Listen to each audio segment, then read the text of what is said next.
The moonlight barely breaks through the clouds, and all his senses as a natural-born killer whisper one thing to him. Rayon did a great job again. He never disappoints, really. The man raised his cold blue eyes, which reflected absolutely no emotion. He was grateful to Mr. Darris. Dearest Robert, a stately man with white hair, his icy beauty was mesmerizing, but also terrifying. They all say that this night the young man will die at the hands of his master. He has shown results worthy of the position of head of the shadows, and thanks to his work, their house is growing at an even faster rate. Rayon kept his eyes on the floor. He just did what he had to. For a while, his master was silent. Then he began ingratiatingly. He was always interested. Rayon shuddered as he wondered if the boy believed the shadow needed freedom. However, his voice was emotionless. They, the shadows, must only carry out the orders of the master. They do not need feelings, emotions, and hearts. Robert's voice sounded quite good. He knows it very well. However, after a short pause, he continued. But if the young man knows this, why did he behave as he pleased? His master's voice was full of cold and bloodlust, and how he broke the shackles of ideology. Rayon froze in place, unable to take a breath as he noticed. Ideology. A heavy word. The way the House of Roberts runs the Kill the Shadow group, they kidnap or buy small children, raise them and educate them to be their own, and then they turn them into cold-blooded killers who will be willing to give their lives to do the dirty work. In other words, they raise loyal dogs. Rayon was also subjected to this, but thanks to one of the discoveries during the mission, he was able to destroy the vile chains that bound him. However, he had no idea how his master knew that he had gotten rid of it. All killers, including him, are bound by two collars. The first is ideology, the one he destroyed, and the second gentleman paused and snapped his fingers, causing the young man to flinch again. This is it. Rayon felt all his insides clench inside him. A powerful pressure seemed to simultaneously squeeze him and push him apart from the inside, and he fell to the floor, bleeding and unable to take a breath. Rayon clung to his chest, scratching it. What was this? His heart felt like it was being torn apart. Darris knew when to stop, but he decided to wait a few more seconds, enjoying his suffering. He knew what question was brewing in his subordinate's head. The worm of rage, the insect that resides in their bodies and devours their hearts at the command of the slave, allowing it to read even the slave's emotions. It wasn't enough for him, so he decided to feed it to a worm. And after all this, he behaves like a court priest. Yes, he is a dirty man. Dearest laughed coldly. This is caution, not dirt. Let's not forget that he got rid of ideology. They say all people wear masks. His mask is just a little thicker than the others. Rayon was kidnapped at an age when he could barely remember anything. And then he was raised as a dog and killer of the Roberts house. Even when he became the head of the shadows, he lived without a heart and emotions. By chance, he learned the Ring of Fire cultivation technique. And this ability helped him get rid of ideology. The boy thought that he would finally be able to escape and find freedom. But he barely had any hope. And then only death was left for him. Rayon felt sadness and regret. Why he had sinned so much. Why he had to die such a miserable death. He fought for so long. He accomplished so much. He will not give up. Damn it.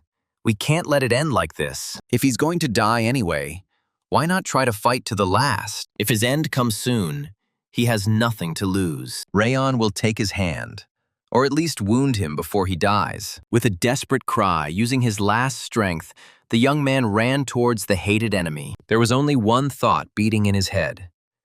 He was not going to die so miserably. Dearest Robert waved his hand sharply. Then a crack was heard. The guy realized that everything did not go according to plan. His own head separated from his body, sprinkling the ground with blood. A hellish pain gripped Rayon. His head was empty, and to his great disappointment, the last thing he saw before he died was his hated master. Even though this guy was pathetic trash, he was still able to get rid of ideology. And then, enduring the pain of the worm of rage, he attacked his master. Many years have passed, and no wounds have appeared on him.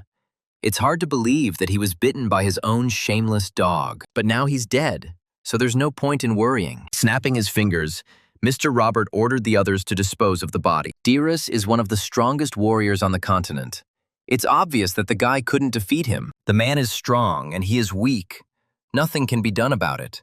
But he will not accept it so easily. Rayon regretted that he had lived such a life for no reason. He regretted that Darius Robert had ruled him all his life. And he terribly regrets that he was unable to complete the fire wheel he received by chance. Be it God or the devil himself. Anyone, please. Rayon begged with all his might for a chance to take revenge on his enemy. A system window appeared, bringing calm. Anger chose it. Everything around was so bright and saturated that it was disorienting. The smell of flowers was intoxicating, and the sun was too bright. A woman leaned over him, smiling sweetly. The sun should look at her. The child stretched his arms upwards with effort, making a funny cooing sound. He was a real charmer, just like his mother, with blonde hair, red eyes, and protruding ears. The girl took him in her arms and hugged him. Who did he look like when he was so cute? He still can't get used to it. The woman who is holding him in her arms is called Sylvia. She lifted him above her with a smile, asking him to call her mom. Rayon still couldn't believe that he had been reborn in the body of this woman's child. Oddly enough, he retained all his memories from his past life as a killer. At first, he thought it was just a terrible dream. But then, why couldn't he wake up? In the end, no matter how much he slept in it, no matter how much he woke up, in the end, he accepted reality. Sylvia continued to coo to the child, hoping that the gentleman would return soon. Then he will be able to give their beautiful, wonderful baby a name. It still feels weird to hear such nicknames addressed to me. And this man is probably very busy since he hasn't shown up for more than 100 days. Rayon didn't understand after being reborn. But it was obvious that this family was rich and high-ranking. It's probably still better than if he had been born into an ordinary family. Because he still hasn't forgotten anything. Because he still has to take revenge. But he needs to be patient. Since up until this point, he has only lived in this room.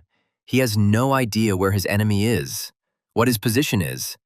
He has no idea about anything at all. Since he hasn't completely mastered the Ring of Fire cultivation technique, he needs to be even more patient. He was the best assassin in the history of House Robert.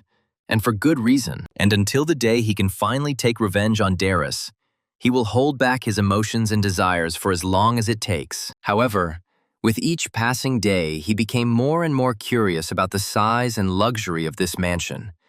It seemed that it was not just high class. A sharp and frightened cry from the maid interrupted his thoughts. She swung the doors open, their impact against the wall echoing down the corridor. The gentleman was already on his way. Rayon realized from his mother's surprised cry that it seemed his grandfather would be coming to visit them. It's too late to cook anything. He's almost at the door. Rayon knew something was wrong. Otherwise, why would his mother and the maids' faces be so frightened? He cursed under his breath.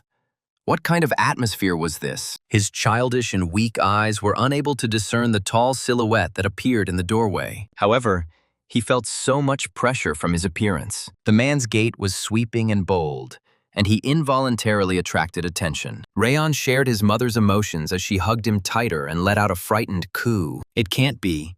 He seems to know who it is. Sylvia's voice trembled as she greeted her father. The man ignored her, looking down at the child. That same one. Rayon frowned, feeling his heartbeat quicken. Definitely him. A man with golden hair and scarlet eyes, a face colder than ice, the head of the greatest house on the entire continent. Glenn Sieghart. Apparently, he was somehow reincarnated in the strongest house on the continent. Glenn took his grandson into his arms, and from that day on, he would be called Rayon. As the name suggests, he was to live quietly and exist like a shadow, as if he wasn't there at all. It was surprising that after his reincarnation, he retained the same name. That's all his grandfather said before leaving them. It was deep night. Everyone should be asleep by now. These 100 days were torture for him. But now he has an opportunity. At completely random times, he felt sleepy and he couldn't resist the feeling. And when he woke up, Sylvia was always there. And he couldn't control the mana. Now he can at least sleep in the crib on his own. Well, it's time to get started. Rayon closed his eyes and concentrated. A ring of fire.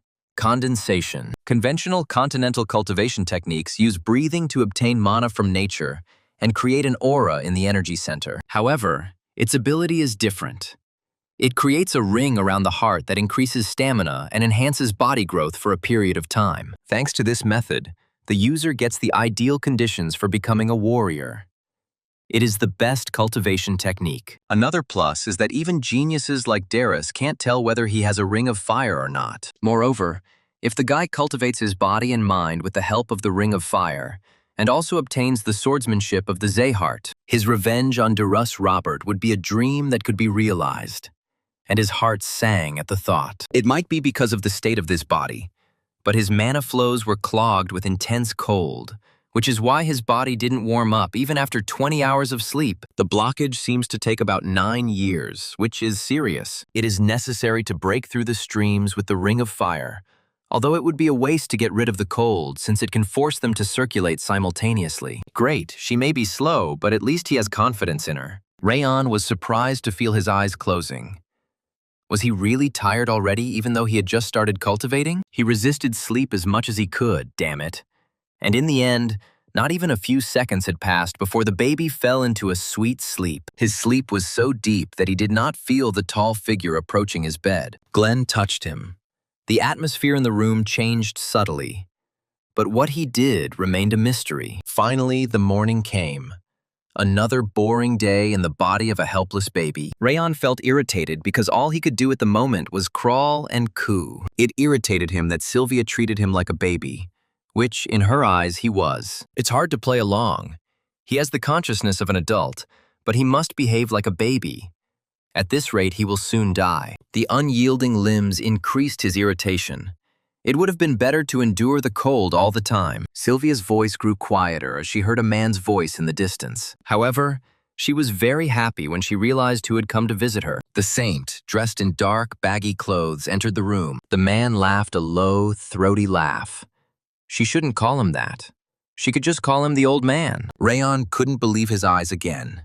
It was the holy ragamuffin. His skills in divine power and art are of the highest quality. He is the most famous healer on the continent.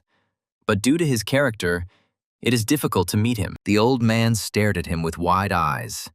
He had been traveling and had come to visit Sylvia's child. The old man picked him up and looked him over from head to toe. Blonde with red eyes. All like her. He's also very sweet, unlike Glenn. The complete opposite. The woman sheepishly revealed her child's name. Rayon. The old man instantly became serious, because the meaning of the shadow behind this name is not accidental. He simply couldn't comprehend how anyone could call his grandson a shadow. The old man does not address his grandfather by his title, which means the two are personally acquainted. He had heard that the destructive king of the north and the ragged priest were friends. But who would have thought that this was really so? The old man laughed. Now he will examine the boy. The old man's palm became warm and began to glow golden as he touched the child's chest. Sylvia looked at the old man with concern as he frowned. The child was in bad condition. Sylvia felt something was wrong. Her face was gone. Was there something wrong with him? The frost curse. His mana flows blocked by the shackles of cold. The blood drained from Sylvia's face when she heard that her son would not die without special threats. But he would not live long either. The old man will give her medicine to control this disease. Their conversation was interrupted by a maid. The master was looking for him. She would take him to him. The old man wanted to talk to Sylvia a little longer, but the maid insisted that this was all so inopportune. He realized that he would go now. For Rayon, this conversation was useful. Now he knows what the matter is, although the name is unlikely to give him anything. In any case, once he creates a ring of fire, it won't be a problem. He closed his eyes, feeling the drops on his face. Sylvia cried silently, her face twisted with sobs. It was all a lie. She didn't believe it. She can't lose her son like this. Whoever says he will die is nonsense. Her crying grew louder. She would do everything in her power to heal him. It was unclear whether she was trying to calm herself or her child. His mother will do whatever is necessary. Rayon felt something strange. What is this feeling? His heart is tingling. It hurts. His body hurts. He didn't want to feel it. He didn't want to see it. His hand involuntarily reached out to his mother's face to wipe away a tear. And this had the effect that Sylvia was so surprised that she stopped crying. Rayon wiggled his fingers amusingly and made a soothing, cooing sound. And then his first word, "Mom," came out of his mouth. The old friends were chatting in the head's chambers when the indignant cries of a servant distracted them. Sylvia tried to enter her father's chambers, and the maid still failed to stop her. Glenn Sieghart narrowed his eyes, piercing her with a look, asking who allowed her to be so rude. His furious voice was terrifying. Such disgusting clumsiness. The same voice made her fall to her knees. Sylvia begged him to save her son. The girl lay sprawled on the floor, continuing to beg the men to save her son. She knows Glenn avoids such things, but this child is everything to her. She asks for mercy. The man closed his eyes. It was clear that he couldn't live like a warrior. Why should he lift a finger if he couldn't make any contribution to this house? Even if it is his grandson, it is the child she brought when she abandoned her home. The only thing grandfather will do is give him the name Sieghart. Let him consider it a blessing, nothing more. The man's heart was cold to his daughter's pleas. He had nothing more to say.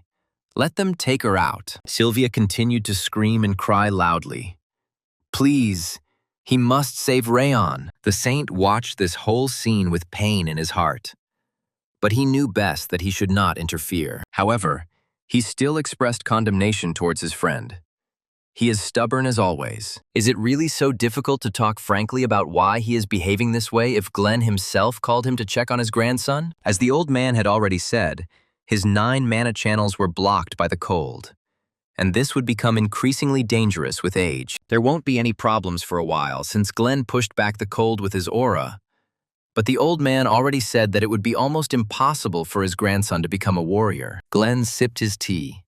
It didn't matter as long as he was alive. If the head of the house was going to do this, why did he name his grandson Rayon? There are only good names. Why the shadow? The man sighed heavily. Rayon doesn't just mean shadow, because 1,000 years ago it had the opposite meaning. Several difficult hours passed before Sylvia finally came to her senses. Whatever one might say, she still needed to keep an eye on her son. And now she was giving him the elixir that the saint had recommended. It may be bitter, but the son still has to drink it. The baby cooed discontentedly. Sylvia closed her eyes, expecting a loud cry. But it didn't happen. Rayon endured the bitter taste and drank it. The girls' faces lit up. Helen was happy for her mistress. She was sure it was because he knew of her good intentions. It was bitter, but the fire attribute elixir was exactly what he needed now. The warmth pushing back the cold of the mana sources. Rayon frowned. It seemed like his mother was crying again. Did he really understand her feelings? It had been 2 years since he had started training, taking elixirs that allowed him to reach the Ring of Fire faster. Rayon's Ring of Fire reached 1 star, and another 2 years passed as he trained hard. In the mornings, he played with Sylvia and Helen, and the rest of the time, and late at night, he was engaged in cultivation. There was no child on this continent who was as busy as him. A little more time passed, and now he was 5 years old. Rayon received the 2nd Ring of Fire. His soul became much stronger due to the effect, and his willpower increased. He finally did it. He formed the 2nd Ring of Fire. The fire now rotates in the shape of a cross. He became more sensitive to mana. Rayon heard the maid's voice and instantly turned the system window's gaze to her. The young gentleman got up early. It would be okay if Helen took his underwear. Rayon watched closely as the maid got him ready for bed. It is expected that others cannot see this message box. The boy has been able to see these messages and his status since he received his 1st Ring of Fire. At first, he didn't understand what it was, but then he realized that it was a convenient system that allowed him to see his current statuses. And judging by the reaction Helen showed him then, it looks like only he can see these messages. However, the poor stamina status and frost curse remained despite it becoming a 2-star. How difficult it would have been to reach 2 stars if he hadn't drunk the fire elixir. And it wasn't just that. He is sure that Sylvia, Helen, and others also played their role during these 5 years. They always pampered him. Rayon had no doubt that their care had helped him greatly. However, he is only 5 years old now and still has plenty of time. There is no need to rush. The frost curse is certainly a problem, but endurance is the reason why the body gets tired quickly. In his past life, he was called the greatest assassin. And now that he has the best cultivation technique, he needs to master the art of swordsmanship. However, Rayon decided that he couldn't rush. Darius was the one who claimed to be the strongest on the continent. He won't be able to bear it if he starts thinking about revenge so early. The people who could potentially kill him can be counted on the fingers of one hand. Slowly, but he had to steadily increase his strength. And when the opportunity presented itself, the guy would be finished in the blink of an eye. His mother also came to his room to greet him. It seems she wants to say something. Sylvia smiled. They had recently discussed going somewhere together. He needed to change. The boy's face showed no emotion. It seemed that today was that day. 6 kings and 5 demons who influence the balance of power on the continent. The Zyhart house that Rayon reincarnated into is one of the 6. The 6 kings spread goodness, while the 5 demons threaten the world. They decide whether a person is good or evil. And today is that same ceremony for the Zyhart family. They finally arrived at the residence. A lot of time has passed. They see each other for the first time since last year's court ceremony. There are rumors that Karuna's 4th son is participating in the direct line this year. And Sylvia's name has also been mentioned here and there. When the girl actually appeared within the palace walls with her son, dissatisfied whispers were heard. Hundreds of eyes full of condemnation stared at her. The atmosphere in the room was spoiled. The child standing next to her also attracted attention. There were rumors that her son was sick. That was bad luck, although perhaps it was inevitable. It's hard to believe they were allowed into the auditorium. Everything is clear with her son. It's an eternal stigma, the blood of a loser. Rayon was seething with anger. They were belittling them so much. Maybe there were circumstances they didn't know about. He didn't care about their vile tongues. But the words and insults directed at his mother hurt him. Anger rose in the boy's chest like a tsunami when his mother's voice finally brought him back to reality. It's okay. He just needs to be with his mom. Rayon frowned slightly, and the corners of his lips turned down in frustration. He didn't understand why everything was like this. Everyone present looked in the same direction when it was announced that the head of the house was coming. It's been a long time. Hasn't he changed at all in the last 5 years? Glenn Zyhart, still as stubborn and domineering as ever. It's hard to tell what's going on in this old man's mind. His voice was low and hoarse. Everything seemed to be in place. His heavy hand fell on the button, and then a huge sword appeared in the middle of the hall. Rayon saw it for the first time. Could this really be the sword of justice? The ceremony begins. If you put your hand on this stone sword, it will tell you how much mana you have. The assistant began reading out the names. Buren Seghart. A boy's voice was heard from somewhere above. Rayon looked up. A short boy was standing on the balcony. A child's skull is not completely fused at the top, and it will begin to close as they get older, after which their mana talent will not change. This is why children are gathered to find out how developed their talent is at the evaluation ceremony, which is taking place at this very moment. The hall erupted in surprised exclamations. The boy had wind attributes. His entire blade was shining, and he even had the highest quality mana. This is a great attribute for a fencer. The boy must focus on feeling the wind. The next participant, Runan Salian of the Salian house. The child was pale and looked weak. Now Rayon can roughly tell how it works. How far the light goes up the blade indicates the purity of the mana, and the attribute is displayed on the hilt. Now he knew how his grandfather identified people's talent. The people continued to hoot. Another genius appeared from the house of the Salians. She is on the same level as the Buren. Rayon suspected that he would not get a good result. He managed to achieve 2 stars from the Ring of Fire, but there was still a lot of ice in his mana. Well, anyway, he didn't care, so his name was called. The boy's face was unreadable. Rayon Zyhart. When he met his grandfather's stern eyes, he still did not look away. Glenn's voice echoed off the walls as he asked his grandson to come forward. Sylvia smiled and tried to encourage her son. She believes in him. The boy has no high expectations. He just needs to check what attribute is suitable for this body and what attribute he should cultivate in the future. He saw other children doing it, and now he needed to do the same. Rayon sighed heavily and nodded. He understood. With slight doubt, he extended his small palm towards the smooth surface of the sword. Everyone present gasped, because the light emitted by the sword was golden. Rayon was also surprised by what kind of light it was. The previous participants had a different one. Nightmarish visions entered his mind. What kind of picture is this that he is now seeing? A multitude of empty eyes burning with greed, sharp teeth and claws. What kind of monsters are these? And with his back to him stood a tall young man with golden hair. He could not make out his face, who he was. Here he confidently throws down his sword with both hands, swinging and easily destroying the monsters. The golden aura emanating from the sword knocked the fearsome creatures off their feet in just one strike. The golden wave was blinding, growing ever larger until it took over the entire space. Rayon heard a deafening explosion and felt like he was momentarily blinded. He was breathing heavily. The boy's face turned pale, as if there could be a stone sword there. The boy slowly returned to reality. He heard other people's laughter out of the corner of his ear.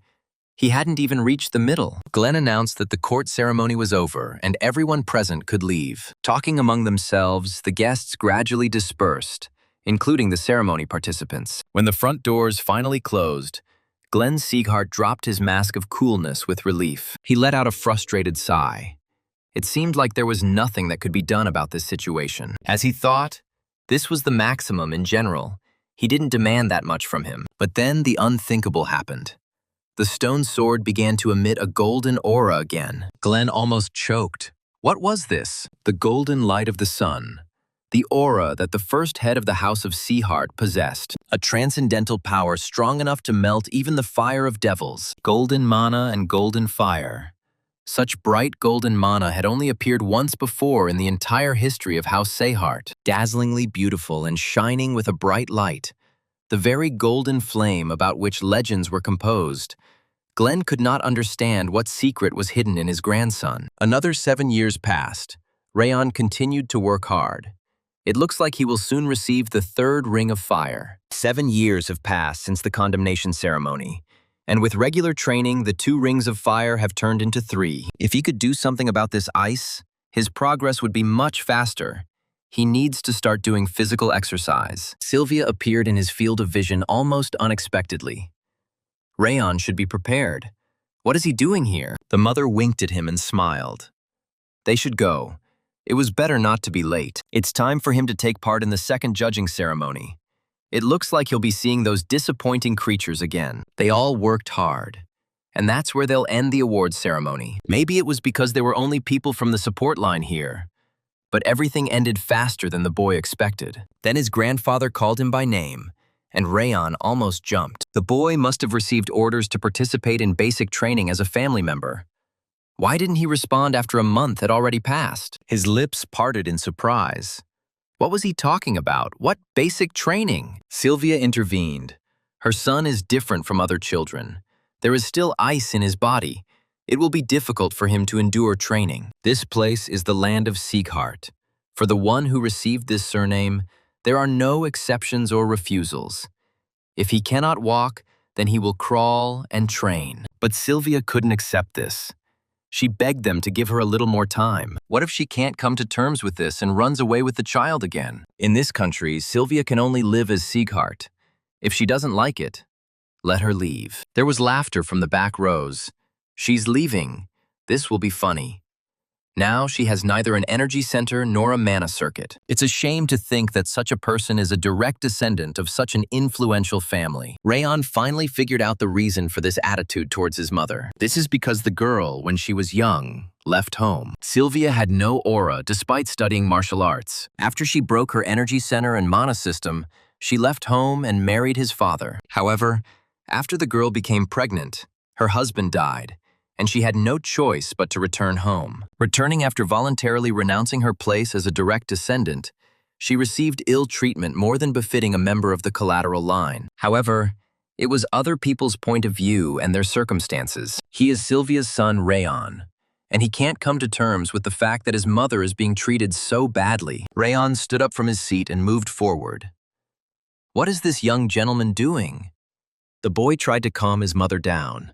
Everything was fine. As his master ordered, he will take part in training starting next month. One of the men spoke up, but he didn't even know what kind of training it was. Even if it's basic training, It's not something a person like him can handle. It's better for him to give up right now. Rayon stated that he would be fine. He was given the name Psyheart, so he was responsible and would participate in the training. Grandfather considered his words impudent and became furious. He dared to use the name Seghart by his own name. He at least understood the seriousness of this word. Rayon was scared, but tried not to show it. It felt like his flesh was being torn to pieces. A drop of blood from his bitten lip dripped onto the carpet. Even his gaze is enough to do this to him. It feels like his heart is being squeezed. It affects him more than it does Robert. This is the same warrior, the destructive king of the north, and he has an aura to match. Sylvia intervened again. Her son is still small, so he does not understand what he is talking about. The man agreed with her.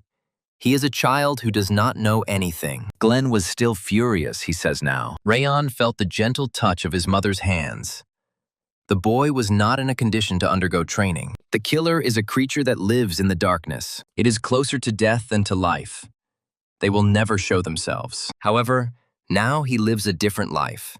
He is not like that anymore. Rayon felt that he would no longer hide in the darkness because he did not want to. Looking back on his past, he decided that he would no longer live as a killer. He is Rayon Seghart, and he will restore Sylvia to her former appearance and status. He doesn't know.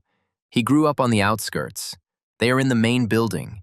He doesn't know how high and powerful the name Seghart is, so he wants to see for himself. As her son, he will protect Sylvia, as well as the happiness and smiles of those dear to him. He will definitely return them with his own hands, and he is no longer afraid. This means that the boy will judge them only by their basic education. This is the only way Rayon can know about the name Seghart now. Then he will have to make sure that the instructor is fully prepared so that the boy is not disappointed. In his past life, he was the best killer, and now he is a man who has learned the legend of the continent, the Ring of Fire. If he can use all of his abilities from these, it will not be impossible to stand at the top in this family. It will show how strong this little stone is, which everyone looks down on. Weren't there rumors that the boy was so sick that he couldn't even move normally? The servant reported to Karun, and not only the maids, but also the holy ragamuffins heard this, that he definitely had a hard life. The martial arts master had seen him before. The boy's physical condition left much to be desired. How did he withstand the pressure from his father? Now that Karun thinks about it, Sylvia's talent also surpasses all others. I need to give the order to the maid to send someone to the outbuilding. Rayon started training on his own. His mother was still worried about him and did not leave him for a moment. He had no idea that they were already keeping an eye on him and would report on everything that happened in the annex. The Seghart family's fifth playground. Glenn Seghart showed up to check that everything was ready. Seeing how this slacker was doing nothing again, and even pretending to be asleep, the head of the house rolled his eyes. He ordered Rimmer to stop feigning sleep and pursing his lips immediately. The young man instantly jumped up from the sofa. His voice was cunning and soft.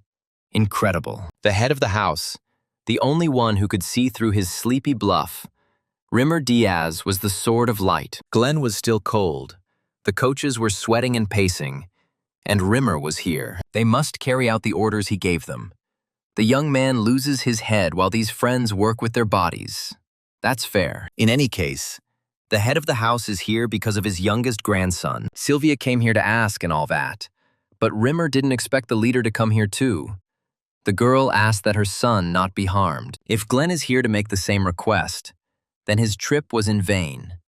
He said that even he will not interfere in this place. Even if it was his youngest grandson, Rimmer would make no exceptions, his voice instantly changing, becoming harsh and rough. But what was his surprise when the head of the house, Seghart, agreed with him? He should not reduce the intensity of his training, but also increase it as needed. Rimmer wondered if he followed the order to weed out everything unnecessary, then perhaps his grandson would be weeded out too. He seems to love his youngest grandson more than Rimmer thought.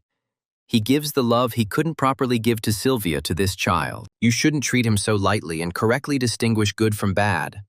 Let him leave only those who are suitable for training. Rimmer was overjoyed when the head of the house gave him the go-ahead to do whatever he wanted with full force. Now he finally had the desire to work.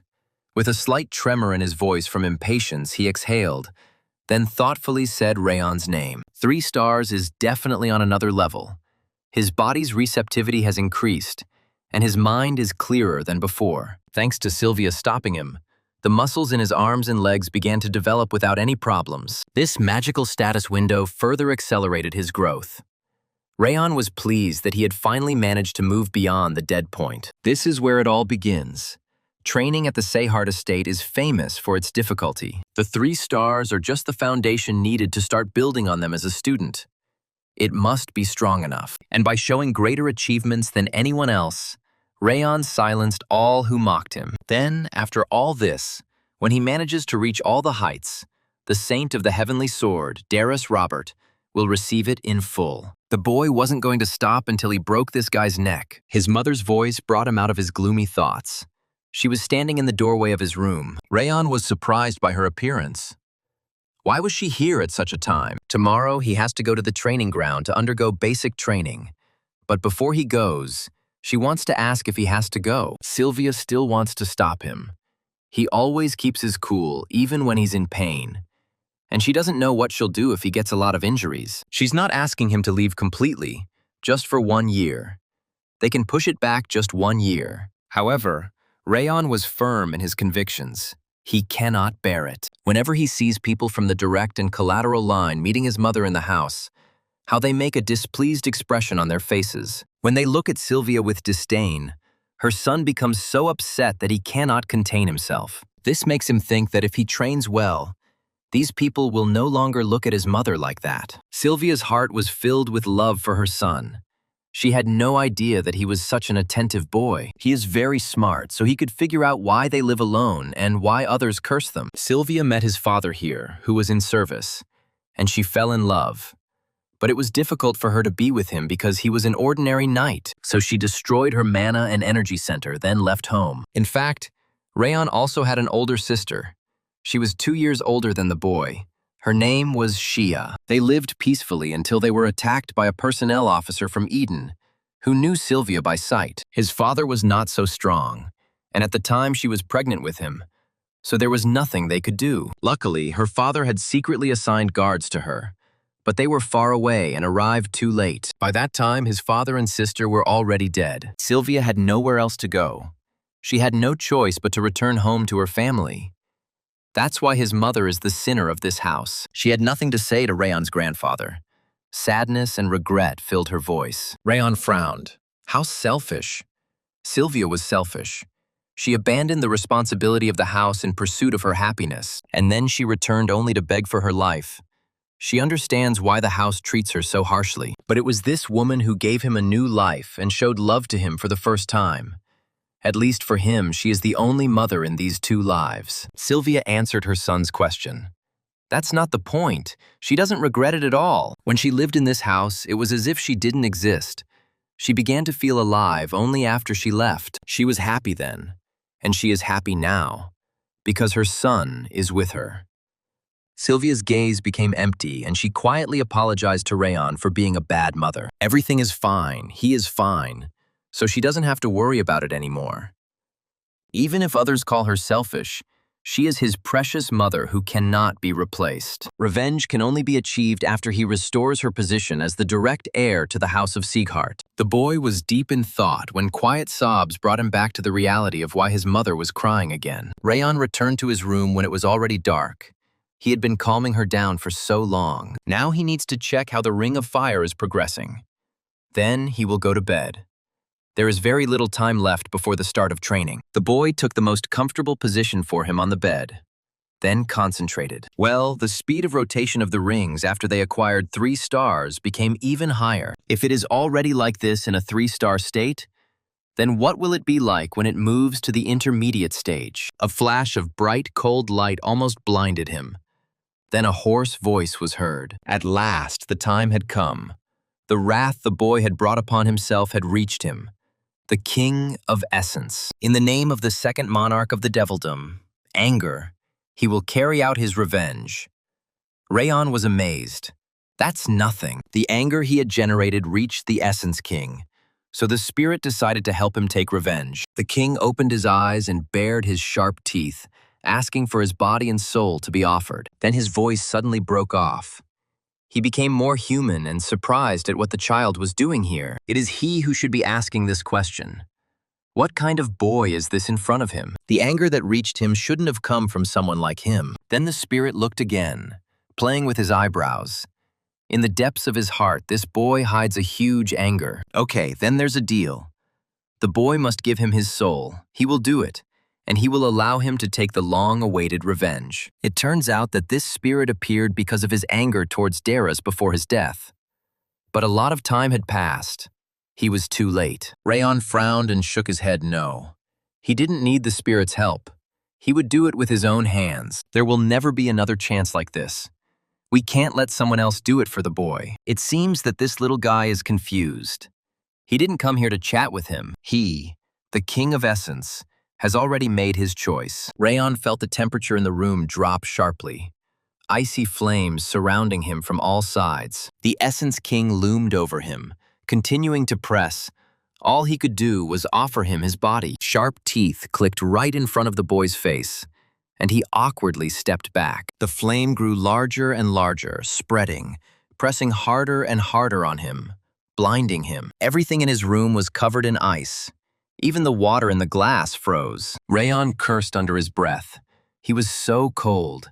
His body and mind felt like they were frozen. His elemental attribute was probably ice, not fire. The essence's voice sounded greedy and avaricious. He should just think about it and vent his anger. Even if it was God, the Essence King would kill him. Thanks to his resistance to water, the boy could resist it a little. But this attack is not only about the temperature drop. Vivid and hateful visions from his past life flashed before his eyes. This Essence God continues to provoke his anger. His threats were sweet to Rayon's ears. He promised that he would crush his enemy's head and tear his flesh into pieces. He should just surrender and give him his body. Rayon resisted as best he could. If he gave him his body, who knows what he would do to Sylvia and the servants. The boy would feel better if he gave in to his anger and accepted it. So he really did not want to continue suffering pointlessly. The spirit wanted to minimize the damage to this body. Since he was going to use it personally, he would no longer give in and would simply absorb it. Rayon's body was about to give out. He had reached his limit. It couldn't hold out much longer. At this rate, he could die at any second, and this realization paralyzed him. He was able to resist the ice aura thanks to water resistance. Maybe he can withstand the pressure with the power of the ring. This is his only chance to survive. Rayon withdrew within himself to continue cultivating, a golden aura growing around him. The Essence King didn't expect this. He recoiled for a second. What the hell? Even though this entity has just awakened, how is it possible that a pathetic little man challenges him? Rayon repeated it again clearly, dividing each word into syllables. He will take revenge himself. He refuses to give his body to some ghost. The disembodied spirit was furious. How dare he address the monarch of devilry in this way? The boy grinned. This entity calls itself a monarch, but it cannot defeat him. The cold flame trembled with anger. Just a moment ago, he said that he had just awakened, which was probably why he couldn't use his full power. A system window popped up informing him that his additional abilities had been unlocked. The King of Essences was furious. This is his power, the status window. Why is it available to the boy? It's a system he personally created. And now he doesn't understand why the boy can use it. Rayon bombarded him with questions about the system, but the evil spirit refused to answer. Although over all these years, the boy himself gradually realized that this was necessary in order to accelerate growth. It's strange that the effects of the Ring of Fire are stronger than in his previous life. And it's all thanks to the system. The Essence King's patience ran out and he began to scream, demanding that his body be handed over to him or he would no longer be able to use the system. Rayon struck, dispelling some of the cold flames of the essence. It was worth a try, even though he put mana into the shot. It seems that this King of Essences is not material, but something like a spirit. But considering that no one appeared even after the release of such power, apparently only the boy sees and feels it. His seal had broken only recently, but his power would return soon. And when the time came, he would be unable to stop it. The fire went out, threatening to stay with him until his last breath. I wish I could get rid of it. But if I forcefully remove the bracelet, the system might disappear. And besides, it's unclear what it might do to his loved ones. Rayon decided to keep him with him for the time being and keep an eye on him. He would have to believe in his own growth. He hoped that he would be able to rein in the spirit. Although this is off topic, why did he choose a flower bracelet? It doesn't suit him. The spirit screamed furiously. It was his choice, and he had to respect it. Early in the morning, the boy was getting ready to leave for his first training session. Helen reassured her mistress her son would try hard. Having prepared everything necessary, Rayon left his room. He was ready. He could go. Before leaving, the boy was given instructions that he should be careful and not overdo it. Helen looked up at her mistress with sympathy, wondering if Lady Sylvia was really seeing him off with that expression. The girl tried to force a smile, wishing her son good luck, and Rayon promised her that everything would be fine. As he said, he will not overwork himself and will give up if it gets too difficult. Sylvia watched his retreating silhouette with a worried look, because everything would be fine. The young master would simply complete his training and return. He has become much better than he was before. But this child is still too small. This time, the children will have the strictest instructor from the Seahart family, Sir Rayon, who will have to make every effort. The boy knew about this, but he promised that he would train and not get hurt. No matter how much he tried to calm her down, his mother still continued to shed tears. He will definitely keep his promise. She must believe in him. When her son had already gone far enough, the girl burst into tears again. Rayon is obliged to return unharmed. The Seaharts area was spacious and well lit, and it was easy to imagine how hot it would be to practice there under the direct rays of the sun. Many young guys flocked to the entrance, talking and getting to know each other. As Rayon thought, the place was full of people and very noisy. There are not only children from the direct and collateral branches of the Seahart family, but also people from vassal families who have received recommendations. According to Helen, 6 training sites were set up this year due to the large number of people. The boy hadn't even stood there for a minute when laughter was already heard in his direction. Some boys were already laughing at his appearance. The two burst into laughter when they saw his bracelet, which made the Essence King furious. Fucking trash! The Essence King will destroy him. But no matter how much he cursed, the children did not hear him. Maybe they should stop gossiping and see if they want to tell him all this to his face. Weren't these little boys taught that talking about people behind their backs was bad? His words caused a strong reaction. What right do they have to speak to him in such a tone when they themselves are from the side branches? Aren't words like these used when the opponent is lower in rank? One of the boys, succumbing to emotion, grabbed him by the collar. He really doesn't know his place.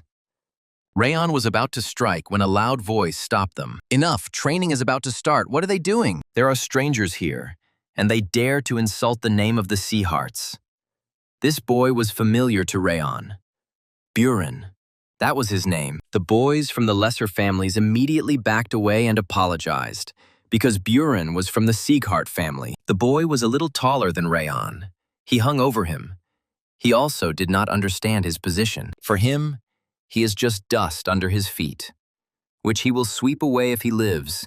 Let him behave quietly and calmly if he does not want to be kicked out of here. Then he attracted the attention of the head of the house not with his skills, but simply by managing to take advantage of the situation correctly. Such pathetic trash. Who was even given the chance to train? Buren was enraged just by the sight of Rayon. There are no plans to participate in the training. He can leave right now. Someone like him won't pass in any case. Rayon's voice sounded indifferent. He had heard enough from Buren. Who is he, in his opinion? Just a direct heir. He has no status. What right does he have to make such a conclusion? Then he laughed sarcastically. He could get that right if he whined to his daddy. A new wave of anger almost blinded Buren. How dare he? The coach arrived just in time, throwing open the doors, otherwise another fight would have started. He laughed delightedly. They hadn't even had time to get acquainted yet, and they had already started a small fight. Although he didn't expect anything else from these young people. Rayon narrowed his eyes. It was the Sword of Light, Rimmer. He heard that he retired after injuring his energy center. The elf winked and laughed again. Why don't they continue fighting after the opening ceremony? Rayon didn't care. But Buren was worried about his situation. clicking his tongue in displeasure and moving away. Rimmer greeted everyone. He is the head instructor and he will be overseeing their training. The man slowly looked around at everyone with an inquisitive gaze. He couldn't wait to work with them. Well, he heard there would be 160 participants in the training, which is too many people no matter how you look at it. So they will reduce that figure by exactly a quarter through testing. The children were shocked. There were so many. It couldn't be. The spirit became enraged again. The bastard looked down on the Essence King. Then he began to describe in detail what he would do to this elf. Sitting down on the chair, Rimmer smiled smugly. He was the boss at this training area. If anyone had any complaints, they could go to the head of the house. He laughed again, looking at the children who were fidgeting uncertainly in place. And what were they doing? They should run immediately. Rimmer clapped his hands cheerfully, urging them on. Endurance and willpower were the foundation of martial arts. They had to run with all their might. The Essence King also urged Rayon on. Why was he at the very end? He had to run first if he wanted to be better. This is not a competition. There is no point in trying to overtake people. Rimmer looks at a person's potential and character. He will not focus on superficial things. Rayon had already guessed that only those who could withstand the test would pass, and he would definitely do it. Sir Buren and Lady Runen are simply unique. They ran first. Everyone is doing well. But these two stand out. And although it's not the fastest speed, they can run for hours at this pace. This level has been there since they were 12 years old. It's scary to imagine what they will grow up to be. Then the rest of the instructors turned their gaze to the whitish crown. This is the same child in rumors. It's no wonder he can't keep up. He's dragging his feet at the very end. He's sick. It's impressive that he's still holding on. Although he already looks tired, it seems that he will soon fall. Rimmer was silent, eavesdropping on the conversation and not interfering. He wondered if he had ever seen anyone like that before. He smirked. He thought that the strongest people were those whose potential he could not see. He explained that he could not even comprehend the depth of it. He can determine by color and shape what kind of person the child will grow up to be in the future. But why doesn't Rayon have any colors? So his potential is beyond Rimmer's. That's funny. Look, he behaved like an egoist. And in the end, the last one, he should be grateful for that, will soon fall. It's weird. This is supposed to be a workout, so why are they just running? In Rayon's past life, they released hungry animals. He had to run to survive. Isn't that kind of running too easy? The feeling of fatigue was pressing on him. His legs were becoming heavier, but he continued to run. Rimmer, too, felt that he was getting tired. His steps were becoming heavier and heavier. What's wrong with this guy? How can he still run? His stamina has long since run out. It's too difficult to call it persistence or tenacity. He shouldn't even count on the remaining energy. Such willpower is only found in warriors who have trained constantly and experienced death many times. Rayon Seahart caught his attention. The elf became interested in this boy. Rayon continued to run. The other participants were also getting tired. Soon, he began to catch up with Buren. The boy was sure why he was still running. They had said that he was not in a condition to train. According to Saint Ragamuffin, Sylvia's son will most likely die, so we can forget about him becoming a warrior. And then the boy was in an even worse condition than last time. But now everything is different. How annoying all this is. Now he will show them. Buren took control of his aura. There is a huge difference in skill between them, and the difference is so great that everyone else will want to give up. Rayon was gradually getting closer. A girl from another noble family was now running in front of him. Despite his noble manner of speech, he is still a child. Runan is more mentally developed than Buren. They shouldn't be competing with each other in this exam.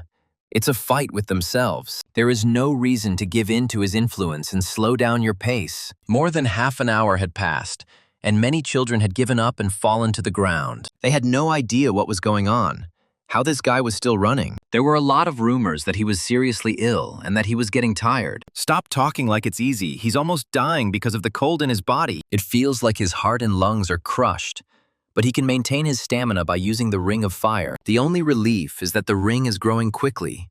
He needs to give it his all for it to be effective. The spirit's voice sounded dissatisfied. How pathetic he was.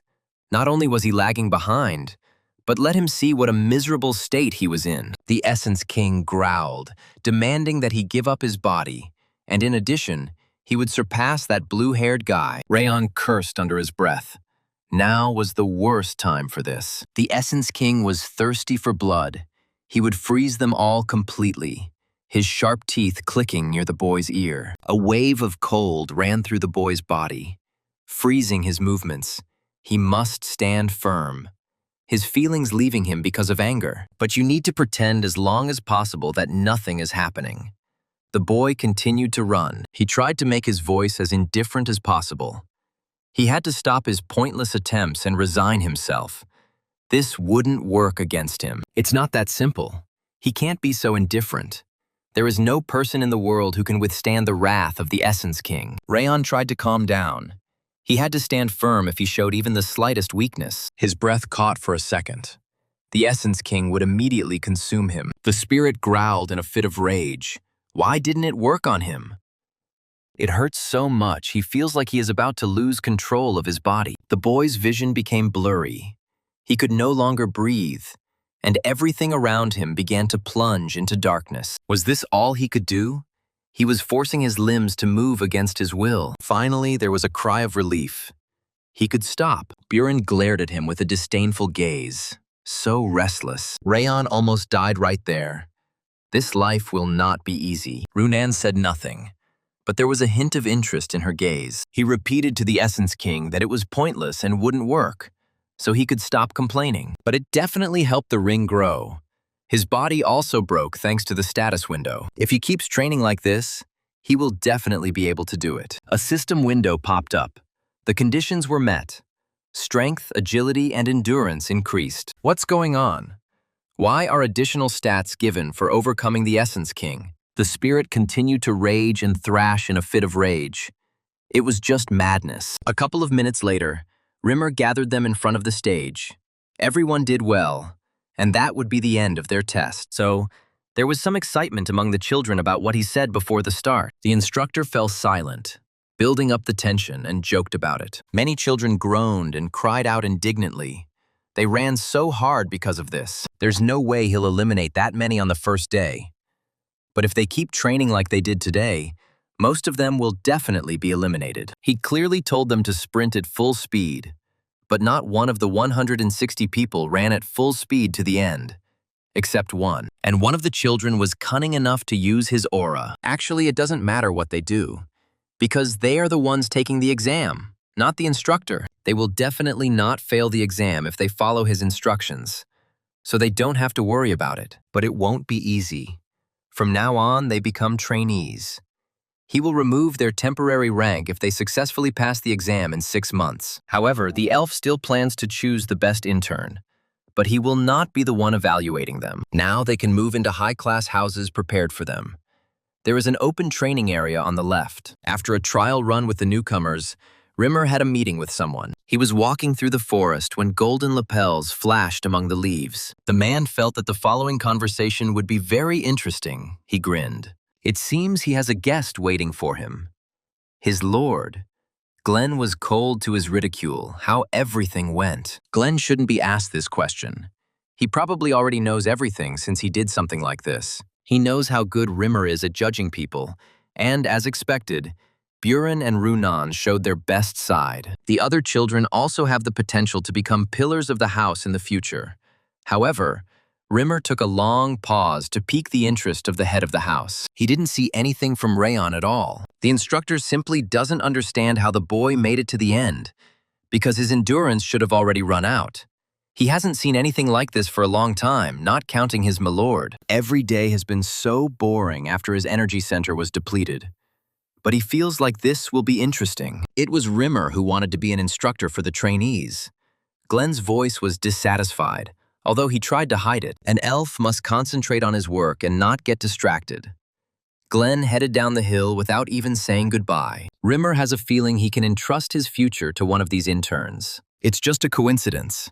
It will be difficult for the boy to become a warrior. At this point, their conversation ended. Rimmer was no longer going to tease his lord. He muttered to himself. He knows perfectly well that this is not true. Finally, when the regular training was over, the guy suggested that the others go to the training ground. The Essence King muttered in his ear.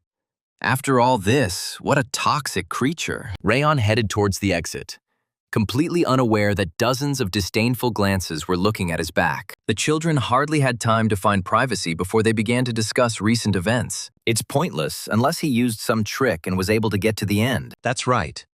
There are rumors that he has some kind of illness. It's definitely because of the elixir. Rumors reached her that a holy ragamuffin had once given a boy an elixir, and the other children's mouths dropped open in surprise. So this means that Rayon ran with the power of the elixir, and still pretends to be so talented. So the girl thought, why not teach this impudent boy a lesson? There was a dull thud as Rayon crashed back into the fence with all his might. His voice was breaking with indignation. Why this all of a sudden? He even dares to boast, abusing the power of some lucky elixir that he got, without which he could not escape. He dared to use such a sneaky trick on people from the sideline who didn't even have abilities. One of the boys laughed as he rubbed his shoulder. No need to be scared. They just brought him here for a comfortable conversation. No need to worry. They will now have a casual conversation. This happens often. Everyone heard correctly from the instructor. They should talk to each other. The spirit grimaced in displeasure. Would its bearer really hold back after such treatment, even if it wasn't that serious? Rayon, using the knowledge from his past life, struck first, putting his full weight into it. It seems the guys didn't expect their new acquaintance to be taken out of action like that. The girl lost her footing and fell to the ground. The Essence King also did not expect such agility from his host. He was instantly speechless. The boy's voice sounded calm and indifferent. If they wanted to talk, then why not? He laughed, cracking his knuckles.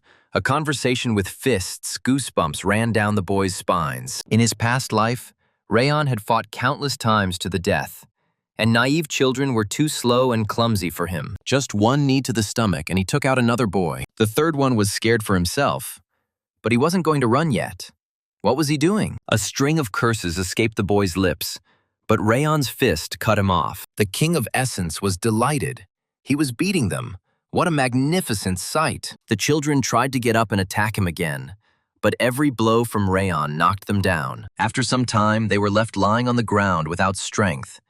They could hardly breathe or move. Before he finishes, he wants to ask them something. Who provoked them to do this? Was it Buren? The girl's gaze instantly changed.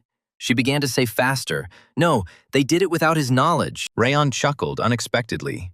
He thought he didn't like him. It seems he's not completely rotten. But she won't go and tell her classmates about this conversation.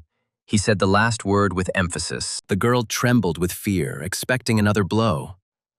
Of course not. That's right. If she doesn't want to talk to him again tomorrow, let her try to avoid him. They were wrong. They won't even step on his shadow. Rayon let go of the girl's hair. If they understood everything, let them get lost. It was a wonderful performance, as if Rimmer had seen the Overlord in his youth. His blood does not lie. He also has a talent for martial arts. An unknown talent. Hidden among the greatest talents, the elf laughed. When the boy was alone in his room, he opened the system window. Anger was satisfied by his actions. Dexterity increased by 1 point. What is this? He gets points just for satisfying the Essence King. What a crazy system. Of course, he doesn't understand much about it yet. He has never tried this system with anyone else. All this happened because the boys stole it. Rayon had already gotten used to the obsessive spirit. He took his outbursts of rage in stride. But he was an ungrateful, shameless spawn. As he expected, after the Essence King had quarreled for a while, his anger subsided. The Essence King chuckled. He had a guess. The entity offered the boy to make a bet with it. If he wins, the spirit will give him status points. But if he loses, he will have to bear its wrath. Conditions. Pass the test for official trainees by taking first place on the list. He's talking about the first place in the test to become an official trainee that Rimmer mentioned. One of the traits that the Essence King possesses will be bestowed upon the boy, of course. His level will be lowered to match his mediocrity. Another question.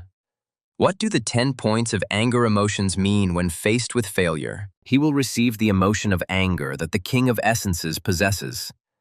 The feeling of anger is close to insignificant. He will continue to absorb it. And here it no longer matters how strong his willpower is. He still won't be able to withstand it. Now everything fell into place. Rayon understood what the Essence King was trying to achieve. The boy didn't think the spirit was lying. He even answered all his questions honestly, and compared to the potential benefit, the risk of failure is relatively small. Maybe it's a poisonous apple. If he had been an ordinary patient, it would have been difficult for him to become an excellent student. But he was reincarnated. The Essence King grinned carnivorously as the boy expressed his agreement. It was an excellent choice. He accepted the bet with anger and concluded it with a handshake. If Rayon uses the experience of his previous life, he will never lose. That same evening, a new training session was still awaiting the group of children, and it was still just as exhausting. The children fell to the ground, trying to catch their breath. What they are doing now is the riding posture. They have to take the posture of riding a horse, but not take it lightly. It is the foundation of all martial arts, and is the exercise that everyone should do. The children must remain in this position until he tells them to stop, and Rimmer himself will doze off. It didn't take long before the first ones started to give up. It was too difficult. They couldn't do it anymore. Buren, unlike the others, was still full of energy. Enough complaining since the usual training was over. They could go and exercise. If they continue to do only basic exercises, their fencing skills may become rusty. The Essence King was engrossed in the boys' conversation. They were going to practice fencing. Wasn't Rayon going to join them? He doesn't need it now. Practicing fencing with their weak skills is a waste of time. What he needs now is not a sword, but basic strength and endurance. Now his physical strength is noticeably worse than others, and all because of the cold aura. For growth and training, the basics are most important. There is no need to rush. He will do strengthening exercises. So now he must focus on strengthening his body so that his muscles are stronger and more manageable. Rayon studied diligently, not even suspecting that he was being watched. Runan Salyan peeked around the corner. That man was Rayon Sehart. He is growing fast. His weight has increased compared to yesterday. She definitely heard that he was sick. But despite this fact, the weight he lifts increases every day. Of course, if you train a lot, then this is possible. But it makes no sense that he is lifting heavier and heavier weights every single day. Is it even possible to increase the weight he lifts by 10 kilograms in just a week? She wondered if it was because he had a slightly different form that the patient could be so resilient. Rayon Sieghart. There was definitely something about him. Runan appeared in his eyes. It's no wonder he knows her name, since it's on many people's lips. Her cold, assessing gaze made Rayon wonder what she was doing here. The girl didn't answer.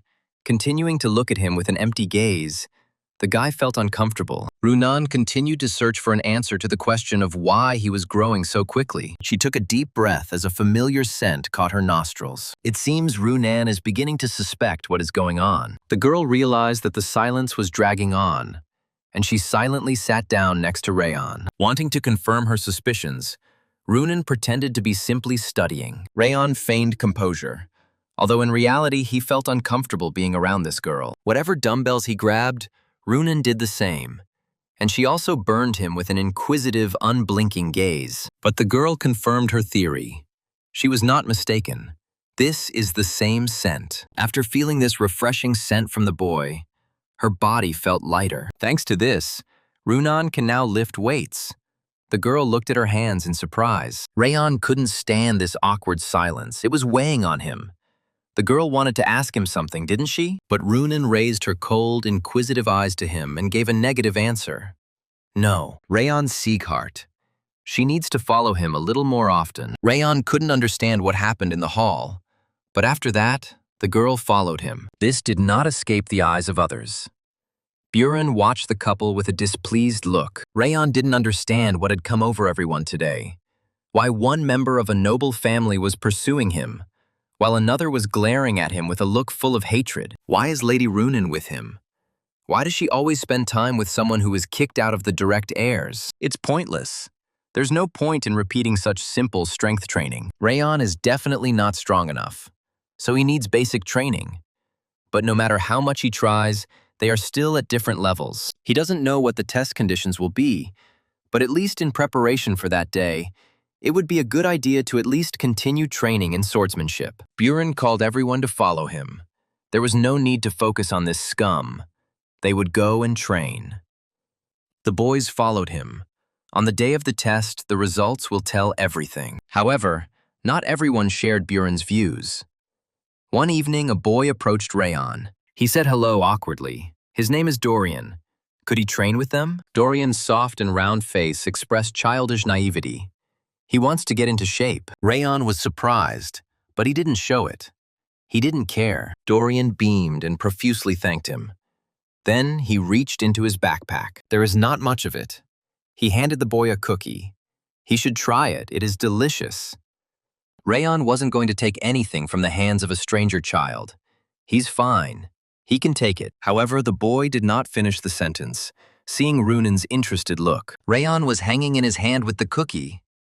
Why was she staring at him like that? Somewhat belatedly, the boy realized that her eyes were finally staring not at him, but at the cookie that was in his hands. He handed the candy to the silent girl, and another strange child clung to him. Still, they formed a small group, helping each other train in the gym. One day followed another. Dates on the calendar changed, and the children continued to train. Rayon was proud of his results. His body was becoming stronger and more robust every day. Finally, autumn came and leaves began to fall from the trees. The temperature gradually dropped, and at night it was very cold. Half a year of training has already passed, and soon it will be time to show the results. Rayon spent time every day getting himself in order. The backs of those who blocked his path on the first day of training no longer appeared before his eyes. Taking a deep breath, he focused on the few who still remained ahead of him. He practiced hard until there were only two of them left, Runen and Buren. And so time passed, and the morning of the testing day arrived. It was an important day for each of the participants. The exam was open. So many parents were present. When the arena was filled with spectators, the instructor came out to read a speech, thanking everyone for making this journey. This time, all the security guards are present, so he asks everyone present to follow the rules and move in an orderly manner. The King of Essence had been on edge since the morning, hoping that the boy remembered their deal. He still couldn't surpass those two, so he had to prepare to face the wrath of the Essence King. Rayon responded calmly. A test is something completely different. No one knows what will happen. More importantly, what is Dorian doing there? The boy was shaking with fear. He's just a little nervous about the test, letting off some steam. She brought cookies, and in a quiet voice, she asked Rayon to eat. The boy was about to refuse her when he met Buren's contemptuous gaze. Why is he surrounded by only such people? All too emotional, all too on edge. And most importantly, they don't leave him alone. Rayon was so busy that he didn't notice that his mother and maid were also present. Their Rayon stands there so confidently. He endured 6 months of difficult training. And it seems like he made some friends too, Sylvia laughed happily. With his character, this is not surprising. The young gentleman has never been understanding since childhood. And now he already has friends. How proud his mother is of him. The cheerful mood quickly faded when the instructor introduced the head of the Zyhart house. Glenn Seahart walked onto the stage, his gait firm and confident. The crowd was alarmed, and the head of the house came to see for himself. His appearance caused such a stir because the old man had never come before. Rimmer was also pleasantly surprised that the head of the house was doing this here. Glenn gave a mysterious answer. This event will decide the future of the house. And he reacts as if he should not be here. Rimmer laughed, but there was a timid note in his voice. Welcome. Since even the head of the house has arrived, they have no time to idle. They will immediately begin the official testing. Well, both guests and participants should be prepared. Now the conditions of the test that they were all so interested in will be revealed. The children felt goosebumps run across their skin, and the entire arena was filled with the instructor's aura. They have to break through his pressure. That's what the whole test is about. Pressure is just one of the essential characteristics of a warrior. This test will determine the level of development of this ability. Someone from the crowd shouted out that he was against it. The children had only recently learned about aura. Why they were forcing them to face pressure. There are also children who have not learned about aura at all. The blood pressure test is too much. Not to mention that some children said that their instructor simply slept during lessons. What kind of test is this? Pressure is not just a type of aura.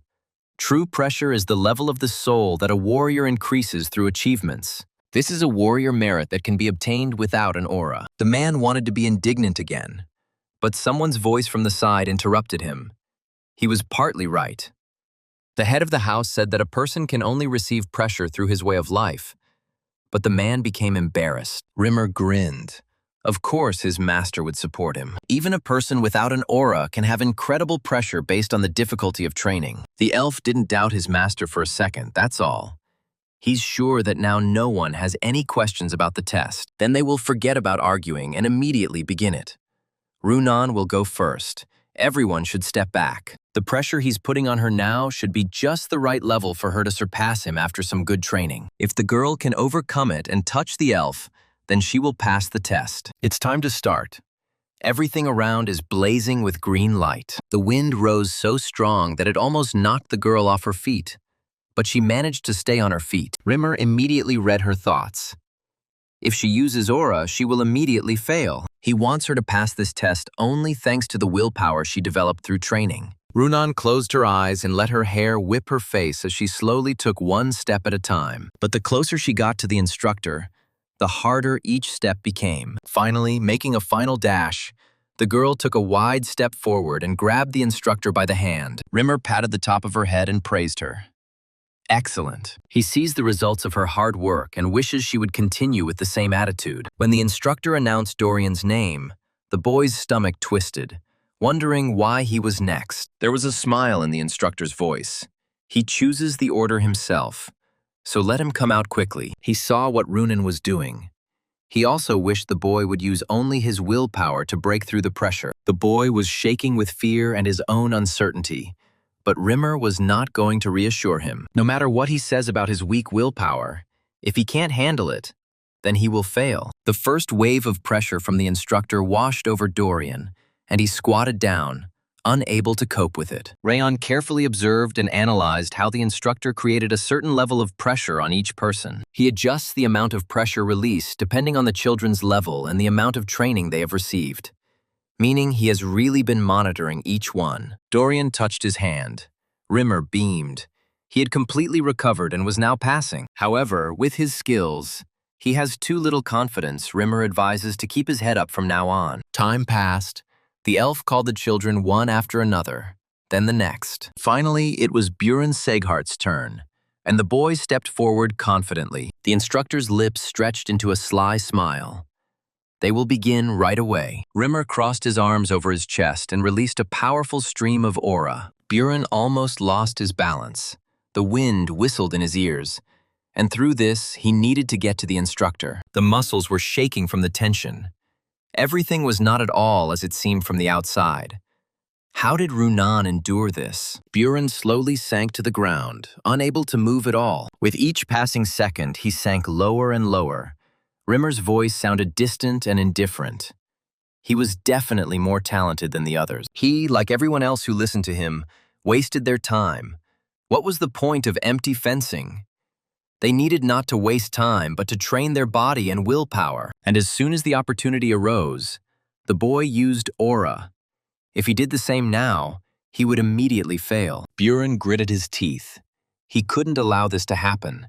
He would never forget how his father didn't let his older brother home. He will never forget his cold, furious eyes. If he does not overcome this, the same fate awaits him. A strong fear brought him to his feet. Only one thought was beating in his head. He couldn't repeat his brother's scenario. His leg muscles were burning with tension, but he didn't pay attention to it, taking slow step after step. By the end of his journey, the boy was practically crawling. He could barely reach the instructor's shin with his hand. He's still only 12. He better stop pretending to be an adult and train according to his age. If he looks only in front of him, he will not notice the branches that are creeping up on his legs from behind. Now, the elf turned his half-closed eyes to the boy and grinned. Rayon knew he was next, even before Rimmer said his name. The man's face didn't reveal what he was thinking, but inside, Rimmer was smiling with anticipation. He laughed. The boy is the last one for today. Is he ready? As soon as Rayon gave an affirmative answer, the elf released a powerful stream of aura. Rayon staggered for a moment, but stood up. It seemed to him that everything was still not so heavy. Immediately after this thought, the pressure from the instructor almost doubled. It was visible even from the stands. Sylvia could not restrain herself and called her son by name. Glenn Sieghart himself was shocked by the pressure, but not a muscle in his face moved. Rayon strained every muscle in his body just to stay in place. This was definitely his test. Reimer just laughed. He wasn't sure, but his talent definitely surpassed Runen and Buren. The instructor's eyes were glowing maniacally. Let him try to endure this. Rayon was just finding the strength to stand still, his whole body breaking out in a light sweat. The soul level is not stored in the body, but in the soul. And now it has reached not only the level of Rayon Seyhart, he also retained the level of his past life as a Rayon assassin. The boy closed his eyes, concentrated, and finally took the first hesitant step. For the first time, his instructor looked surprised that he could really overcome it. Glenn Sieghart watched silently, his expression cool, but inside he was raging. The boy quickly approached the elf. He was so surprised that he almost took a step back. This is simply beyond the impossible. Rayon approached the instructor and touched his torso. Everyone was so absorbed in this spectacle that there was practically dead silence in the arena. Still in shock, Rimmer reduced the pressure to nothing. Rayon felt weak all over, but he still found the strength to smile. And he succeeded. He just went through as much pressure as it's possible to go through. He did it. The same guy who was rumored to be sick. The boy's action wiped the smug grin off Rimmer's face, and he now looked rather puzzled. A child who didn't even have an aura. He couldn't find the right words. The elf just continued to look at him with wide eyes and an open mouth. Then he frowned slightly and looked the boy up and down with a narrowed gaze, wondering what he was all about. He asks because Rayon Sieghart has exceeded the value of those 6 months of training. The instructor has created pressure beyond his abilities. He decided to do it just to have some fun, but he didn't think the boy would get through it. Rimmer fell silent again, frowning, the corners of his lips turning down. Then, coming to his senses, he again put on his carefree mask. It seems that he was mainly focused on training, a little distracted. Rayon Sieghart was their last member. Now we have a list of the best students that they are all so curious about. The best student of the 5th training ground. The instructor took a significant pause, maintaining everyone's interest. He smiled and pointed towards the blonde head of Rayon Sieghart. Sylvia's tears of worry turned to tears of joy. Her son was the best student. However, many of those present were perplexed. It was hard to believe that Rayon Sieghart was the best student. Buren was furious. Everything around him was covered in a scarlet haze. He wouldn't accept this. It was a lie. Rimmer raised an eyebrow, wondering what he was lying about. Rayon is inferior to the boy in endurance, strength, and talent, and he will not accept the fact that someone like him has become the best student. Buren was in despair. Scenes with his father and brother flashed before his eyes. Rayon seemed to have cheated somehow. Many of the parents present also did not want to accept this fact, so they agreed with the boy. This also sounds plausible. How could he become a top disciple with the Frost Curse? Many heard that he doesn't even have an aura. Perhaps he simply bribed the instructor. Given the rumors about Coach Rimmer, it is possible. They were warriors of House Seyhart, Buren suggested, to determine the locations they should fight rather than undergo such tests. The instructor chuckled, mentally calling the boy naive. Does Buren Seyhart really crave the position of the best student so much? After his words, the boy became embarrassed and blushed. Taking advantage of his confusion, Rimmer addressed everyone. Unfortunately, the test was already over. Then he turned his cunning green eyes to the head of the house, wondering what he thought they should do. Rayon's grandfather turned a heavy gaze on him. It seemed that the others did not agree with the results, whether he wanted to duel with Buren. The boy standing behind him chuckled.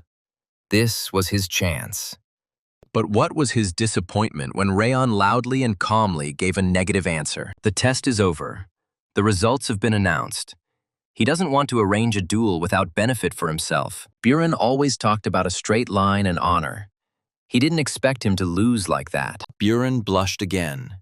He dared to humiliate him in front of everyone. However, Glenn still insisted on a duel. Whoever takes the position of the best student will receive a bronze token. Rayon pricked up his ears and froze in place. Bronze token. Tokens are awarded based on how a member of the Sieghart family has performed, and their number varies depending on the rewards, which are issued personally by the head of the family. Rayon will have to get something good. It seems his grandfather is not particularly happy with his position either. The boy had no choice but to agree. Glenn Sieghart nodded. Then they will start right now. This time, The best student will be determined by the family. Buren pierced his rival with a contemptuous look. It will be a one-round duel. If they use aura or weapons, they will be disqualified. They can only use their body. Well, Rimmer raised his palm up and smiled. Here we go. Buren had no intention of waiting. Filled with rage, he was the first to attack. Rayon barely managed to dodge. His opponent acted very quickly. Before he could come to his senses, he saw Buren's leg rapidly moving towards his face. Rayon felt a wave of anger rise inside him and he blocked the blow. This is the Abyssal Tiger Fist, which was given to Buren personally by his father. Nothing was said about hand-to-hand combat techniques, so this is not a scam. Many of the spectators clapped in delight, as expected from Sir Buren, and his opponent is incapable of anything. Buren continued to deliver a series of blows without a break. He is weaker than him from the sideline, and he dared to encroach on his place. Buren needn't worry. They don't need such pathetic weaklings. His father's voice echoed in his ears. Buren must not disappoint him. His father is watching him. He must show his strength. His fists have become stronger. There is no way he can lose to someone like him now. However, Rayon did not give up. Even though he did not have time to deliver a counterattack, he dodged it perfectly. In some cases, the situation was dangerous, with his opponent's fists almost grazing his face. He sees them, his fists, his flow of mana, and his attacks are clear to him. Buren was drinking in his own anger and asked if Rayon Seahart was giving up, shouting that he would finish him off. The boy was about to deliver the finishing blow. However, Rayon was prepared for this. Why would he ask? Transferring his entire body weight into his fist, the boy struck. His blow was so powerful that Buren was sent flying backwards. Rayon had no intention of stopping. He was already preparing his other hand to strike. Buren felt his strength leaving him. His stomach exploded with intense pain. Even though he was afraid to look at his father, he could already imagine what expression he would have on his face. There were gasps of surprise. The boy used the Abyss Tiger Fist technique. How is that possible? Buren lay on the ground, unable to rise, as his opponent was able to use the Abyssal Tiger Fist. Rayon felt irritated. What a stupid question. He showed it himself. He simply repeated his opponent's technique. Whispers ran through the stands. It made no sense. How could he even do it? Is it possible that this boy was somehow secretly given the technology? And if not, how? Hundreds of eyes stared at Rayon, some with disdain, some with shock. This was impossible. Everything inside Buren was seething with anger. Never in his life had he felt so humiliated. Rimmer was also at a loss for words. This child was simply something. He was able to nullify the Abyssal Tiger Fist by using the outline strike in the opposite direction. Just being able to read his opponent's technique is enough to be called a genius. And he was even able to repeat it. Such talent can reach the peak of the entire continent, which is exactly what the Seahart family needs. A heavenly talent. A soldier who adapts quickly and learns just as quickly. The elf grinned as he assumed the fight was over. The result was obvious to everyone present. He hugged the boy and threw his hand down. The winner is Rain Seghart. The exam is over. Sylvia immediately jumped up from her seat, descending from the podium, finally able to hug her son. She hadn't seen him for so long. She was so worried about him. She missed him so much, and her feelings were mutual. Rayon felt a little embarrassed and hugged his mother back. Only the King of Essences was indifferent to this scene. He growled in his ear that he was hungry, demanding that he go home quickly. Many parents were happy and delighted for their children, and they were filled with pride because they had managed everything. However, Buren's father did not come down from the stands to embrace him.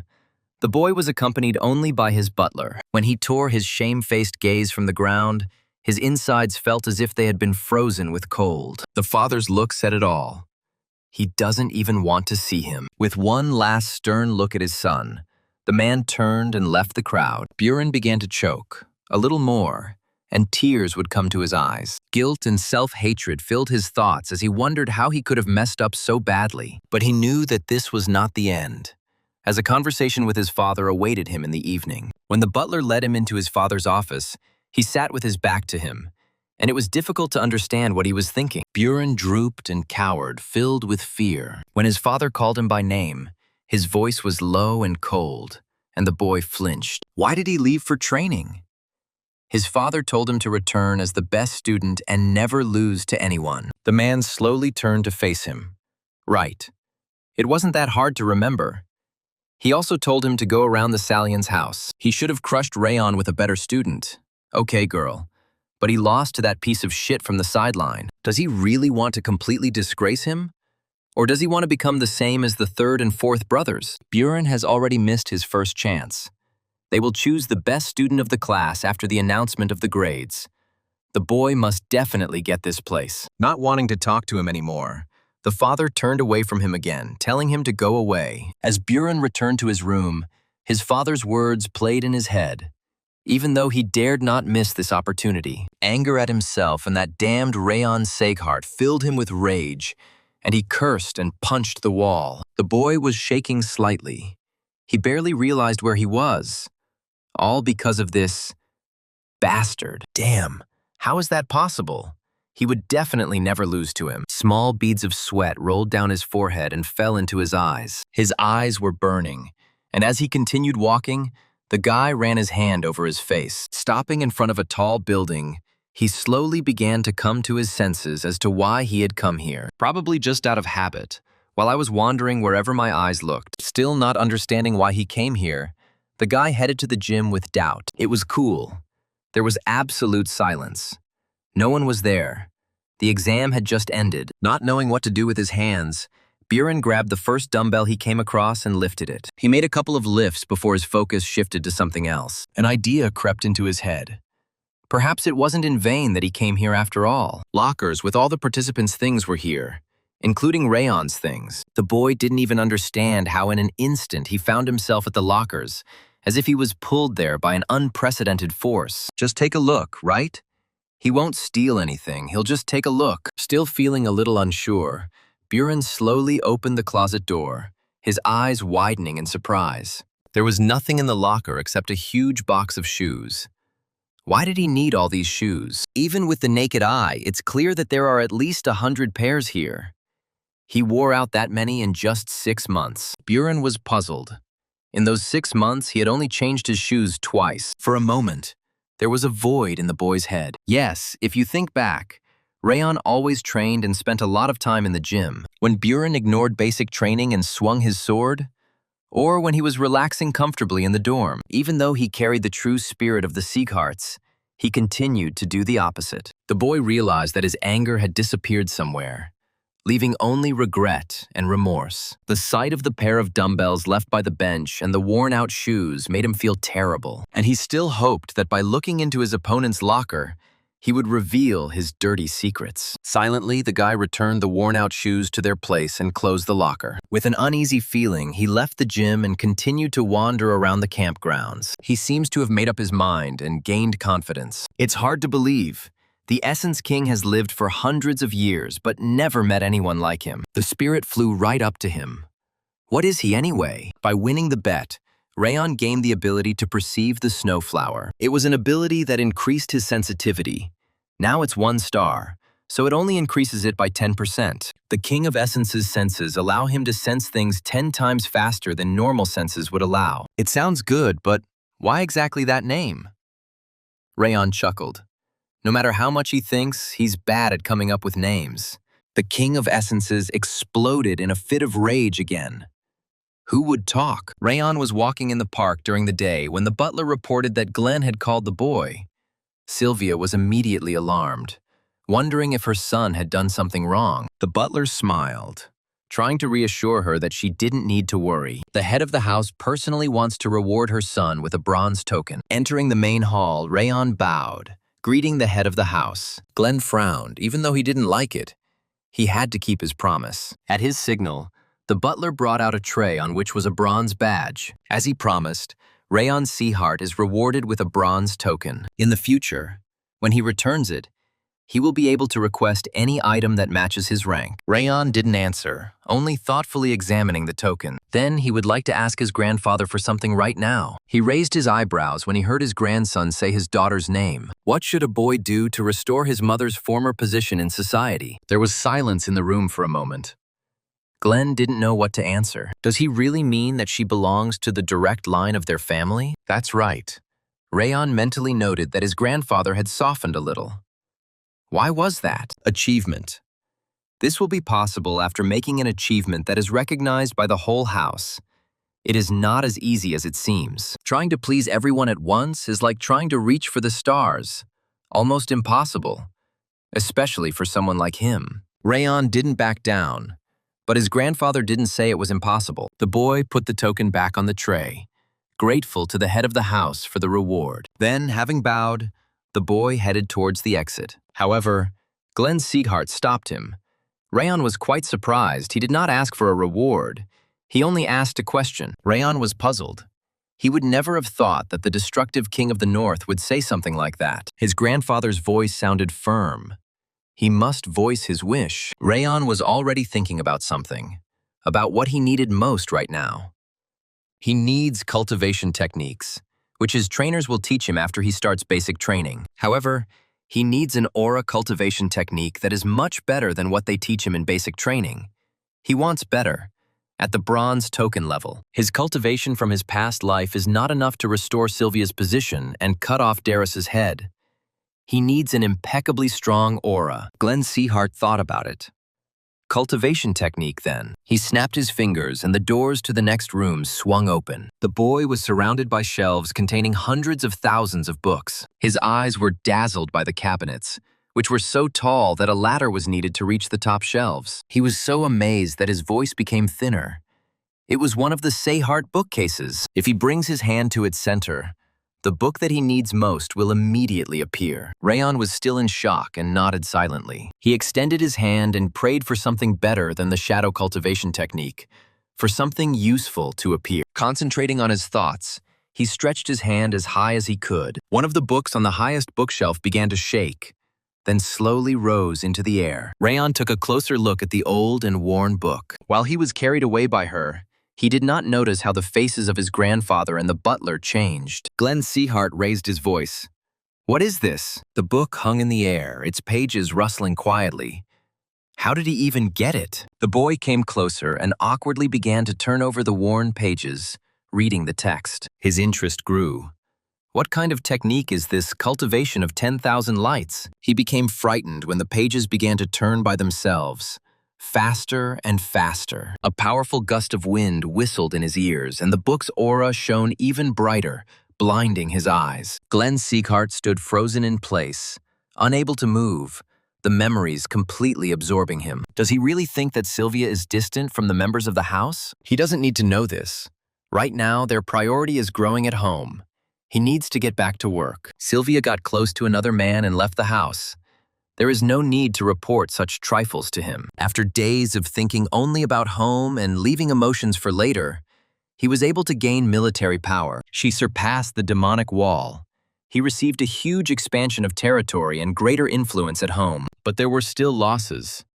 They say that his adopted son and granddaughter were attacked. The attackers were the twin ghosts from Eden, who had previously been dealt with by Lady Sylvia. She herself seems to be okay, but the other two were killed. Considering how sudden the attack was, it's impossible to save them anymore. There's so much blood. It's a shame. Eventually, he regained his emotions. But nothing can bring back the past. So even if Rayon and Sylvia hate him this time, he will protect them. What the heck? Rayon's body and mind. Something seems to be flowing into them. Glenn Sieghart was finally freed from the pressure of the memories as he spoke, his voice hoarse. It was the first time the boy had seen Glenn's expression like what he had just done. Rayon didn't know either. He only remembered that the cultivation technique had disappeared right in his hands. There was a worried tone in my grandfather's voice. What was the name of this book? The boy looked at his palms. A new and unknown power was accumulating in them. In a low voice, he quietly said the name, 10,000 Lights Cultivation. He just said that he remembered all the contents. The boy nodded. That's right. His grandfather's voice changed subtly. Okay, that's pretty good. He cut it off abruptly. His reward was over. He could leave. Rayon was puzzled. Something strange had happened just now.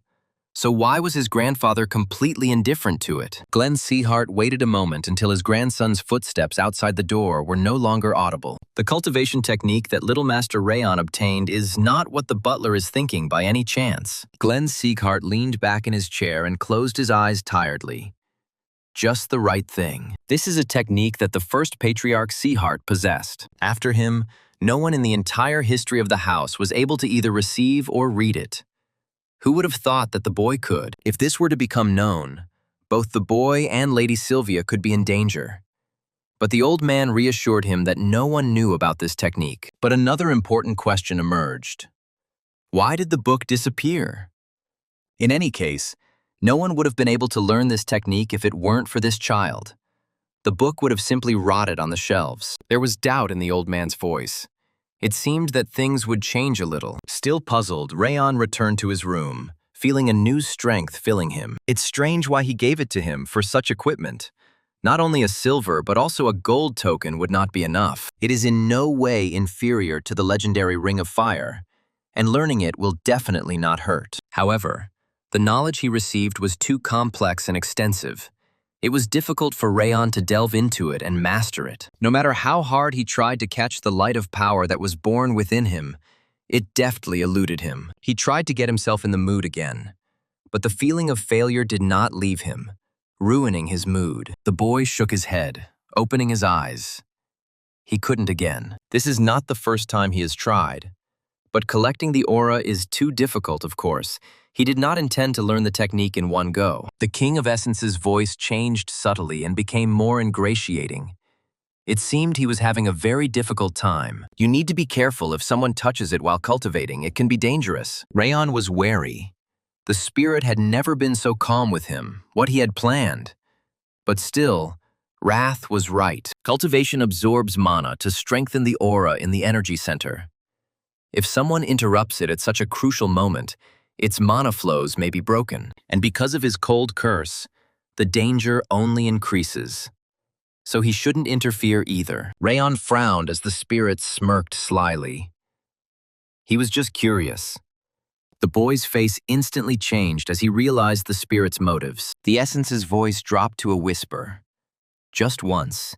He must allow the Essence King to interrupt his cultivation. Rayon tried to suppress his fear, but then he would have to absorb the destroyed body. But for the spirit, it was not important. He, a man, could not surpass it. However, if his limbs are cut off or his energy center explodes, the Essence King will be able to restore them. When his body is crumbling and he is ready to give up, that will be the best opportunity for the spirit. He only said it once, that's right. Rayon can't wait to see how he attacks him now. The spirit was sure that the boy was bluffing, because the King of Essence could pierce his mind at any moment. Rayon realized that he had become too accustomed to him. The Essence King was truly his enemy, an emissary from the devilry, trying to obtain his body whenever the opportunity arose. He thought he had finally given up because it had been quite a while and he would have to be more careful. It's time to take care of her. It's definitely not a coincidence that she comes here every night. Rayon headed to the window, and sure enough, his nighttime guest was there again. The boy was determined to deal with her. A lot of time had passed. He would return to his old job. On the shore, by the large lake that was located under his window, sat a red-haired girl. Lately, he's been just talking to himself hour after hour. But she still has something she'd like to report. Judiel didn't expect that he would obtain such an advanced cultivation technique with just a bronze token. Moreover, the flow of mana she felt from the boy's aura cultivation was, to put it mildly, outstanding. This information will definitely be important for the Central Palace of Martial Arts. It needs to be delivered as quickly as possible. Even though the girl is doing this on orders, this boy is just a child. I wonder how much more she will have to dig under him. Having finished describing the events of the last few days, Judia lowered him onto the calm surface of the water. She felt someone's presence nearby, but it was too late. The blade of a sharp knife was presented to her neck, forcing her to freeze in place. Rayon's voice was cold as ice. If she opened her mouth, she would die. He continued, "If she moves, she will die too." Then he ordered to lower his gaze and look at the lake. Judiel felt a trickle of sweat run down her back. Who was it? How can this man exude such killing intent? However, the reflection in the water was the answer to her question. This child was haunting her. Rayon had been constantly aware of the girl's gaze on him since the very first day she had started working in the annex. Was she able to obtain some important information? After this question, the girl's heart sank somewhere. Judiel thought she was completely invisible. Was the boy pretending not to notice her? Rayon pressed the blade lightly against her neck, ordering her to open her mouth. Then he slowly brought some kind of pill to her lips, carefully pushing it in. While Judiel was trying to push the pill she had involuntarily swallowed back down, the boy reached for the letter. He doesn't see what she wrote in this letter. It's a special paper that requires a special reaction to read. Out loud, he began to thoughtfully list: water, earth, fire, the wind, the moonlight. And at the last moment, the girl's face involuntarily changed. Rayon chuckled. So it was moonlight after all. Judiel was frightened, he learned. But the boy began to list names. Eris Seghart, Karun Seghart. Her face changed again, so it was his order. It was impossible. Her expression was emotionless. She had trained for years to be a flawless spy. This burning pain in her body, the fact that he can read her thoughts without any problem. There can only be one explanation for all this. It's all about the pill he recently fed her. Her insides nodded as she realized she had swallowed the worm of rage. Karun Seghart had ordered her to go to the annex 6 months ago and send him information about Sylvia and her son. If the girl copes well with this task, then he will reward her with this. Judiel no longer feigned composure. Her voice trembled with fear, wondering if he had fed her the worm of rage. Rayon's eyes widened, so she knew what it was. His voice became quieter. Who would have thought? He was surprised. Realizing what was inside her, the girl felt nausea rising in her throat. The fury worm was known as one of the worst curses in the world, as it allowed the target to be killed whenever the creator wished. She sent these letters to Karun. She's probably a spy from the Central Palace of Martial Arts. Her operation probably started 7 months ago. After the justice ceremony, she did a good job of investigating, not only about him and his mother, but also about Helen and the other servants. Judiel felt like she was losing touch with reality. She thought this mission would be easy. Obtain information about Rayon, an ordinary child, and Sylvia, whose body was mutilated. It seemed like an easy task, but there was a real monster living inside the boy. The girl became hysterical. She will rewrite the letter and will not reveal the whole truth. Rayon cut her off. Even if she changed everything, Karun would find out about him sooner or later. This will only make the man realize her incompetence. Rayon's smile was terrifying.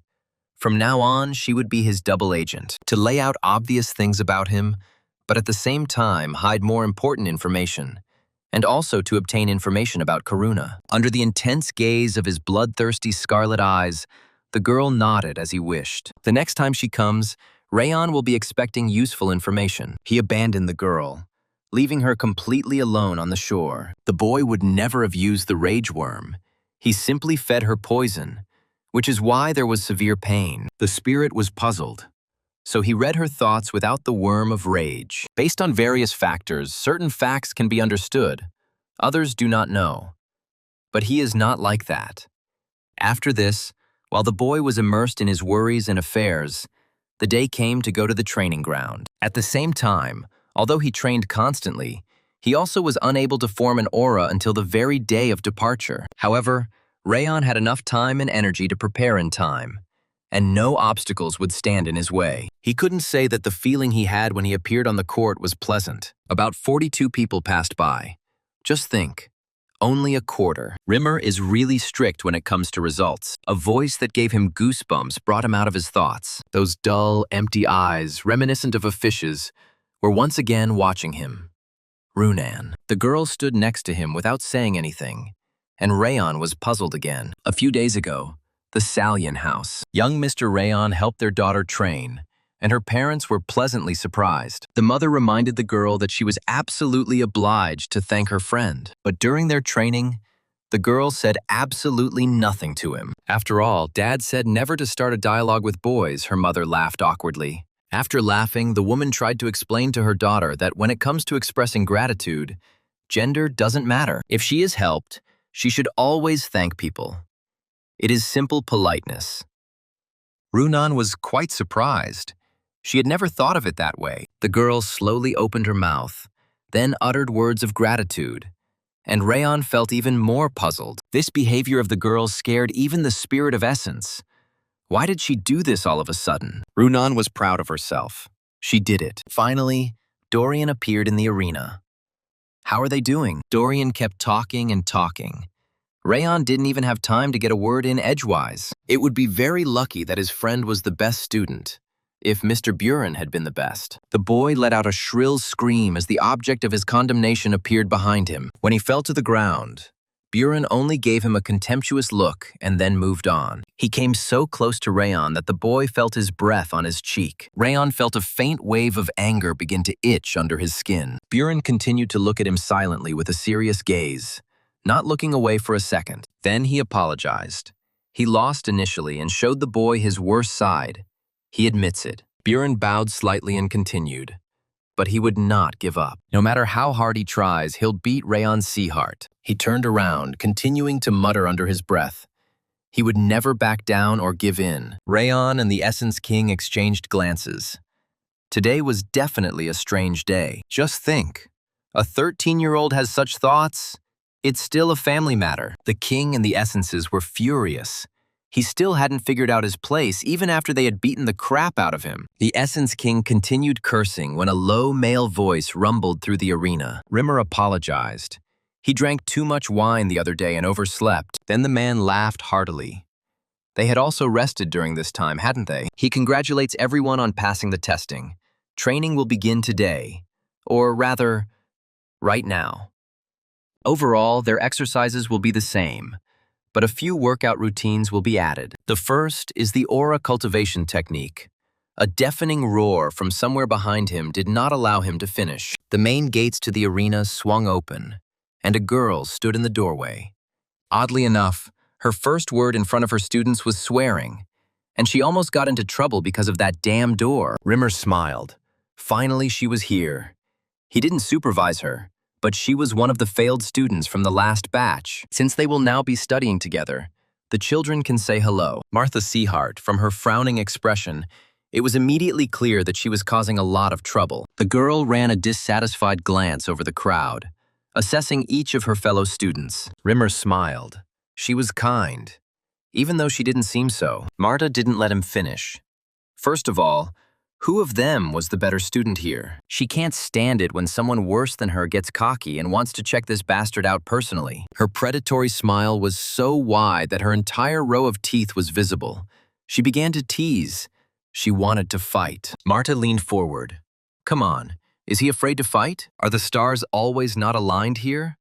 Why is he being punished like this? He, Rayon Seahart, the top student. The boy stepped forward. Martha looked him over appraisingly from head to toe, then laughed deep in her throat. He doesn't look like that at all, although that's not important. Her knuckles cracked as she flexed her fists. Less talk, more action. Buren tried to intervene, asking why Marta was behaving so dishonestly. The girl's gaze burned with rage, which he barked at the older one. She will kill him if he continues to spout mindless nonsense. Marta will give him some advice. Next time, he should choose his words carefully. Rayon Seahart was voted the top student by his instructor and the head of the house, but she says she disagrees with their opinions. The girl's voice was full of venom. She reminds that he also made a scene at that time, didn't he? Her eyebrows are like a house, so that's what she does. He doesn't want to see the pathetic ugliness that he showed himself earlier. Buren involuntarily clenched his fists. A strange feeling came over Rayon. Buren had changed a lot. Runan Salian stepped forward, shielding the boy with her body, her voice calm. Let him go. She absolutely loves all their friendly love. That's how trash takes care of each other. The girl decided to back down.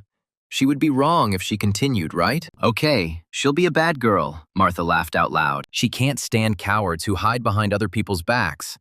They are worse than any egoists. Buren and Runan didn't have time to react in time when the girl suddenly went on the attack. In just an instant, she slipped between them, preparing to strike Rayon. But imagine her surprise when her fist never made contact with Rayon's face. Not only did he easily dodge, but he also went on the attack. Despite her surprise, as it was the first time someone had managed to dodge her unexpected attack, Martha still managed to put up a defense. Her elbow was so powerful that the boy was sent flying backwards. Buren was afraid for his classmate, because the blow was quite powerful. Rimmer didn't interfere with the situation. There were no serious injuries. So for now, you can just watch. Martha Seahart froze in a defensive pose, still in shock. A laugh escaped her lips, and she seemed to be enjoying the situation. The girl gathered an aura around herself, and the temperature in the arena became significantly higher. Straining her leg muscles, she pushed them into the ground, and it cracked. Rayon Seahart may not have any hope of getting back on his feet once she's done with him. Rimmer barely had time to intervene, grabbing the girl by the wrist. Enough.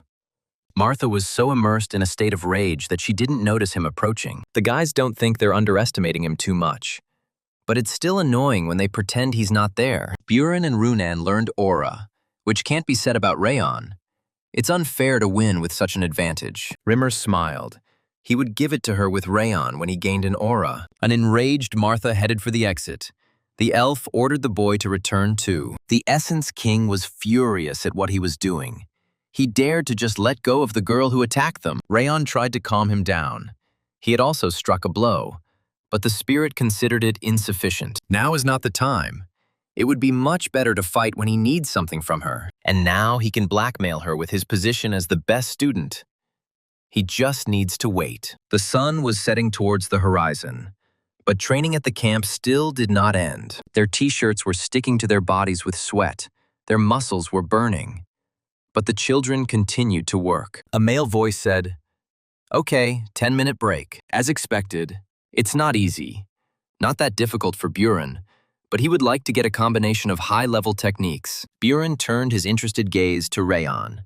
He had been watching him a lot lately. Although the boy only started a month ago, he was making great progress. Even it took him a month to learn the 7 forms fist.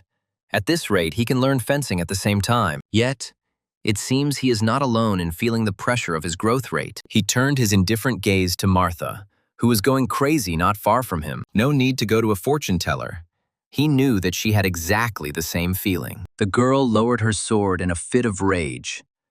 Rayon Seahart is learning all these techniques for the first time. But how does he do it so quickly, since he didn't study in advance like Buren and Runan? Moreover, his body is susceptible to the frost curse, since he can train all day long with such a body. Her talent is frightening. That's what people have always said about her. Even when she was adopted into the Seahart house, she was always a hunter. Marta was better than the members of the direct and secondary lines, who only chatted about being geniuses. She ridiculed them every time they despaired. Because in reality, she was always a genius. She was always the best. But the key word was, now she is consumed by such anxiety that she can hardly cope. After the training, the butler praised her. "Miss Martha did a great job today." The girl felt a pang of guilt, because in reality, everything felt exactly the opposite. The butler noticed her strange, taciturn reaction, but said nothing. But he still decided to cheer the girl up. She didn't need to worry so much. Martha took his words with hostility.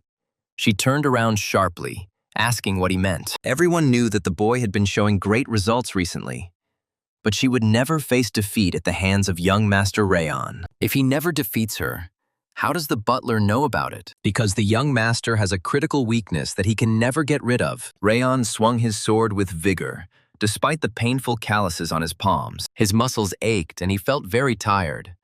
But the feeling of his own strength gave him pleasure. A couple of his classmates approached him awkwardly. They wanted to ask him something about posture. However, the boys quickly became embarrassed. They still couldn't turn to him, but his fencing skills were truly magnificent. Martha's voice was much louder. It drowned out the boys' voices. Magnificent. Amazing. She didn't expect him to train on par with her in such a short period of time. He is more than a genius, a quick learner, and his voice was dripping with sarcasm. But because he has poor mana sensitivity, all of this is pointless. It's a shame that his talent will lead to nothing. Although, she laughed briefly, maybe he will at least become a fencing instructor. Everyone was silent. It would be more expensive for them to interfere with Marta. Rimmer did not interfere for now. Martha was pleased with her influence on the others. No one says anything, as expected. No one would have thought that this idiot would still not master the aura even after 4 months. The butler told her all this. The young master has no talent when it comes to aura. Martha probably doesn't know because it was before she was adopted. But at the evaluation ceremony, young Master Rayon's receptivity to his mother was at its lowest. The only person who has yet to study the aura in the 5th training hall is young Master Rayon. Plus, the bronze plaque will only give him a training technique that will be either average or slightly higher, which is hardly better than normal. But given that he still has to master the teaching technique, he is confident that the results of the evaluation ceremony were correct. Rayon may be the most talented in swordsmanship and combat, but if he can't work well with aura, then he won't be able to become a real martial arts master. Martha was happy with this state of affairs. She's still angry that she lost to that boy, but he will never get ahead of her. She looked over her shoulder. He wasn't the one she should be worrying about first. Runan stood nearby like a silent shadow, simply watching and not making a sound. Marta didn't want to admit it, but the sight of this girl sent shivers down her spine. She wanted to say something. Runan's answer was laconic. Let him go. Is that all she wanted to say? The girl repeated herself again. Let her go. You need to take an advanced class, one meant for straight bloodlines only. Martha walked past her, shaking her hair. Since she didn't turn around, she didn't see Runan's empty fish eyes following her all the way to the exit. It had been dark for a long time already. The hall was empty except for one person. His legs were giving out completely, and Rayon sat down tiredly on the bench. With a trembling hand, he wiped the sweat from his forehead. That was enough for today. It's funny. On the battlefield, he learned not martial arts, but survival tactics and the ability to kill. The only thing that improved was his skills as an assassin. He couldn't even imagine learning anything else. Rayon smiled. He didn't know it would be so interesting to study martial arts to improve himself. The Essence King rolled his eyes. He couldn't believe that the guy did nothing while being insulted. He was just an idiot. That black-haired girl, she kept muttering something about him. But Rayon didn't hear because he was too focused. He needed to be more careful. If she said such things about the Essence King, he would freeze her on the spot. There's no point in fighting her. Even without the Thousand Lights technique, Rayon can easily defeat someone like her. As he left the hall, he shuddered. Runan was standing on the threshold. The girl didn't say anything.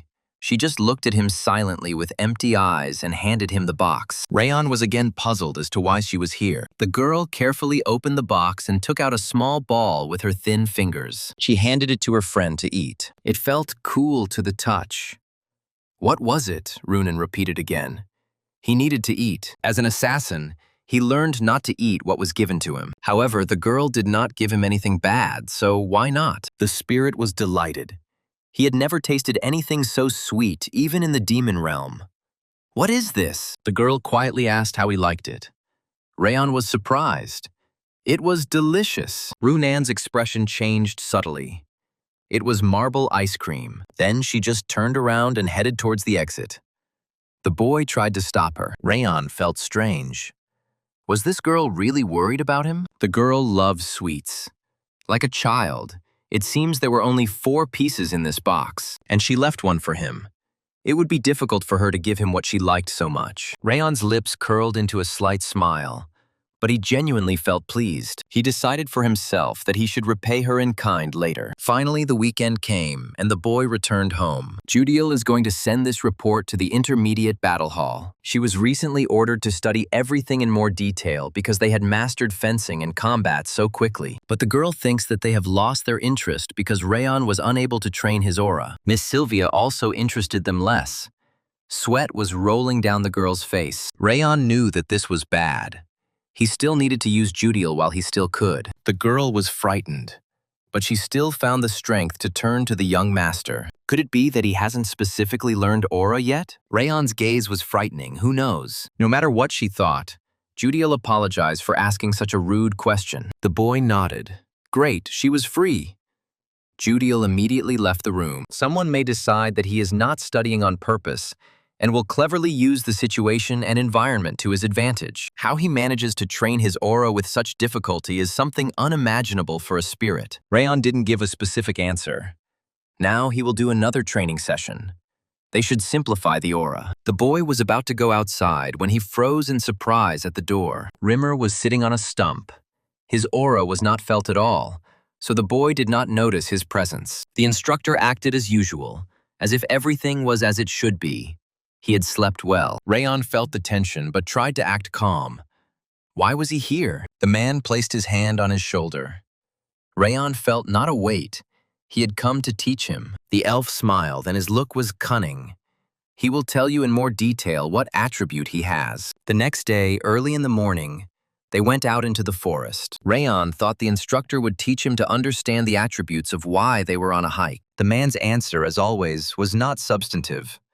Stop whining and let him just wait. He is a bit lazy, but nevertheless, he is an excellent teacher. The elf chuckled when the boy asked how he was going to teach him the attributes in a place like this. Rimmer couldn't forget the day he first saw the boy's teaching technique. It was as if he were looking at a flame as strong as magma. It was a completely different dimension than conventional technology. The courage with which he tried to embrace the cold of his body along with the flames, instead of removing it from the mana circuits. If Rayon Seaheart could really master this technique, the elf was delighted at the thought. Chuckling to himself, Rimmer watched the boy slowly trudge behind him. He stopped in the middle of the clearing. That should be enough. Silence, except for the birds singing. No people to disturb them. Rayon looked around doubtfully. In the middle of the forest. Why here?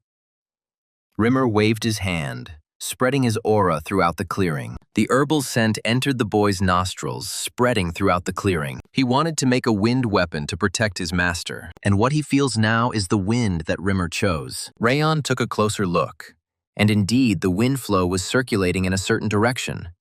The man was controlling it. The boy looked down at his palms, wondering if he would ever be able to do that again. He may have weakened it to give the boy a taste, but Rimmer can see he's not afraid at all. He has felt this wind since birth, since he is an elf, but Rayon is a human. And besides, the cold will make it more difficult for him. There are many types of wind: warm, cold, sharp. During the explanation, the elf continued to control the flow, stirring the leaves of the trees. The man wanted to create a blade of wind that could pierce through everything, and he achieved it. The boy needs to find what belongs to him and subjugate it. Rimmer asked him to think about the fire he wanted to possess. But this is the north. If he sets fire to the forest here, he won't see real flames, the elf added. And if anyone sees this, their head will be cut off. However, there was an ideal place for the boy here. He led him a little further. When they appeared, the craftsman responded with displeasure. The elf's appearance ruined the flame. Rimmer laughed awkwardly. It looked like today was going to be a failure anyway. This is the place where you can feel the hottest and most passionate fire in the entire north. The craftsman's coal pit gave Rayon a pleasant feeling of warmth and comfort. Here, he seemed to feel at home. The blacksmith finally looked away and turned his gaze to them. Who it was he had brought this time. Rimmer's ears perked up. He was actually the patriarch's grandson. The old man didn't care.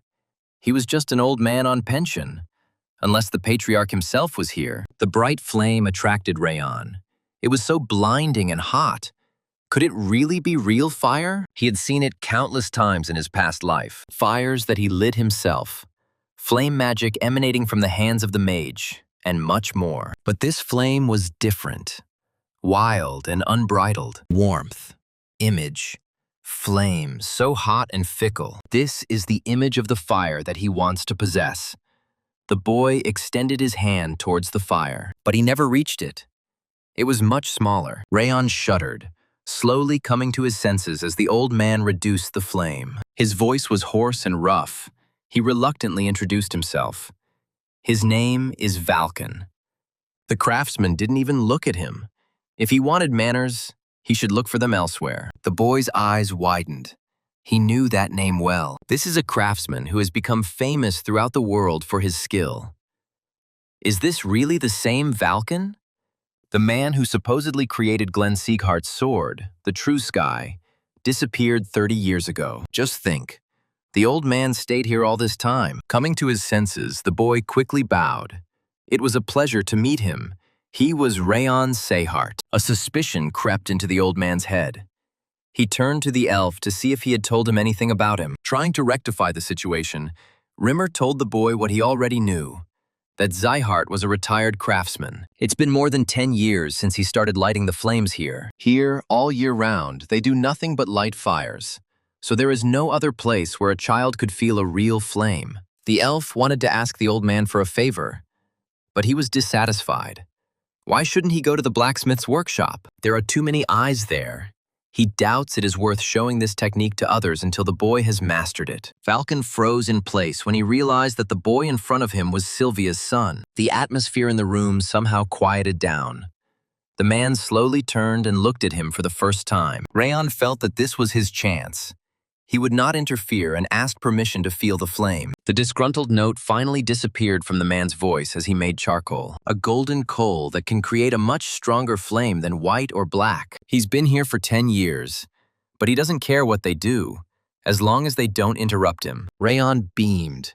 Finally, he could master the aura. Rimmer thanked the old man for being so kind, although he hadn't expected Falcon to accept the request. If the old man treats him well, the elf will bring him real good alcohol. Falcon interrupted him, even if he didn't hope it was because of him. The flames in the stove rose when the child entered, and were so strong that the coals were destroyed by the sudden surge of heat. This child's breath has the ability to control fire. If this is the child he thinks of, Falcon hoped that this boy could fulfill his wish. During all the 7 months that he visited Falcon's furnace, the boy thought about the flame he wanted to obtain. People say that fire is the most terrible and powerful element. But everything turns out completely differently when a person is able to control it properly. The trained flame is more stable than any other element. And in addition, it awakens the energies of the 10,000 flames technique. Every day, Rayon remembered Rimmer's instruction. He must visualize the flame he wanted to find. And every day, the boy repeated these words to himself, imagining the fire he needed. He imagined how he wanted to cut Darius's throat. He also wants to help Sylvia regain her direct inheritance title. The path to his goals is shrouded in darkness, where he cannot see anything at arm's length. A torch that lights the way. The flame will become his weapon. It will be strong and durable. It will survive snowstorms and snow. An unquenchable flame. That's what he needs. And a fiery energy stronger than usual penetrates into it. The heat of this space, the furnace, gets inside it. You need to concentrate and catch this fire. Feel it a little more strongly. This is a spiritual state of complete selflessness. He sees pictures from thoughts right before his eyes. If he concentrated any longer, the sharp cold threw him off balance. The king of essences enveloped him in coldness, whispering in his ear, "Now it's his turn." Didn't he say that he would wait until the boy was at his weakest? And now, the spirit laughed. He must freeze forever. Rayon gritted his teeth. He had been careless. But why now? The Essence King hadn't done anything lately. So much so that he had even forgotten about its existence. A demon who wants to take his soul, of course.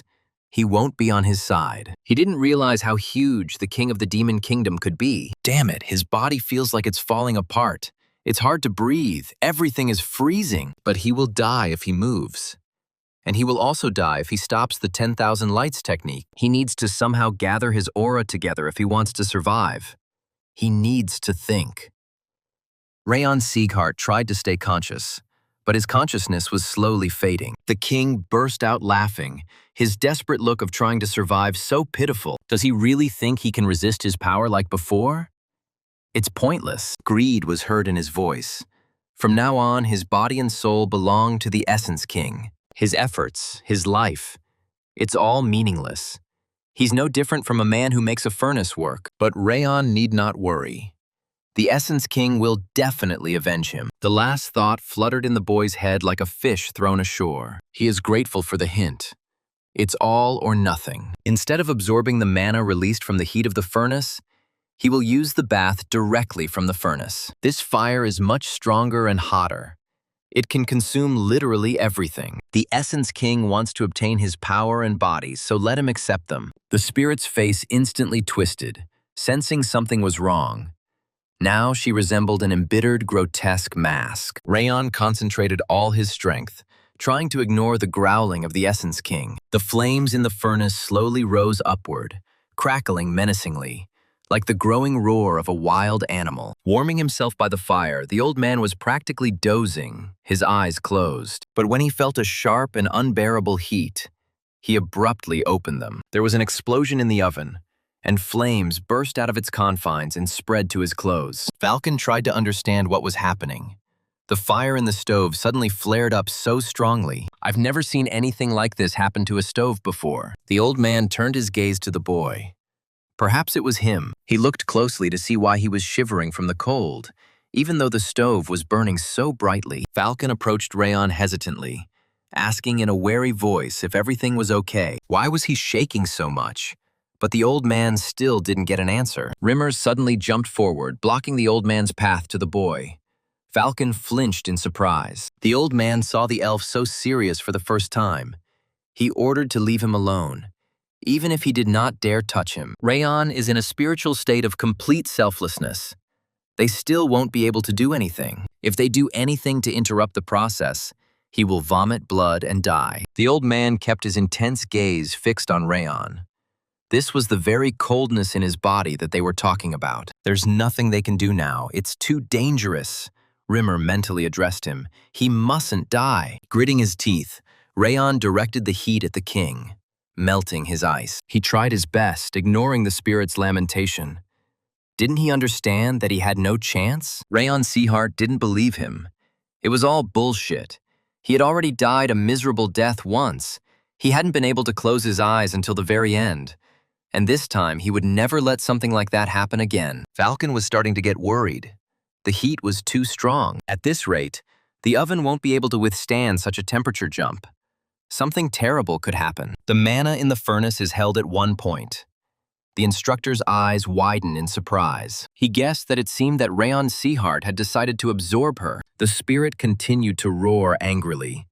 It seemed that his strength was running out. The flames in the furnace grew steadily until they reached their peak. The explosion was so powerful that it blew the entire artisan's house into pieces. Rimmer tried to find the boy in the devastation, but smoke filled his field of vision. The elf darted from side to side, groping through the rubble, until he froze in place. The boy was safe and sound, and a golden aura hovered around him. A scorching, thin haze swirled around him.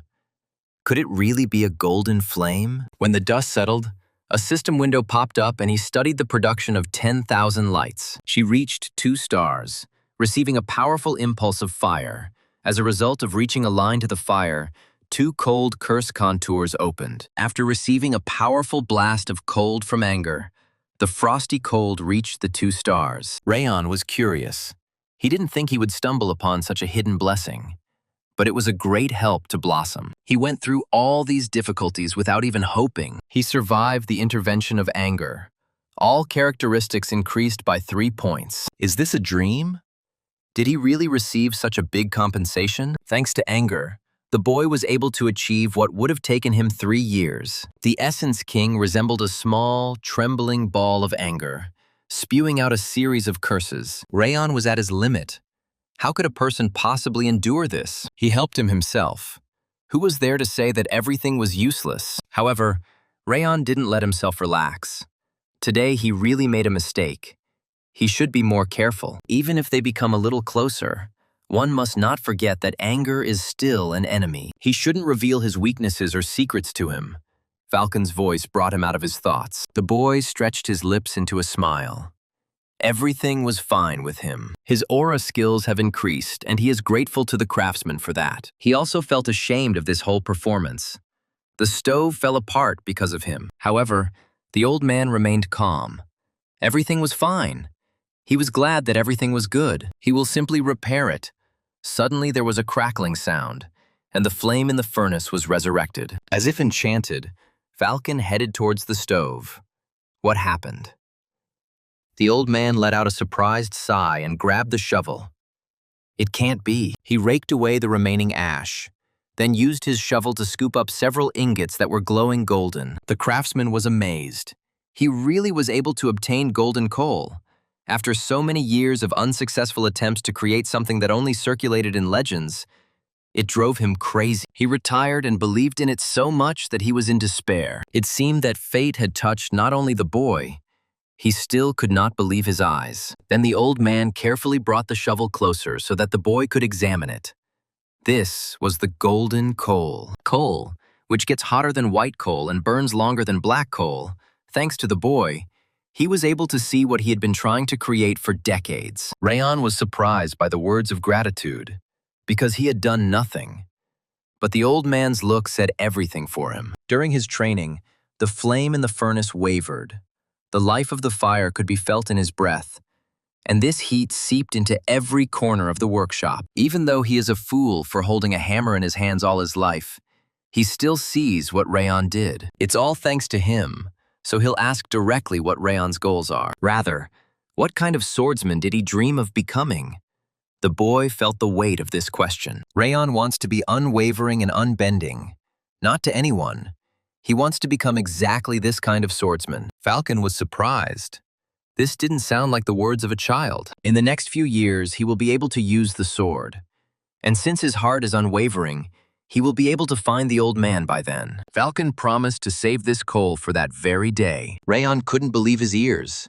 He wants to say that he will forge a sword for him. But he is retired. Retirement is a common occurrence.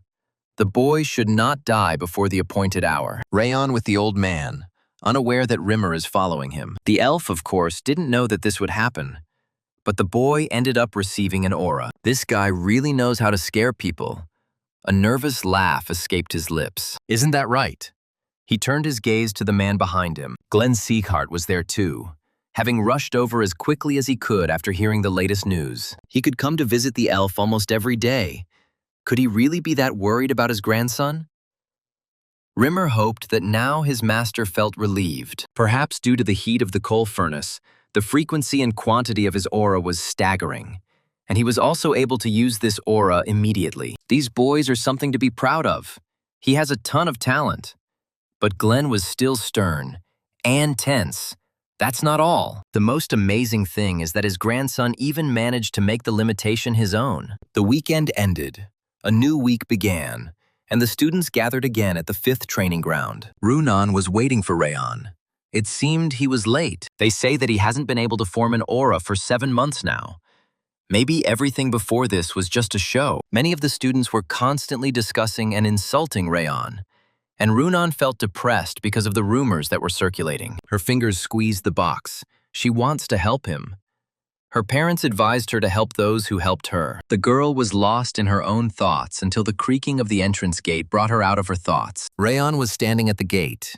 He finally came. He was in the middle of an argument with the Essence King, so he didn't notice Rune at first. He flinched in surprise and fear as he nearly crashed into the girl who stood in his way. Runan stopped next to him, continuing to look at him silently. Her gaze was still just as empty, but over time the little guy began to get used to it, and it frightened him less and less. His classmates slowly opened the box, and inside were 3 cakes. Her voice was quiet. He shouldn't despair. She held the box forward. The girl's eyes widened in surprise as her friend obediently reached for the contents of the box. Oh, these aren't the same sweets as last time, then. He'll take one. Runan felt that refreshing scent and breeze again. Only a couple of days had passed, and she had already managed to get used to it. It seems like he has become even nicer and stronger. Something has definitely changed. Rayon, who thanked the girl for the treat, had no idea what Runan was thinking. The King of Essence, who had been cursing just a minute ago, instantly softened. That same taste. These balls are still as good as the first time. He needs more. Rayon whispered that he should curb his greed and behave decently. Then he slammed the box shut and thanked the girl again for the treat. There was a subtle change in Runan's behavior, and she asked if he would never do it again. When the boy refused, Runan asked how he was feeling. Rayon froze for a moment and opened his eyes in surprise. No one had ever asked about his condition before. He suppressed his surprise and feigned serenity. He really did feel better. Runan's face lit up. That's great. Then, already in high spirits, the girl headed to her seat. Rayon, who hadn't even realized that his lips had stretched into a smile, thought what a weirdo she really was. They are probably already bored with continuous training. But children need not worry. Something more interesting awaits them next month. They have worked through the basics and fundamental techniques. It is time to move on to developing their energy cores. Whispers ran through the class about what the instructor was getting at, what they were talking about. Martha's face lit up when Rimmer announced that they would be dueling each other in a month. The results of the duels will influence the likelihood of them being eliminated or not, and will also be used to compile a ranking of the students. That's why they need to do it properly this whole month. Martha didn't let him finish it. What about the underachievers who couldn't even acquire an aura? The whole class knew who she was talking about. All eyes were on Rayon. Rimmer laughed. The one she was referring to had already acquired his aura. Martha was taken aback when he made it. It seems like yesterday or today. Rimmer can't say for sure. A hint of madness sparkled in the girl's eyes. She finally had a chance to finish what she had started. She thought she would die of boredom before the boy finally finished training. He must remember what she once said. She does not listen to those who are weaker than her. Martha had to put up with his insolence for too long, and it probably wasn't easy for him either. He has status, but his skills don't quite measure up to it. Martha was getting closer and closer to him. Finally, she would be able to put him in his place. However, when there was just under a meter between them, someone's hand blocked her path. Buren was calm and advised Martha to cool her ardor. It hasn't even been a day since the boy received his aura, and she is already planning to fight him in a month. She has no honor. Of course, for a boy who was surrounded by people throughout his childhood, honor probably comes first. But Martha personally reserves her concept of honor only for those who deserve it. Even those breaks acquired an aura in a month, but it took their student more than 6 months. Learning the most advanced techniques takes 7 months maximum. Everyone knows the truth. This fool simply has no talent. Who else but Buren would know about this, after all? They were at the determination ceremony together. A swordsman who cannot use his aura will never achieve fame. Even if he is talented in swordsmanship, without mastery of aura, there is little point in it. The instructor must admit that Rimmer decided to hold duels because he also believes that someone else should take the place of the best student. Rimmer didn't want to interfere. Who knows? He can't answer that question. Rayon had been occupying the top student's position for too long without any right to it. Martha laughed a poisonous laugh. It was time for him to come down to earth. What this is leading to is that the winner of the duel will be the best among all the others. Rayon's clear and concise answer knocked the girl's composure down a notch. Since he's risking his place as the top student, Martha should offer something of equal value. He's completely stupid and still hasn't gotten it. There's no one here who's on his side. Rayon didn't care about her mockery. He smiled. Was she really afraid of losing? The girl's eyebrow twitched. Did he really blurt that out to her? Martha burst out laughing so loudly that she folded in half. How funny he was. He took it. She bought into this stupid provocation, which means he doesn't want to start such an argument without a counter-bet. This is 9 color. The miracle medicine her father gave her. It strengthens both the body and the aura. If the boy wins, he will receive it. Rayon glared at Spirit. He had said that it was better to wait with the showdown with Martha. Now he can finally get something out of her. This is their chance. A whole month passed. The children trained hard. The time for the duel has come. The hour of reckoning that Martha has been waiting for so long has arrived. Everything inside her was trembling with anticipation. Today, he would answer for everything. Before meeting Rayon Sieghart, no child her age had ever managed to hit her. After 8 long months, she will finally take revenge for the way he disgraced her. This idiot only acquired his aura a month ago. He doesn't stand a chance against her. Someone who has been learning to control her aura for over 3 years. Martha must become stronger as quickly as possible to save the person dear to her. She's not going to wait any longer. This guy doesn't have an ounce of talent anyway. Martha Sieghart entered the arena, omitting all formalities. Rayon Sieghart doesn't have a chance. He's done for. Finally, the instructor entered the arena. Attention. Watching fights is as useful as sparring. They should watch the movements and plan in advance how to act in such a situation. There is no need to be nervous. It is better to demonstrate your skills to the best of your ability. So the man clapped his hands. Buren, Sieghart, and Dorian will come out first. Buren stepped forward with alacrity, which could not be said about the trembling Dorian. His voice was quiet and choppy, but he would rather give up right away. Rimmer raised an eyebrow in confusion. But the fight hadn't even started yet. The boy felt unwell. He had stomach pains since yesterday. He couldn't even sleep properly. The King of Essence was furious. If he were his slave, he would have already cut off his head. Rimmer still insisted that Dorian try to fight at least once. Even if he loses, he will still definitely learn something. It didn't take more than a few seconds before Dorian was knocked to the ground with one blow. Buren still can't control his emotions. If he had fought properly, their swords would have only touched 5 times. Why is Dorian always trying to slip away? He could have done more if he had resisted and held out longer. The elf ignored the boy's apology next. He voiced the names Runan Salian and Grain. The fight was intense. Each of the girls tried to the best of their abilities. Grain was emotional, which cannot be said about her opponent. She acted abruptly and thoughtlessly, due to which Runan was able to catch her and reflect her blow. The counterattack was so strong that the girl managed to knock the sword out of her opponent's hands. It all happened so quickly that Grain barely had time to realize it before she had already lost. The instructor advised her to hold the sword more loosely. Then her attacks would not be so straightforward. Runan's counterattack was good, but she couldn't hold the aura until the end. Next, the rest are probably a little upset since they are the last ones. Marta finally got her way. The instructor followed her lead and chose Rayon as her opponent. The fight was very intense.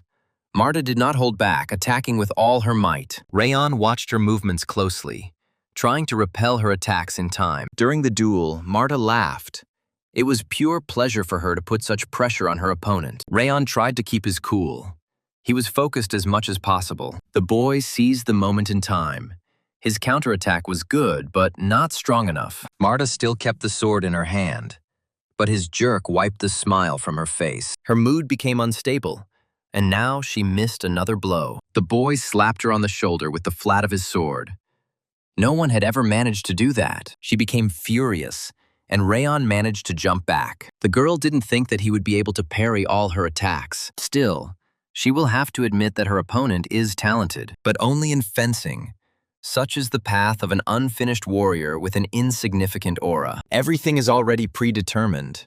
The girl released her powers. She pushed off the ground with a powerful leap and raised her sword above his head. Marta was confident of her victory, but Rayon was not going to give in to her. He held his sword out in front of him, holding it with both hands and blocking her attack. Marta continued to press, bursting into laughter, and he managed to block that too. But how long will he last? Swordsmen are not only talented in fencing. He had to spend 7 months to form an aura, which is not enough to become a real swordsman. If he doesn't give in, then she will break both his arms. She keeps talking about talent. Rayon has heard that people in this family are obsessed with talent, but she is already irritating him. Of course, for someone who doesn't have it, it might seem annoying. That's why the girl wants to show him this gap in talent. Rayon will prove her wrong. There is something that is much more important than talent. The air around him was on fire. It was such an unusual and vivid picture that Martha was momentarily distracted. The production of 10,000 fires. The first flame.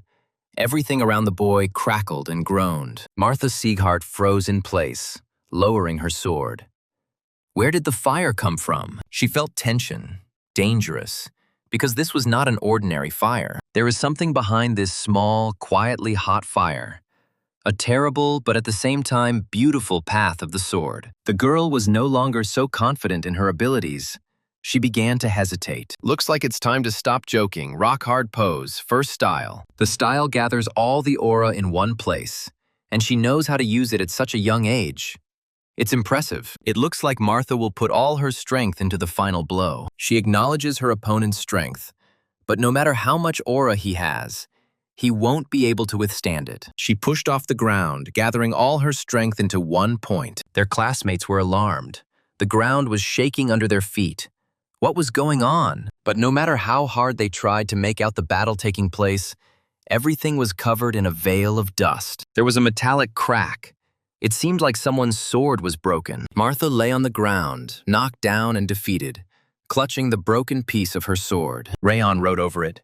It can't be. Even Martha was defeated. What with his aura? But even after losing consciousness, the girl did not let go of her sword. She has more than talent and skills. She has a strong spirit. That same evening, Rimmer went to his master's mansion to report what had happened. So Rayon defeated Martha. He completely suppressed her aura, which she trained for 4 years. The fireworks he saw that day were also beautiful, like a flower of flame, its power not corresponding to its development. The boy must have received the power of their ancestor. Let the instructor guide him so that vanity does not consume him. It was all a shock for Martha, but wounds don't heal quickly. The only problem is her mental state. Because it has become unstable, she will have to overcome herself. He seemed to have done a good job. The boy was pleased with himself. The only thing that spoiled the whole atmosphere was the spirits buzzing in his ear, telling him to do as he said, or he would freeze him. Rayon rolled his eyes. Stop acting strong. On the day the boy defeated Martha, the calamity ball he received as a reward greatly enhanced his abilities. Some restrictions were lifted. Other abilities received a second star. All his efforts paid off handsomely. Of course, there were many increases. But special attention should be paid to the star's water resistance, because thanks to it, he manages to contain his anger. Anyway, since it was the last day of rest, Rayon decided to take a little rest and take care of the flowers. Gradually, the boy began to boil. Why on earth should he listen to his endless grumbling? That's right. Now he must mix the nutrients with his hands, not with a spatula, although the spirit seems to understand this better than he does. Their carefree conversation was interrupted when the boy saw Martha's gloomy figure at the gate. He replied with surprise that she looked worse than usual. Martha said absolutely nothing. Rayon looked at her from under his brows. He hoped that she didn't come to fight with him. It's just a hobby for him, she thought. He wasn't that kind of child. Maybe she was wrong. Rayon's assumptions turned out to be correct. The girl wanted to fight him again. He understands everything. But to refuse to admit defeat so stubbornly is beyond the norm. She didn't say she didn't recognize it, but she still didn't understand how it happened. If the loser wants to challenge the winner, he must bring something with him. Yes, he laughs. In the end, there doesn't necessarily have to be anything. He just has no desire to fight. Martha was in despair about what to do.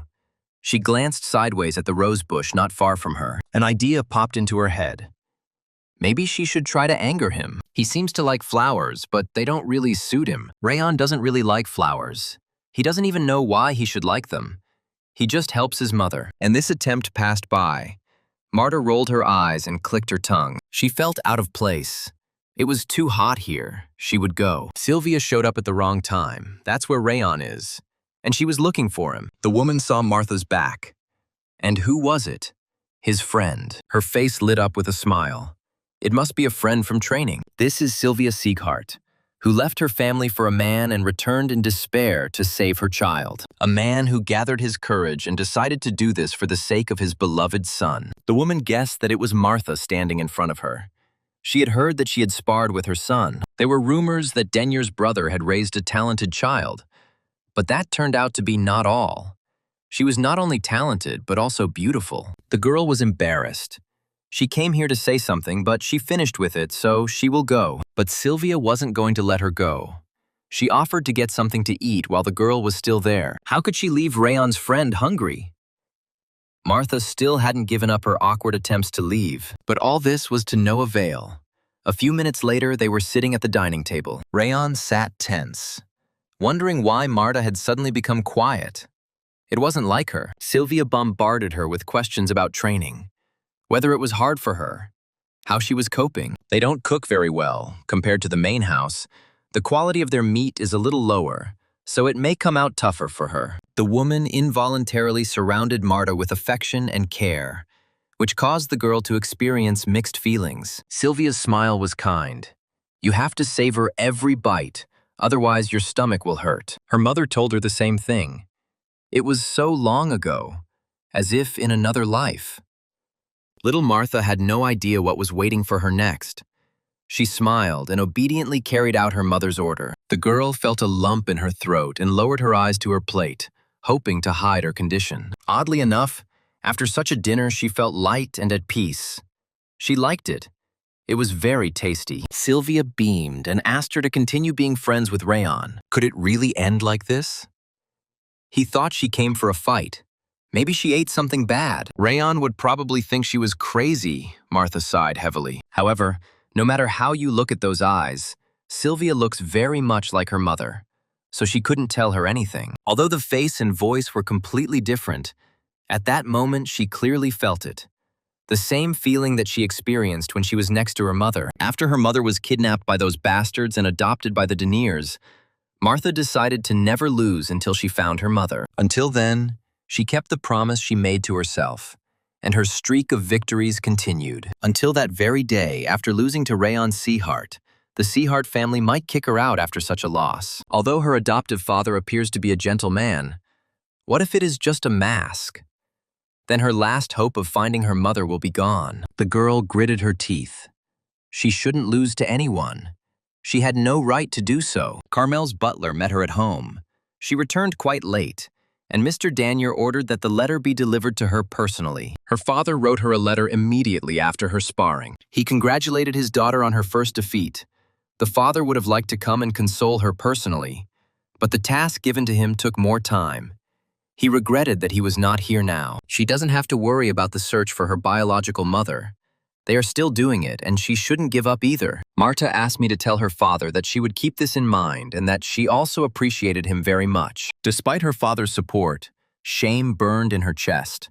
For the first time, she had lost miserably, and not because she was too inattentive, nor for any other reason. She simply lost. But what should she do? Surely she will accept defeat and move forward. She is his daughter. She cannot disgrace herself forever. If she lets things continue as they are, she will remain where she is. And then, she will no longer have the right to look into the face of her father, who believes in her so much. She will start all over again, clear her mind and run forward. Let go of the stupid and dirty past. Marta felt renewed. Now she will become even stronger. When Marta showed up at the arena the next day, the others were talking about what had happened to her. Marta stepped forward confidently and was about to pester Rayon again. She won't deny their bet with clumsy excuses. Instead, she keeps her promise. She says that the winner will submit to the loser. That's all she wanted to say. Rayon was surprised how unexpected it was. He didn't think that she would obediently accept everything as it was. This means that she was able to change in such a short period of time, which is unusual for someone their age. But the girl's nobleness did not last long. She had already managed to hit Dorian, who stood in her way. Well, maybe she only changed in relation to Rayon. It's a new year. A lot has changed, although it seems insignificant. Despite everyone's surprise, Martha continued to follow his words. Buren also matured and began to reason more calmly. Runam is still fierce, but her sword is sharper than before. And Rayon continued to train as if his life depended on it. It was impossible that he could learn the method of movement in less than half a day. To learn the technique so quickly was beyond common sense. He saw it too. The boy just stood there with his eyes closed, didn't he? And he looks even better than the instructor. It's impossible. Rimmer is sure that he is capable of everything on an intuitive level. Isn't he a monster? He is his butler or servant. And whenever they meet, Elf only talks about this child. Although his lord says so, the man knows that he too is tormented by curiosity. Was it his imagination? Or did the people in the main building look busy? And was there something planned? Glenn Seahart didn't go into details, just that some people would be coming to see them. In a few days, a delegation from the Kingdom of Owen will visit them. The Kingdom of Owen is located in the center of the continent, one of the few powers that maintains friendly relations with the Seaharts. The third prince is said to be the head of the delegation, but in reality, it is most likely the Duke of Tartan. Isn't the third prince too young? He must be the same age as Rayon or Buren. The gentleman wasn't very interested in this. He hoped that Rimmer was keeping a good eye on his students' stances. The third prince will also be accompanied by students from their kingdom, who wish to observe the training of their trainees. Rimmer must remember that the Seaharts are not prone to showing their bad side. If everything goes well, they will be able to see quite a spectacle, won't they? Glenn assumed that his subordinate was up to something, and he wasn't far from the truth. The students heard about the delegation's arrival. They will have sparring sessions with students from the Owen Kingdom, including the third prince. A swordsman must always be ready to take up his sword immediately, even after a sudden awakening. But he heard that they were going to the 6th training ground. Why did they suddenly change it to the 5th? The day before, the third prince had visited the 6th platform, and judging by his expression, he was not all that pleased. If he has free time tomorrow, how about visiting the fifth site? Rimmer feigned bewilderment. It was sudden for him too, but there was nothing he could do about it. First, they should at least get to know each other, and then they will figure it out. He greeted the future knights and the pride of the kingdom of Owen, the prince and his entourage. Greer Owen introduced himself, and everyone present was captivated by his deep blue eyes and golden hair. The third prince of the Owen kingdom. He is definitely strong, probably beyond his age. Even at first glance, this guy gives off a strong aura, and he is also strongly built. Rimmer looked at Rayon. What about him? Didn't he want to spar too? If the one in the center is the prince, it will be a good opportunity to practice recently learned fighting techniques. No, he would also like to test his strength in a duel. Well, if even the leader himself agrees, then everyone else does too. They need 20 people to participate in the duels. They will choose from those who want to participate under the leadership of their captain. He forgot something. The elf's voice became gloomy. He put his entire salary on the line, so they would definitely win. So it looks like they've finished choosing the participants for the duel. First, they would study the students they would be fighting. Everyone turned their gaze to their potential opponents. Rayon asked his classmates to pay attention to their hands. The children looked closely to see why their hands were shaking. They may appear strong in their shiny armor, but they cannot hide the tension before the fight begins. They are the same students. If you compare their training, they are in no way inferior to those of the Six Kings, including Owen. They should not worry and let them do everything in their power. Let them show their skills to the knights. Rayon proudly noted that his team had become more confident. His speech had worked. If so, then now they will decide in what order they will go out to the duel. The lead fighter must be able to boost the morale of the soldiers. This is a very important role, so they need a strong card that will definitely win. The corners of the boy's lips lifted slightly. Martha will be first. The girl was confident in her abilities. She would finish quickly and return. If everyone is ready, they should gather in the center. Why are the knights of the kingdom so big? They are definitely their age. The guy introduced himself. Tars, Vanguard Kingdom of Owen. Although his body has not yet reached maturity, it is well prepared, and he hopes for a good fight. Marta had no doubt in her own strength. In any case, the victory was hers. There was no need to pretend to be someone incomprehensible. The third prince was confident that his team would win because they had the best training. But what was his surprise when he saw that a girl from another team was calmly pushing his knight? The swordsmen of the second training squad are clearly strong. They live up to the name Sehart. Their skills can be compared to the knights of the kingdom. However, the sixth training squad was disappointing. They were well trained, but they lagged behind the Robert family's disciples. The prince's eyes widened. This fighting technique was incomparable to anything. There were also some truly talented cadets like this girl. Yesterday, he suddenly came to them and offered to sit in the fifth training hall.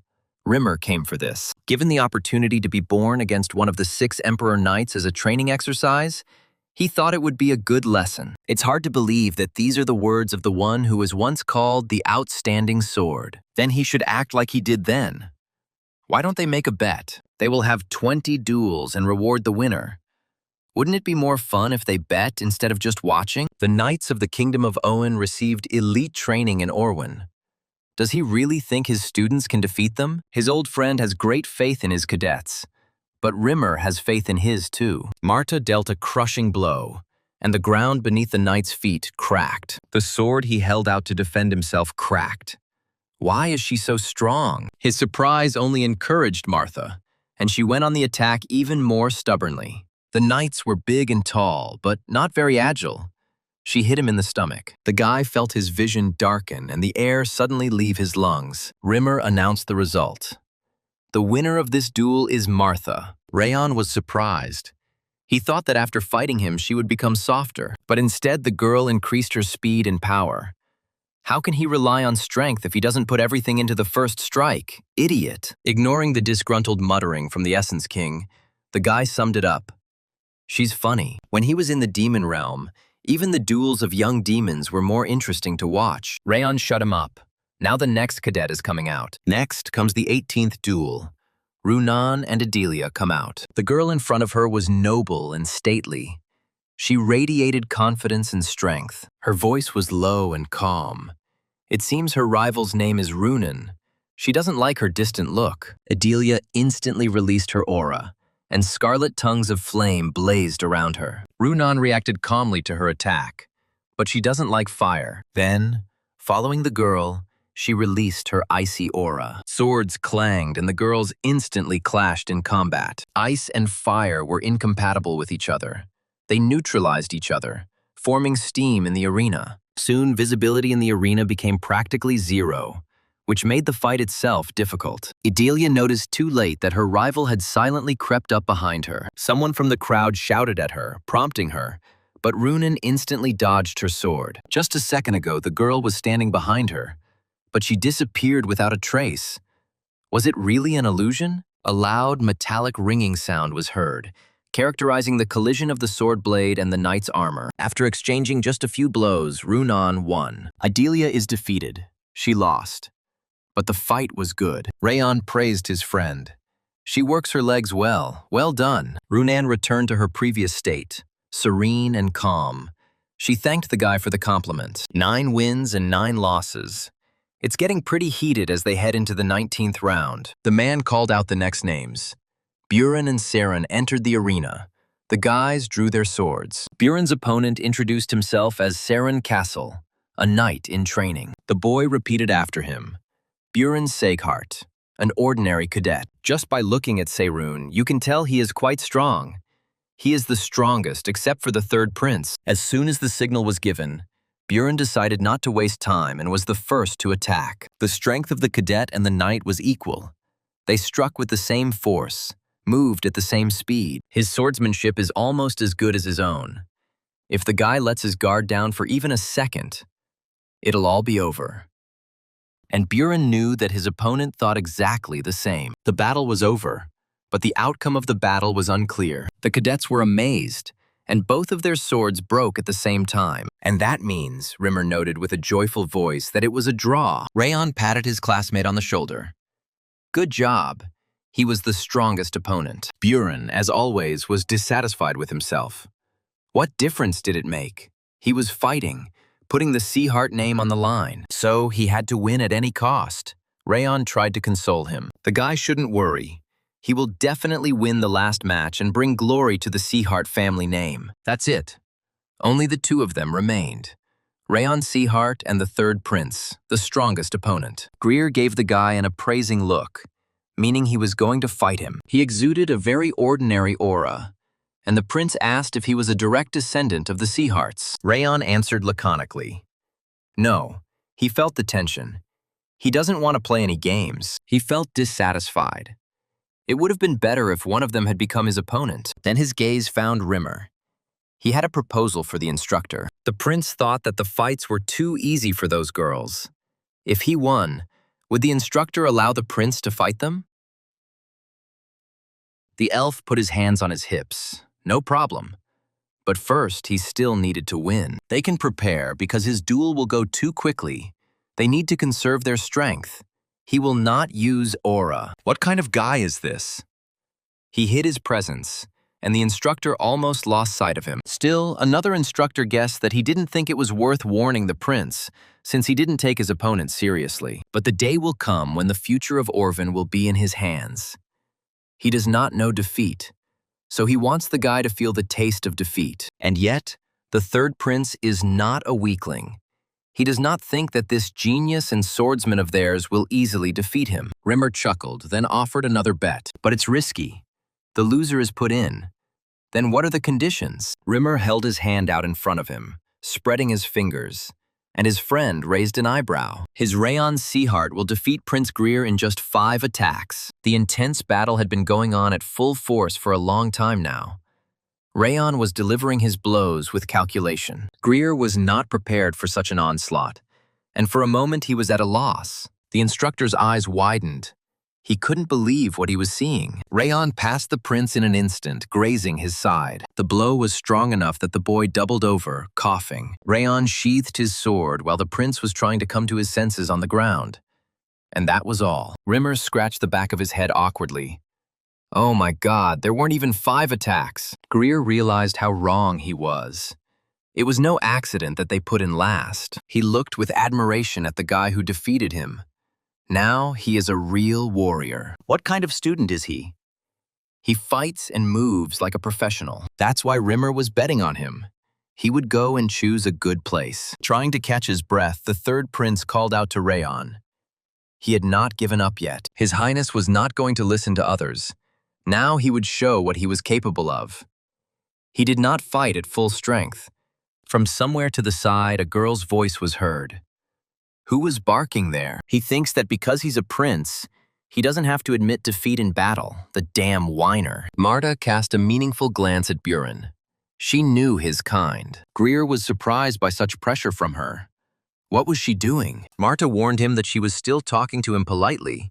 He lost, so he should get the hell out of here. Adelia was furious. Let her watch her language, after all. She was talking to the prince. Marta was about to respond sarcastically again, but Rimmer immediately stopped their argument. It would be better if they let Rayon speak. Everyone present turned their gaze to the fair-haired guy, wondering what he would do. Rayon's voice was calm. The prince said that he had put something on the line.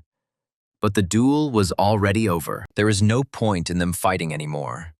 But the prince interrupts him and admits his defeat. Greer didn't even realize that his opponent was strong.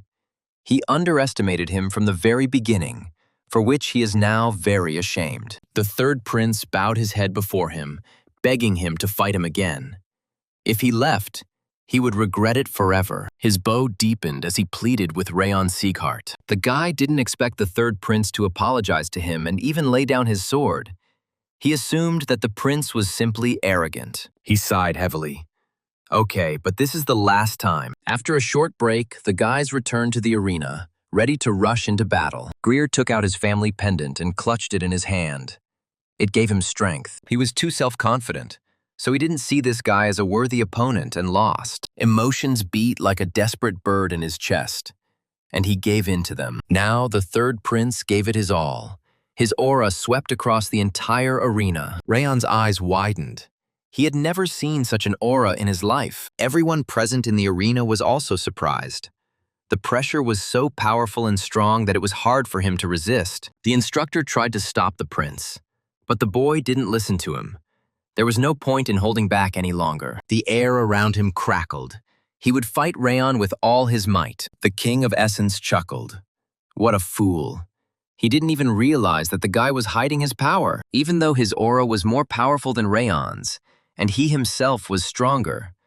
The guy was confident that he would defeat him this time too. Wrath offered him a bet, the conditions to defeat the prince of the Orvan Kingdom, and Rayon accepted it. The third prince's face instantly became serious. His gaze became calculating and frightening. It's time to begin. He pushed off the ground sharply and drew his sword in mid-jump. Rayon was ready to attack his outline. The polar forces clashed with each other, which only increased the pressure in the arena. Everything around sparkled and hissed, like sparkling wine in a glass. Those present could hardly keep track of their actions. The third prince continued to advance, while Rayon Sieghart continued to defend himself stubbornly. His mask of composure and confidence cracked. He pressed with all his might, and his opponent did not move from the spot. Can you really call him a genius? He's more like a monster. Greer didn't want to let despair get the better of him. Okay, he'd changed tactics. He gripped the hilt of the sword as tightly as he could. He would attack with all his might. This is the technique of Perez fighting, passed down only to the heirs of the royal line of Orwin. Judging by the energy, the prince is about to attack now, and he will put everything into this attack. Greer will show what he's made of. Rayon Sieghart must be ready. He's coming. Rayon never doubted his abilities for a second. He was ready. This is Perez's sword technique that is passed on to the future king of Owen. It looks like he'll put all his effort into the next attack. All the techniques of the third prince remained clearly in his memory. Rayon activated his aura. The first movement of 10,000 lights return. The third prince's eyes widened. He had once again underestimated his opponent. The fiery aura looked quite terrifying. The aura of golden flame. He had heard a lot about it. In their time, it was considered a great rarity. Greer felt uncertainty rising within him. But he wasn't about to give up. This is not the end. He has only one way out left. Their auras collided again, creating a new explosion of energy in the arena. The prince pushes back the Sea Heart's vehicles. He has the advantage. So something went wrong. His aura. Rayon Seaheart just cut it with a sword. The guy moved quickly and confidently. He didn't stop for a second or hesitate, continuing to strike. Of course, the prince again could not withstand such an onslaught. He lost his balance and fell to his knees. The obvious result, which everyone already knew, was Rayon Seaheart. He was faster and stronger, but his sword still couldn't withstand such force. Rayon Seaheart used defense to reflect his aura. His opponent is very talented. Greer was upset, but even so, he couldn't help but appreciate the strength of his opponent. And indeed, the world is big. He is grateful to the guy for the sparring, because he learned a lot from it, and admits his defeat. Rayon was glad that the prince was not offended by him. He had also learned a lot. Greer apologized for not taking him seriously, to think he was so blind as to not notice his flame. He lost both in swordsmanship and in aura to the boy who was younger than him. A chuckle escaped his lips. Then he extended his hand forward. There was something in his fist. It was a gift. He, Greer de Owen, third prince of the kingdom of Owen, gives this sign as a fulfillment of one of his requests. Although he lost, his mind became clearer, and he felt like he understood something. He was even lucky to lose to a swordsman like him. They would meet again in the future. The third prince hoped that next time his opponent would be the same as now. It was fun to chat. Then he turned to Instructor Rimmer. He was defeated, so the elf won the wager. Then the prince turned his gaze to the Duke of Tartarus. It was time to return. The prince remembered another urgent matter that he needed to take care of right now. In Rayon's past life, it was normal to complete missions without compensation. But is it right to receive such compensation? However, he liked today's event. He felt just great. This life was not turning out the way he thought. Rayon felt a pleasant and previously unknown feeling blossoming in his chest. In the evening, the prince went to the main hall to meet with the head of the House of Seaheart. Well, he learned a good lesson from that sparring. This forced the prince to look at himself from the outside, when he considered himself the best, and to see the unfilled voids in this. Greer de Owen had traveled to each of the 6 kings and fought each of them. But this was the first time he had met a trainee like Rayon. Although the boy is younger than him, he is exactly the swordsman from whom he himself should learn. Glenn straightened up, trying to hide the surge of pride in his grandson. That was true, but he had a great desire to show respect to the old man and leave them. He wanted to analyze and learn everything he had seen. Glenn Seaheart had no intention of detaining the boy, but he also asked that his letter be delivered to the king. In the evening, when the sun was hiding behind the mountains, the prince rode away from their camp. Duke Tartarus spoke up. The prince looked at him. He wanted to say something. During his sparring with Rayon Seaheart, he showed off his full strength and even used Perez's secret sword technique, which he thought was a bit too much. He reminded the prince that he must hide his power. The guy laughed awkwardly. He really had gone a bit overboard. Okay, sparring, but giving up his personal badge, the prince interrupted the man, was the right decision. Rayon Seaheart did him a favor. He could have been angry because of his frivolous attitude. However, he showed nothing of the sort and remained polite until the very end. In addition, Rayon also demonstrated his swordsmanship, which can be considered equal to him. And the badge, moreover, being an investment in the future, the Duke did not understand what was being discussed. With strength, character, and such a sharp mind at such a young age, even if it is just a bet, his name will definitely go around the continent. He will be noticed by everyone. Greer turned a sly glance at the Duke. The benefits of being friends with the guy in the future were much greater, weren't they? He grew up in a royal family, and if he can't even look into the near future, he will simply be crushed by the rest. Rayon Seaheart and the fight with him did not leave the prince's mind. He smiled to himself. I wonder how strong this guy will be the next time they meet. The butler thinks Glenn is glad that his grandson was recognized by the prince of a foreign country. He simply states a fact. The Lord smiles with such a warm smile, which he has not smiled for a long time. The old man instantly became serious. What kind of smile are we talking about? That's right. He had been smiling ever since the third prince mentioned young Master Rayon's name. By the way, he is very curious about what Duke Tartarus said, because he can handle it. In addition to the letter from the prince, the Duke needs to deliver a message to the King of Destruction of the North. This is a message from Lacroix Alberto de Owen II, King of the Kingdom of Owen and one of the 6 kings. Glenn Seahart tensed internally. He felt that something was wrong, and he was right. The Duke reported that 5 demons had begun their movement. Those who came before them did not have it so easy with Owen's knights. Apparently, the cadets are quite ready. Special training will take place next week. Dorian immediately felt uneasy about what would await them there. In fact, it's hard to call it training. Rather, it's reality. This time, they should be ready to see blood. Beyond the southern Zyhart territory lies a bandit group called Snow Lake. Some of them were from the North-South Alliance, and they made money by allowing people to pass through the mountain road, charging them a toll. Lately, their behavior has only gotten worse. They say that they are robbing all the trade caravans, and the number of innocent victims is growing higher and higher. They've already been cleared out, so why does he speak in the past tense? The cadets started making noise, asking a bunch of questions. What was their mission then? Did they really just need to attack them? The bandits attacked one of the villages to the south, causing a bloody massacre and leaving everything on fire. The entire group fled. Many of the cadets turned pale. They did not expect such details. Therefore, their mission is to track down and destroy Snow Lake.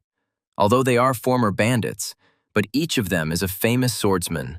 They should not lose their vigilance. The dispatch is tomorrow evening, so his advice is to prepare better. Runan Salian has been training hard alone and still has some things to improve. Her grip was firm and the sword moved smoothly.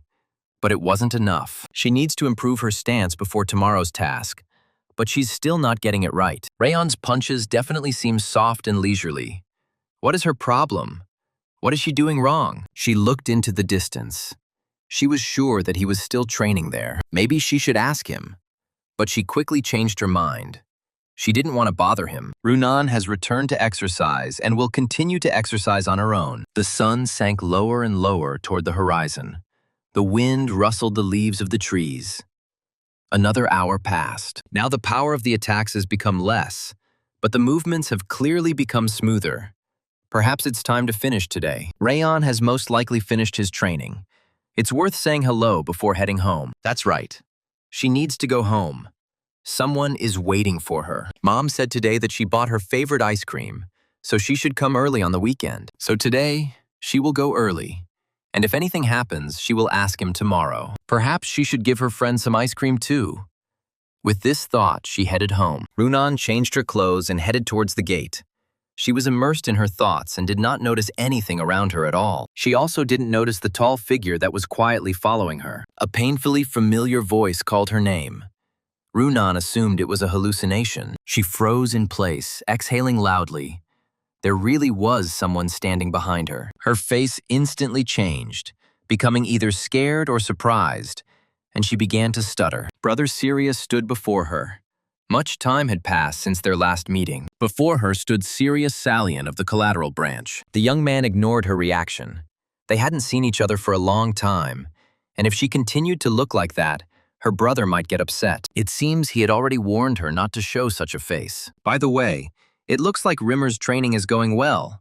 She has become much stronger than he thought. Sirius smiled at her coldly. This is amazing. However, this does not give her a reason to go to the battlefield and risk her life, right? His face was too close. Runan couldn't help but step back. She screamed loudly. Oh my God, it turns out she's gotten better over time. I'll have to remind her a little. She must remember that squirrel that Runan once looked after. I think her name was Ruby. Sirius took an animal out of his pocket. A small squirrel was sleeping peacefully in his hand. His smile made her shudder. Now she would remember again what had happened to her. She will remember how Ruby died, and what will happen to her if she ever disobeys her brother. The young man clenched his fist sharply. There was a crunch, and blood splashed everywhere. Runan froze in place. Memories from many years ago flashed before her eyes again, and she began to tremble. This was not an isolated case.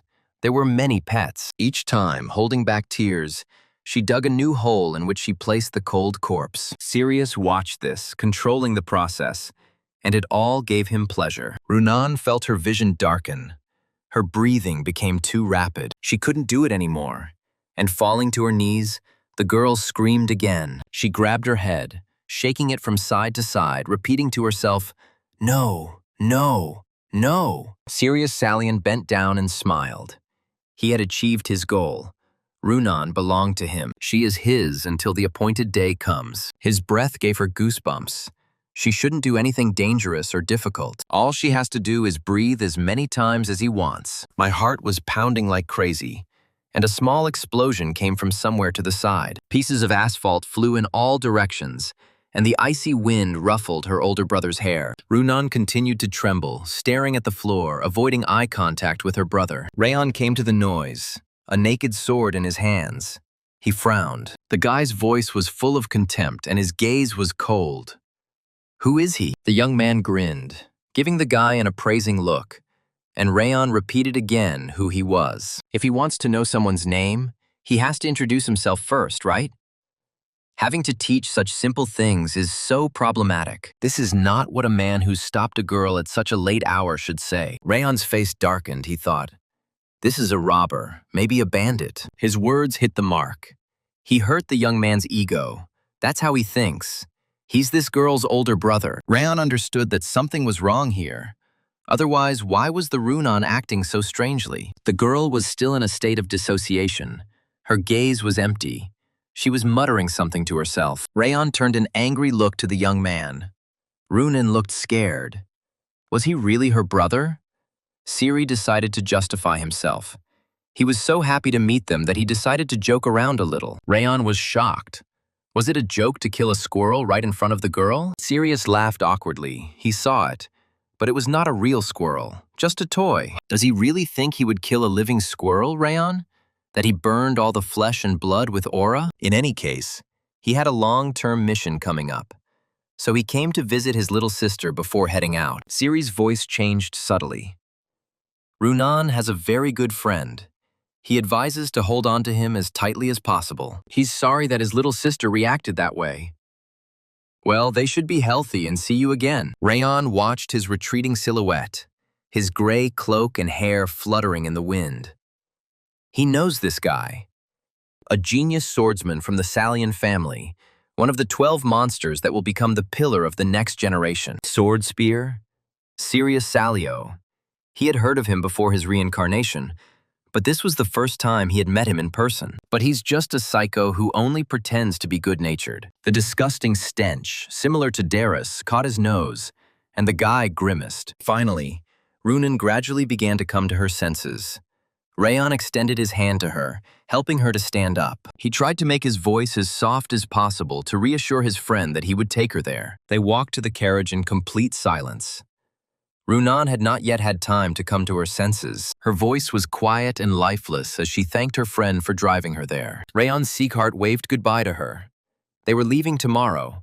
He advised her to go to bed early. All the way home, Runan barely moved, fear paralyzing her to the point of numbness. She couldn't get over the meeting with her older brother, and at home, it felt like she had been turned inside out. The ice cream box lay abandoned on the table. I didn't want any at all. And here it is again, the same as then. Will all this ever end? She clearly remembers the first time it happened. She was only 4 years old. Ruby is just very sensitive, because she will soon have a baby. Everything is fine. Then Sirius snatched the pet from her and in the blink of an eye wrung its neck. She belongs to him, so no one has the right to touch her. And even if he dares not harm himself, he simply lives and breathes. He warned that if she told her father or mother about this, he would kill them. They had no use for family. He would grind them all into dust. He will only save his sister. He will burn the rest alive. If she opens her mouth, then someone will get hurt, Runan repeated to herself.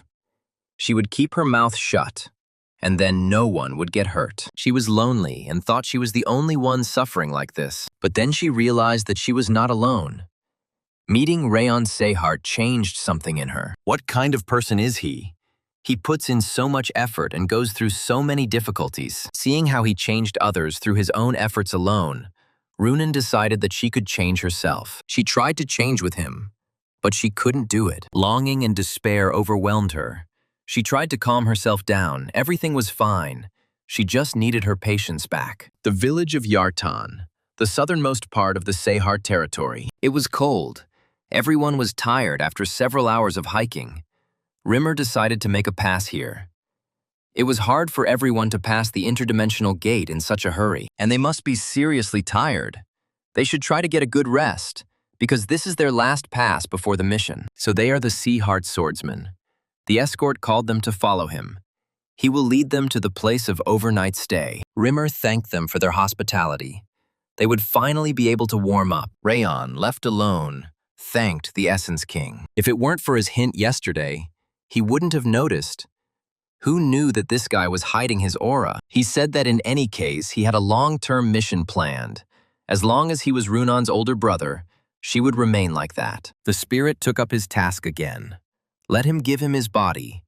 Then he will kill this guy and give it back to Rayon. The king's wrath is twofold, and his revenge on his enemies is tenfold. Didn't the girl show them the sweetness of the treats? He can do whatever he wants with it. Rayon chuckled. Yes, he was laughing at him.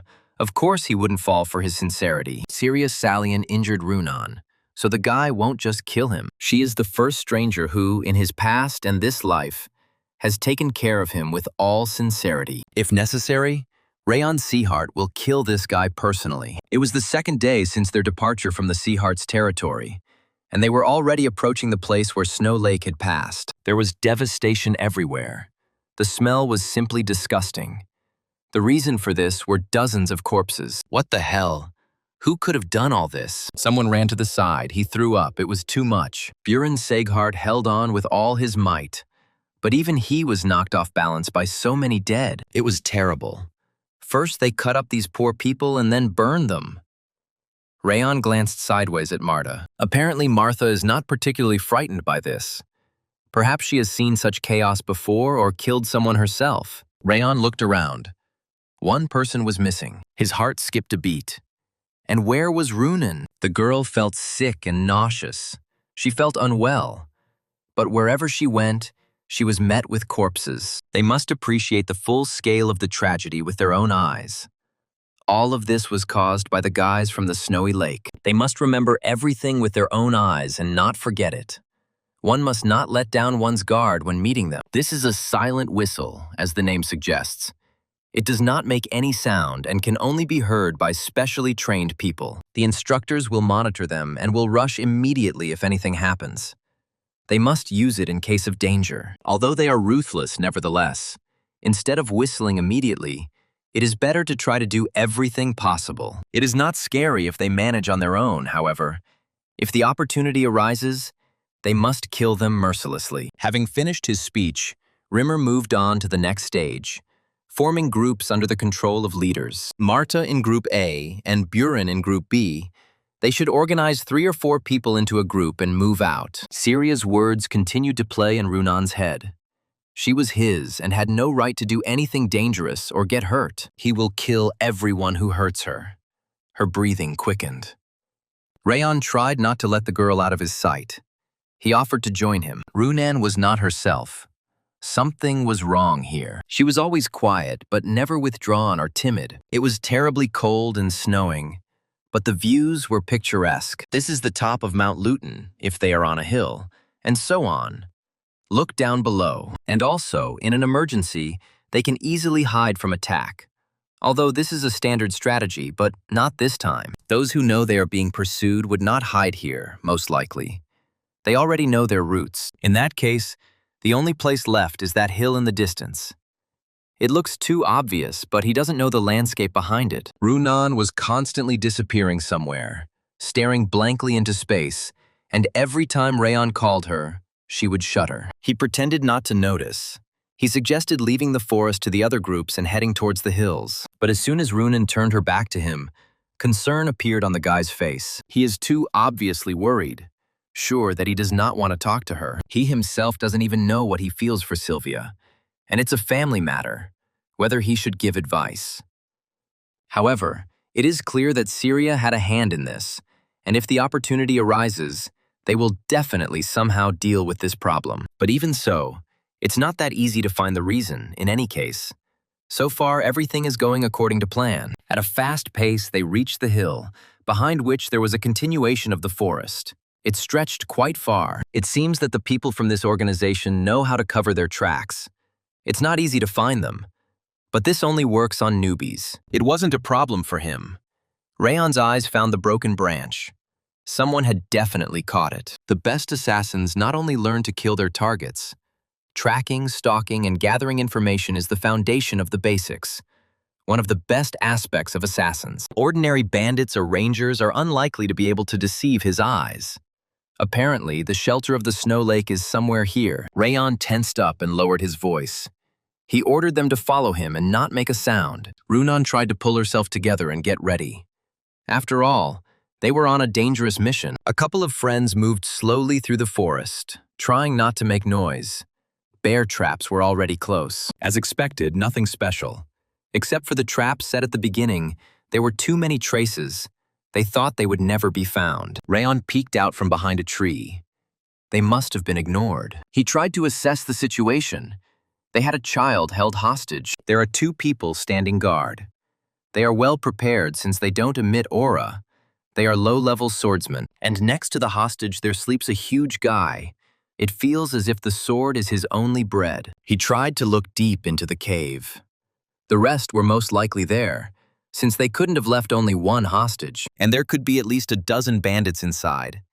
Is it worth using the whistle? Perhaps it's worth retreating and regrouping first. Then, with the main forces, they will attack. The hostage's condition is relatively bad. He may freeze to death. They won't last unless they attack with all their might while their presence is still unnoticed. Therefore, the best option is to rescue the hostage and quietly deal with them, since they have not yet been exposed. Runan's expression was frightened. Rayon knew that she was completely unprepared right now. He called her by name. She should look at him and listen to what he has to say to her. She shouldn't worry too much. They can still save this boy. Help him instead. When he gives the signal, she should block the sounds with mana, and Rayon will take care of the rest. She can become the same. Runan tried to get into the right frame of mind. She will succeed. The guards were relaxed and sleepy. They did not expect anyone to reveal their presence. The girl stepped forward. The men suddenly jumped up, asking who she was. The girl activated her abilities, deploying an aura and blocking sounds. Damn, their voices went silent. She did it with Mana's help. Now, before we tackle that big guy in the back, we should first deal with these 2. Rayon slipped past the guards in an instant. He managed to do it with just one blow. The head of one of the dead flew right next to the Runan, and the girl felt panic again. She was no longer in control of herself and had no awareness of where she was. Her breathing quickened again. Childhood nightmares, one after another, came like a carousel before her eyes. A crunch, a cold corpse, a hole, scary eyes from the brother, a crunch again. Runan grabbed her head and screamed again, tearing her lungs. It was unbearable. Rayon panicked. Their plan was ruined. The mana barrier was destroyed. Is this really that trauma from the past again? If she keeps screaming like this, they will be discovered. One of the invaders approached Runan with his sword at the ready. Rayon Seahart felt panicked as to whether he would make it in time. The girl continued screaming, not paying attention to what was happening around her. And yet the guy managed to do it. He knocked the man down, thrusting the sword very close to his face. In a menacing voice, he ordered him to be silent. If he made even a sound, he would kill him. From now on, he must simply answer the questions asked. And for every refusal, he will break his bones. Rayon was in a difficult situation. Right now, he wanted nothing more than to calm his friend down. But even more, he wanted them all to survive. Even after this hysteria, Runan immediately deployed the barrier. Thanks to this, they are okay, although it was tough. But they coped. They are from the Snow Lake. There are 39 people in their squad. The rest are inside. Of the hostages, only one remained, as expected. The boy turned to Rayon. The last hostage was his younger sister. He begged for her to be saved. Runan tried to calm the boy down. They would save his sister, so he didn't have to worry. Rayon was much tougher. He wouldn't have thrown words around in her place. Runan put pressure, but they would help. He doesn't mind fighting the bandits, but it would be worth calling for reinforcements to ensure the safety of the hostages. Besides, there are still 36 bandits and one swordsman here. Then she will use the whistle. Rayon nodded. That would be better. And the girl obediently whistled. He's sure he's somewhere nearby, but the guy didn't hear anything. It wasn't for nothing that Rimmer gave them that whistle. However, everything did not go according to plan. The robbers heard a sound, a rise, and the pursuers were there. Rayon and Runan tensed up, wondering where such a professional was among them. Even he, being nearby, didn't hear anything. Rayon drew his sword and stepped forward, his girlfriend hugging the boy, trying to protect him. The little bastard had the guts to come to them like that, and he did everything perfectly. The man, whose face was covered with scars and wrinkles, raised an eyebrow at who he had just called. Rayon didn't press his sword to the hostage's neck. It's none of his business. He wants to exchange hostages. The bandit grabbed the handle of the ball more tightly. If they give up the child, then the guy will let the robber go. The man burst out laughing. He didn't care what happened to this jerk. Unlike their hostage, he had no value. He really wants to see that little girl's head fall. If not, let her let go of the sword immediately. Flashes of anger lit up the guy's eyes. Right. Runan must not turn around until he gives the signal. Rayon grabbed the man by the hair and slit his throat in one motion. Blood spattered the snow red, and the hostage made horrible gurgling sounds as he choked on his own liquid. The robbers were beside themselves with anger. What a bastard he was doing! Rayon suddenly sent his sword flying, killing another of the bandits. He called out to Runan sharply, ordering her to create a frosty mist using her aura. The space around was filled with a whitish suspension. Visibility became practically zero. The robbers were disoriented. They couldn't see anything because of the fog. Rayon instantly jumped up to the girl, grabbed her, and ran. It looks like the children have lost consciousness due to the cold. It will be difficult to escape in this state. Rayon asked his friend to stay here with the children and look after them. The girl tried to stop him because he was wounded. But Rayon was adamant. Everything was fine. He would quickly deal with them and come. His voice slowly faded as he felt his girlfriend tug at his cloak. Tears welled up in Runan's eyes. Her voice trembled. She begged him not to leave. It is very dangerous to fight wounded, the instructor, and will be here soon. They can just wait for help. It seemed like Rayon was beginning to understand what was going on. Slowly, he knelt down in front of his girlfriend so that their eyes were at the same level. There will always be fear on the battlefield. For him, too, this applies not only to trainees, but even to experienced swordsmen. There are things that are much more terrible. The fear that you did nothing when you should have. They committed unforgivable and terrible acts. And among the victims were those who were trying to defend their village. There will always be those who are ready to protect their loved ones to the end. They cannot turn a blind eye to their death. Rayon tried to cheer the girl up. They are Sea Heart swordsmen. By carrying out their missions to the end, they must continue the path of those who also sacrificed their lives to protect others. He doesn't know exactly what her brother did, but the more she fears, the more this man's shadow will influence her. Fear will penetrate deeper and deeper into her. She must remember that only she can protect herself and her loved ones. Once she escapes once, she will have no choice but to escape constantly. He gave her the badge. What to do next is up to Runan. She didn't have to be afraid anymore, and she didn't have to stay in the shadows anymore. Then the guy headed towards the cave. She wants to change. She wants to leave.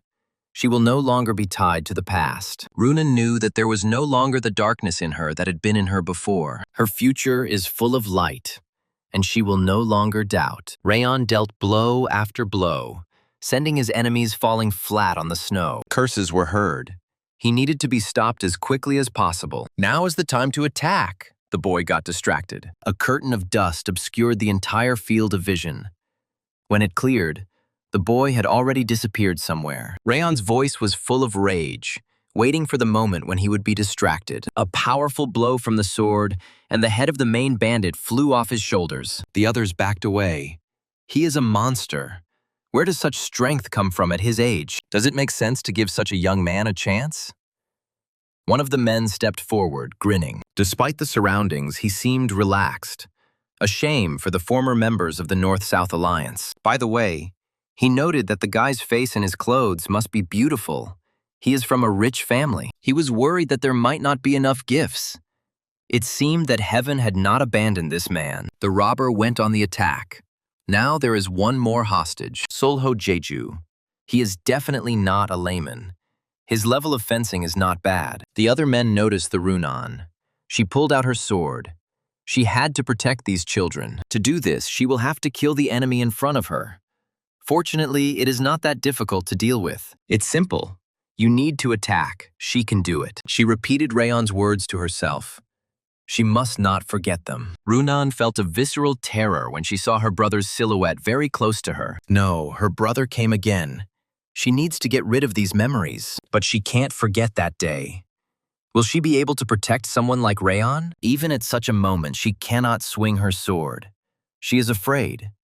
And it is not her hands that are shaking. It's scary that she won't be able to protect herself or those around her. Rayon's scream brought her to her senses, and the girl realized where she was. His figure radiated confidence. Everything was fine. He would protect them. Runami felt her wildly beating heart calm down, and she gripped the hilt of her sword more comfortably. She mentally thanked her friend. He gave her courage and confidence. She was ready to fight again. Rayon's opponent watched the others fight, lazily fending off the boy's attacks. These guys are so insignificant and pathetic too. He clicked his tongue. It is not they who are to blame, but the person who overcame her dark past. She is a child with a kind and strong heart. Rayon activated your aura of 10,000 lights. Taking advantage of the moment of distraction, he attacked the man. We need to check if there are any traps left before the instructors arrive. A two-color flower. Quite a precious material.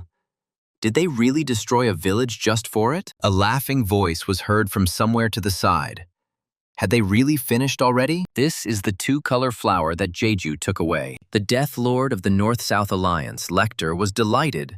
They dealt with everyone. In fact, he thinks it's strange, given their combat experience and age. When Rayon asked if he was in the North-South Alliance, the boy nodded affirmatively and introduced himself as Lecter. When the boy heard this name, every muscle in his body tensed. That same Lecter.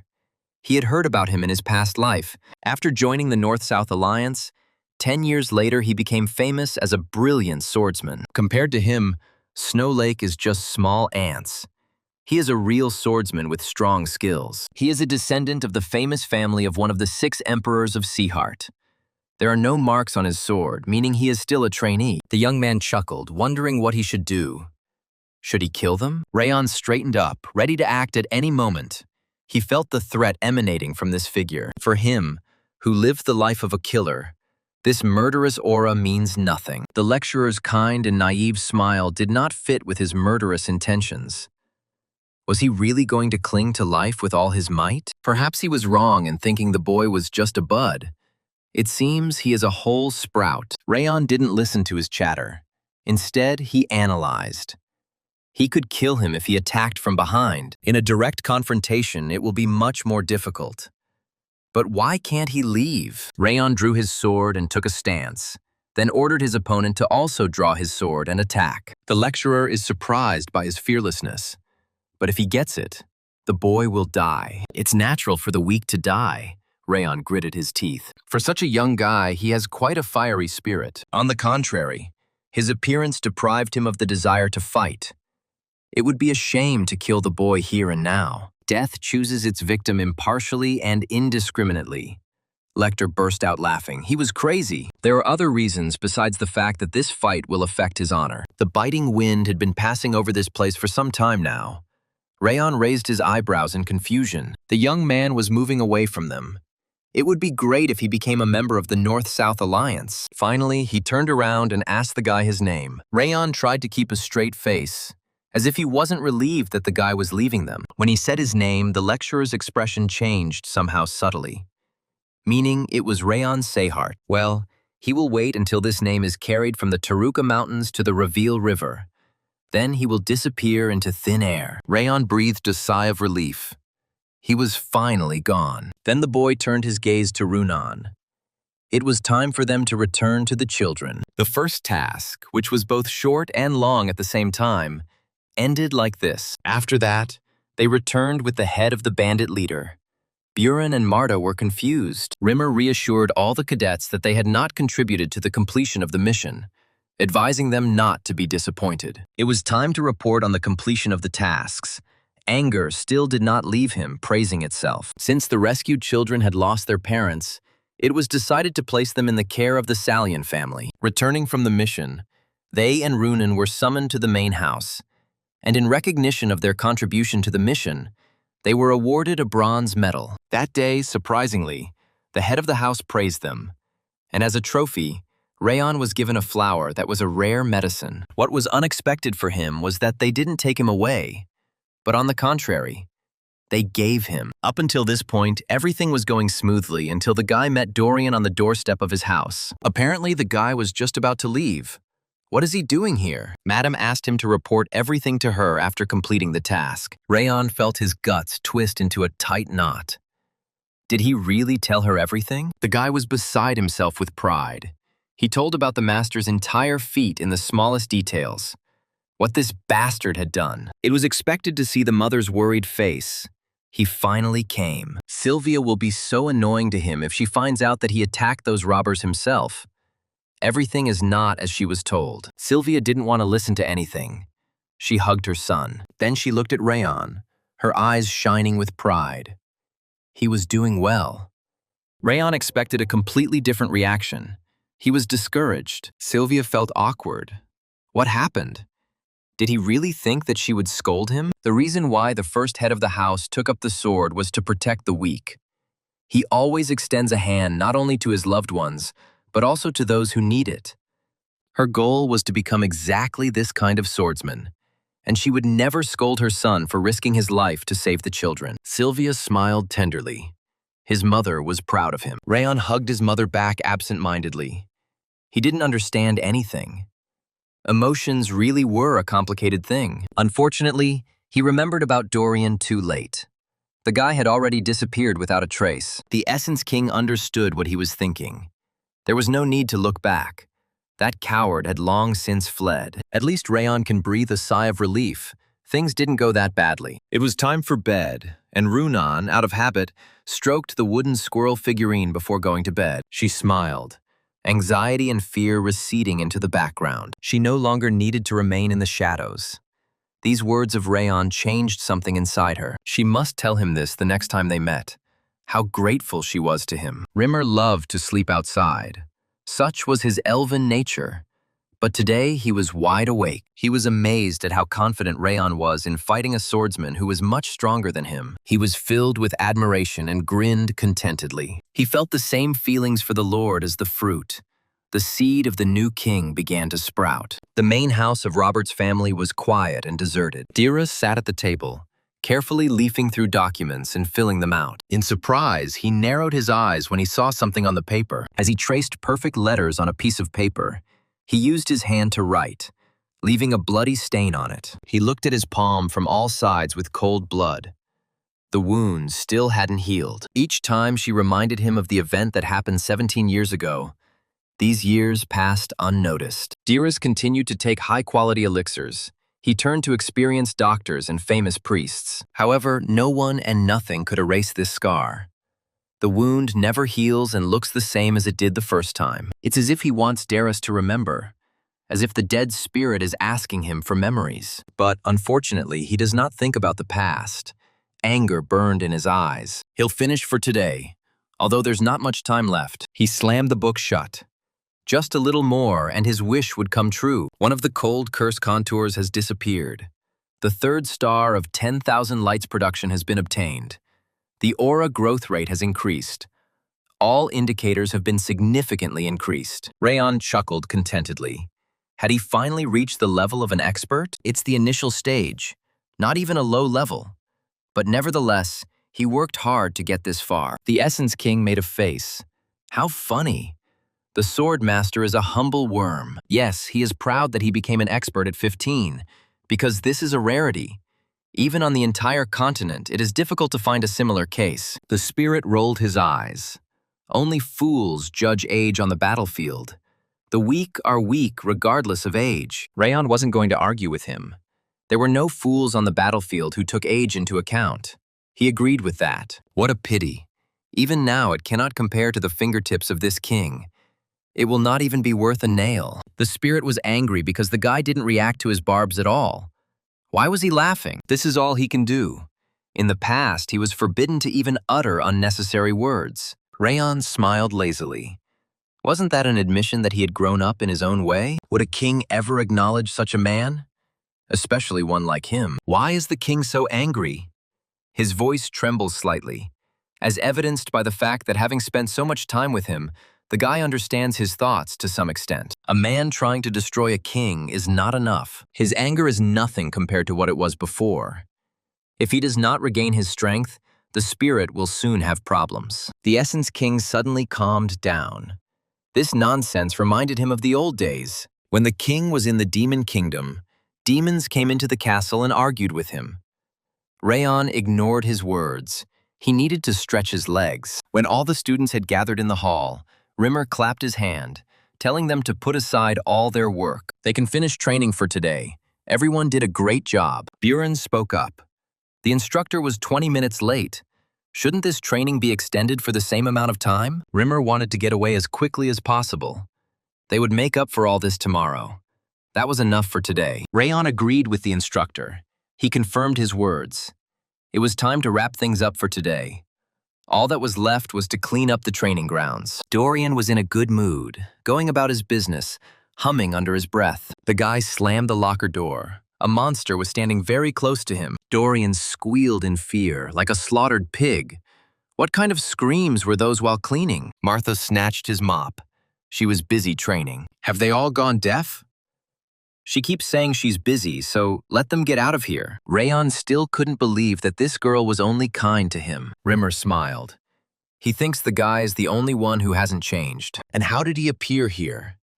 Didn't the elf run away because of Buren's nagging? The man feigned nonchalance, as if he had forgotten something and so had returned. Attention everyone. He has something important to tell them again that he forgot. Well, the instructor laughed. They have a second task assigned to them. After these words, a dead silence fell in the hall, and several students swallowed loudly. Rimmer laughed sheepishly and apologized. How could he forget something so important? It's been half a year since the first mission. This one took longer. What were they thinking?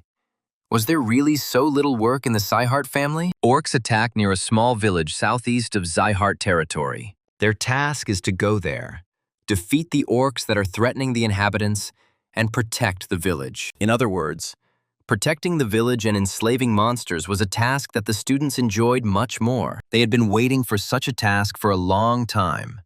They would finally be able to properly test their sword. Rimmer was surprised that the boys enjoyed these kinds of missions. After all, on this mission, the instructors will not accompany them. They will be the only ones going there. What if a problem arises that they cannot solve themselves? Understanding the risks is also their skill. They always need to be able to give up in order to come back alive. That is why the leader's judgment is always decisive. Depending on the situation, it is necessary to break through by force, use strategy, or run away. Dorian raised his hand. Wouldn't it be a problem if he ran away from the mission? However, it all depends on the situation. Inside, Dorian was jubilant with delight. Great! He could run away and not be punished. The instructor wanted to remind them that they would be sailing at dawn the day after tomorrow. That is, in 2 days. The children were in a panic. Why was there so little time? Why such a rush? To hunt monsters, unlike defending a village or a standard raid, they need to collect a lot of equipment. Otherwise, God forbid, they could harm the villagers if they are not prepared well. So they must be more careful. Buren was outraged. They would have prepared thoroughly if they had known in advance when Rayon besieged him. Instructor Rimmer always warned that they would not know about upcoming missions in advance. Rayon tried to sound as serious as possible. This was no time to panic. It was time to get down to business. The more they whined, the less time they would have to prepare. The students agreed that it was foolish to expect missions to appear on schedule. They began to disperse to their rooms. It was time to start packing. The orcs are far more aggressive and powerful than they might imagine. And even in size, they are no match for the opponents the children have encountered before. In their current form, it is best not to fight them face to face. So in combat, they should focus on dodging attacks rather than defending against blows. The instructor's advice: take everything to the minimum. He's expecting them here in 2 days. 2 days passed in the blink of an eye. Only a couple of hours remained before the start of the mission. Rayon was ready.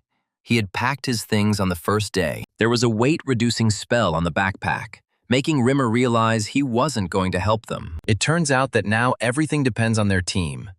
And that's great. The King of Essence was displeased again. He growled something unintelligible, calling him an impudent boy. Did he really think that everything would go like clockwork, when something unexpected could happen at any moment? Rayon agreed with him. For example, he would take away all his stat points. The spirit was trembling with anger.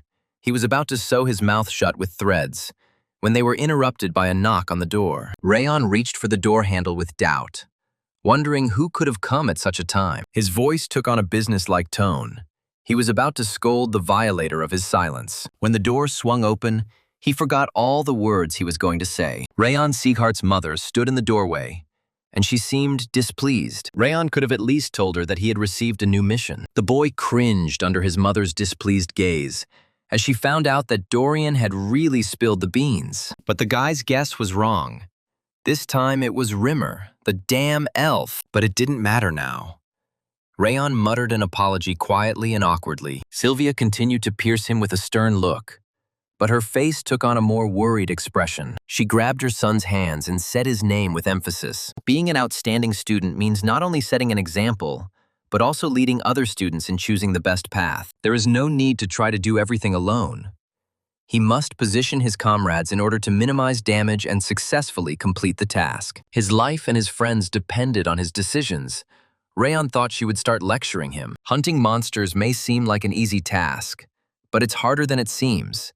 You need to make sure they're all destroyed so the village is safe. He must also not forget that while on a mission, he is not just a student, but a Seaheart swordsman. Sylvia wants to see in him a warrior who is true to the ancient traditions of their family. The boy's voice became quieter. He thought his mother would be angry, and he was right. But she is furious and going crazy with fear for him. And yet, his mother hugged him, her warmth calming Rayon. Of course, she wouldn't scold him. The woman hugged him tighter, but she also warned that she would prepare a fiery thrashing for him upon his return home. She was glad that he had become much stronger since the training, but even so, she still won't stop worrying about her son. A pleasant, warm feeling washed over Rayon. After so many years of his life, he still couldn't get used to the fact that someone was worried about him. The day of departure has arrived, and Rimmer will tell them all one last thing. Anything can happen. They have to be extremely careful. If students realize they can't cope, they can safely retreat. Well, he's finished. Now his students can set off on their journey.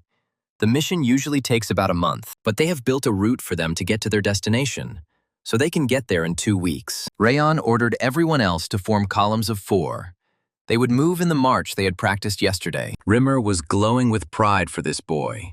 He was sure that they could all cope. Rayon is not only good at wielding aura and fighting, he is also an excellent strategist. The instructor felt that the boy would quickly complete the mission and return.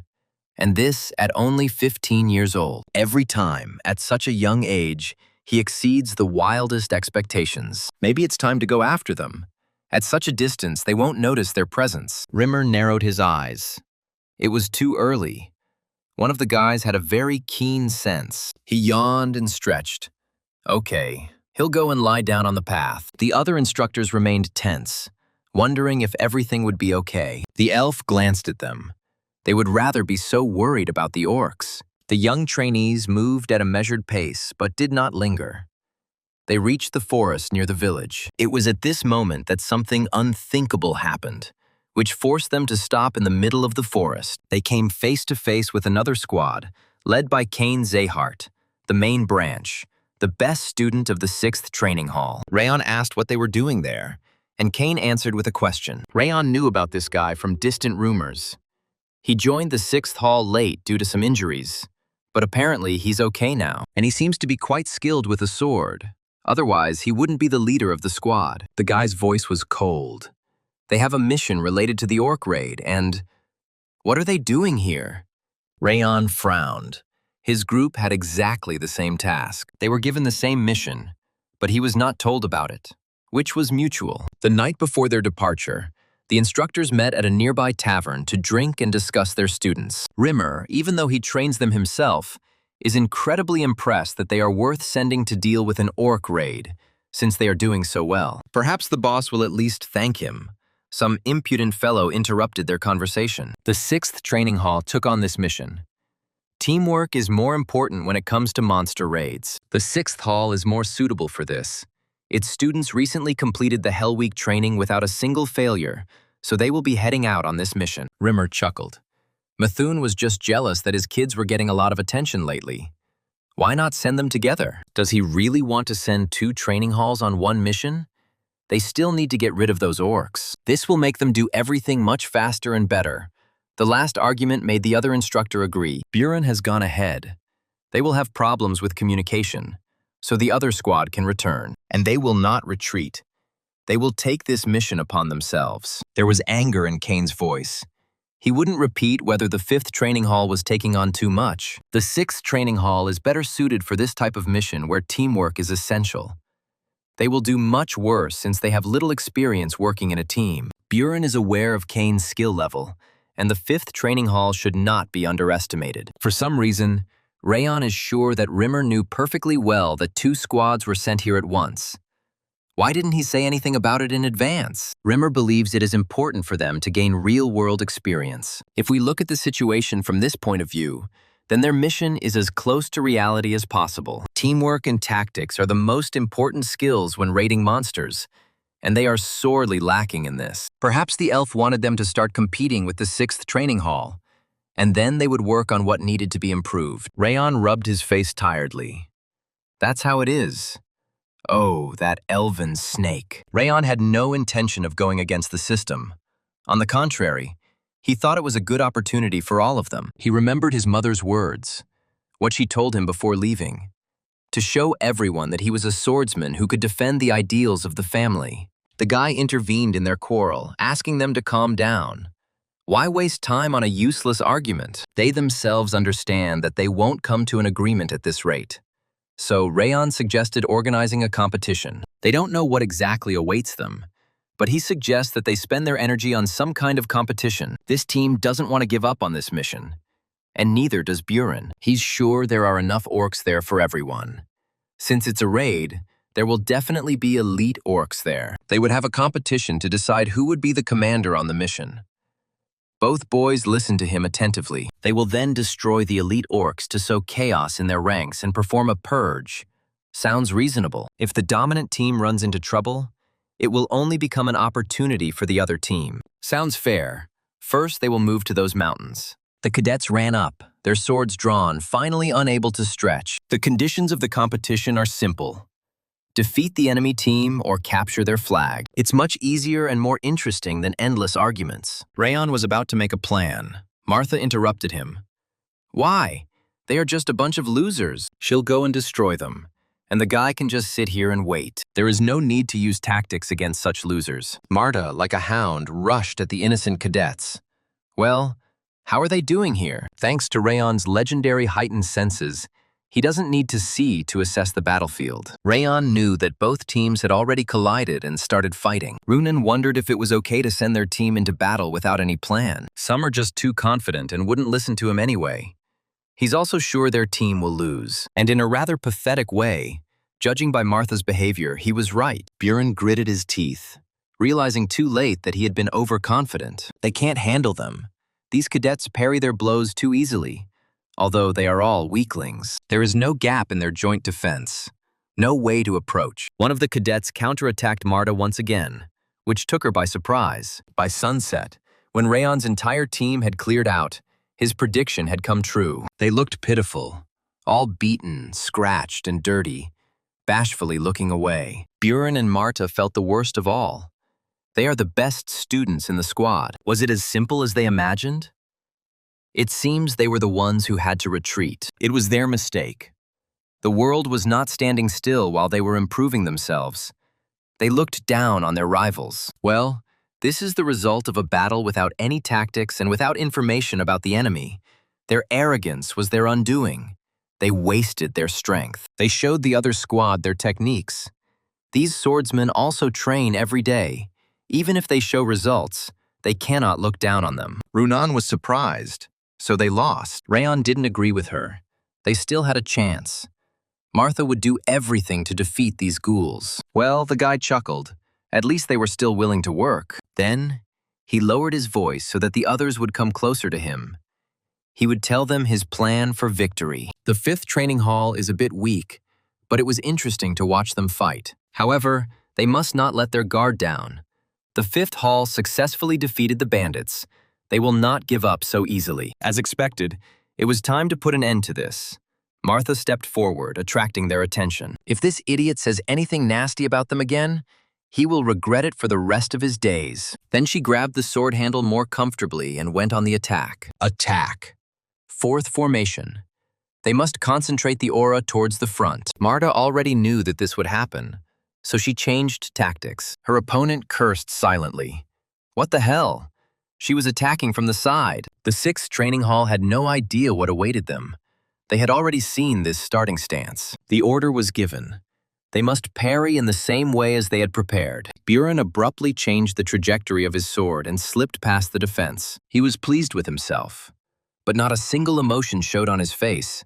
He had deceived them. Buren knocked down his opponent's defenses with one attack and knocked them off their feet. The cadets couldn't believe their eyes how he managed to change his trajectory so quickly. Their fighting style has clearly changed, and it's unclear what to expect. How did it happen that they changed tactics so abruptly? Martha was delighted.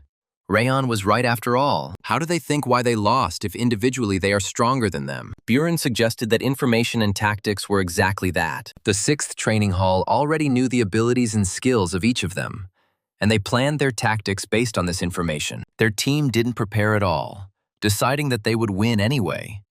And in the end, they failed miserably in the battle. Dorian, as always, was shaking with fear, which meant it was a failure. Martha grabbed him by the chest, ordering him to shut up. It's not called a failure yet, but they've lost a lot of strength and aura, and now their squad is at a disadvantage. Only they have the information and tactics.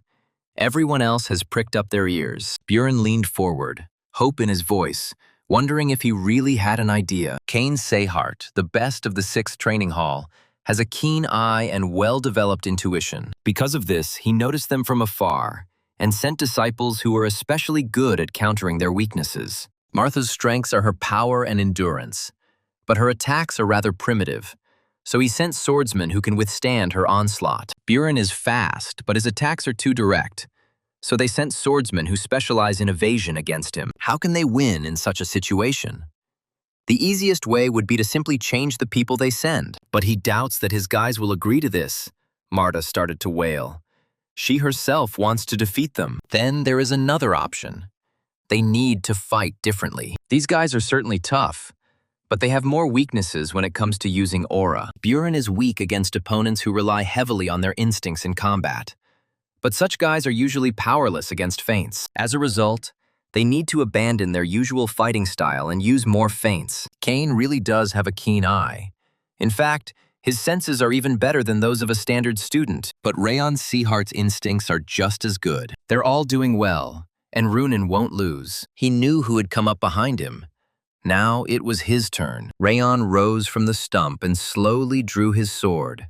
Ready for battle, Kane Sieghart stood in front of him. His gaze remained calm and reasonable, but his pursed lips betrayed tension. Since the situation was different now, Kane had no choice but to go in search of the flag. He became curious as to why they suddenly started losing, and it turns out he ordered his men to fight differently. The rumors that Rayon Seahart had changed were not false. Kane's voice grew cold, but he would put an end to this competition. Kane also heard that his opponent had a fire aura. What a coincidence, because he has the same one. His sword burst into flames. Rayon was confused. He didn't know that Kane also had a fire aura. Unfortunately for him, Kane's aura is the highest among the students. He even has more of it than many of the graduates. Rayon rolled his eyes at all these threats. Why did everyone in this family talk so much before a fight? His fiery aura, wild and unbridled, flared up like a halo around his figure. The temperature on the hill rose tenfold. They crossed swords. It was time to begin. Rayon will show him that his fire is much stronger than Kane's. Not wanting to waste any more time, the guy went on the attack first, practically catching Kane off guard. He heard that this guy defeated not only Martha, but also Prince Owen himself. His aura may not be as powerful as his own, but he is strong. Kane admits that. There was a powerful collision of auras, the strong recoil almost pushing them apart. Kane felt a sharp projectile scratch his cheek. For a moment, he panicked. What was this? How did he do it? As his flames grew weaker, Kane began to lose confidence in his abilities. He was so distracted that he almost missed Rayon's attack. An explosion was heard in the forest. The aura pressure reached its limit. Kane was down, lying face down, unconscious. He said that his own fire was stronger. Rayon straightened his shoulders, power circulating in his streams, nowhere to be found. After some time, the rest of the cadets came to the explosion. Their faces were shocked. What is Kane Sehart doing here?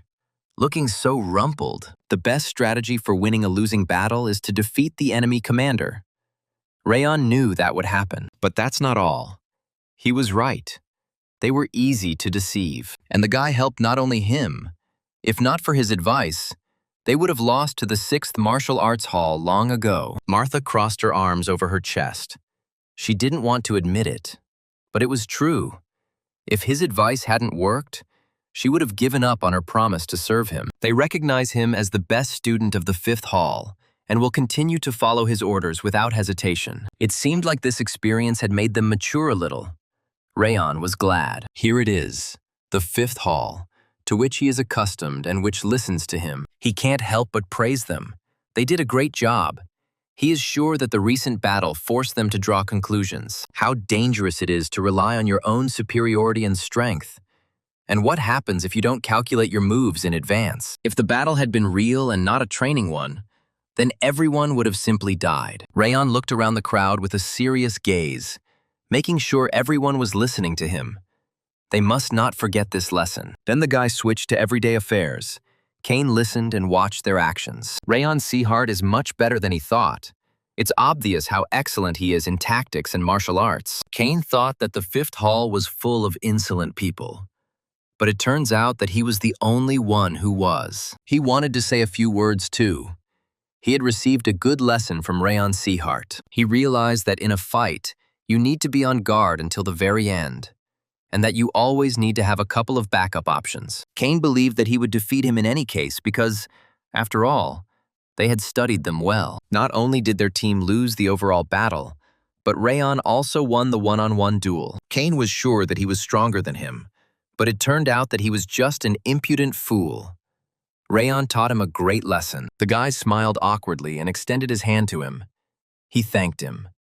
Rayon saved him. He was much kinder to him than all the other relatives from the direct line, Rayon chuckled. He was only glad to shake hands with such a noble man. He also learned a lot. 2 weeks later, the cadets reached the village. It was terribly cold. It was snowing right now. Rayon approached almost to the very edge of the cliff. He studied the territory that spread out before him. Here is the village. It was a very small settlement. The main square was very small, and everything was surrounded by dense forest. There won't be much food available, and it's not suitable for tourists. People here work the land, and that's what they eat. This mission can't even really be called special.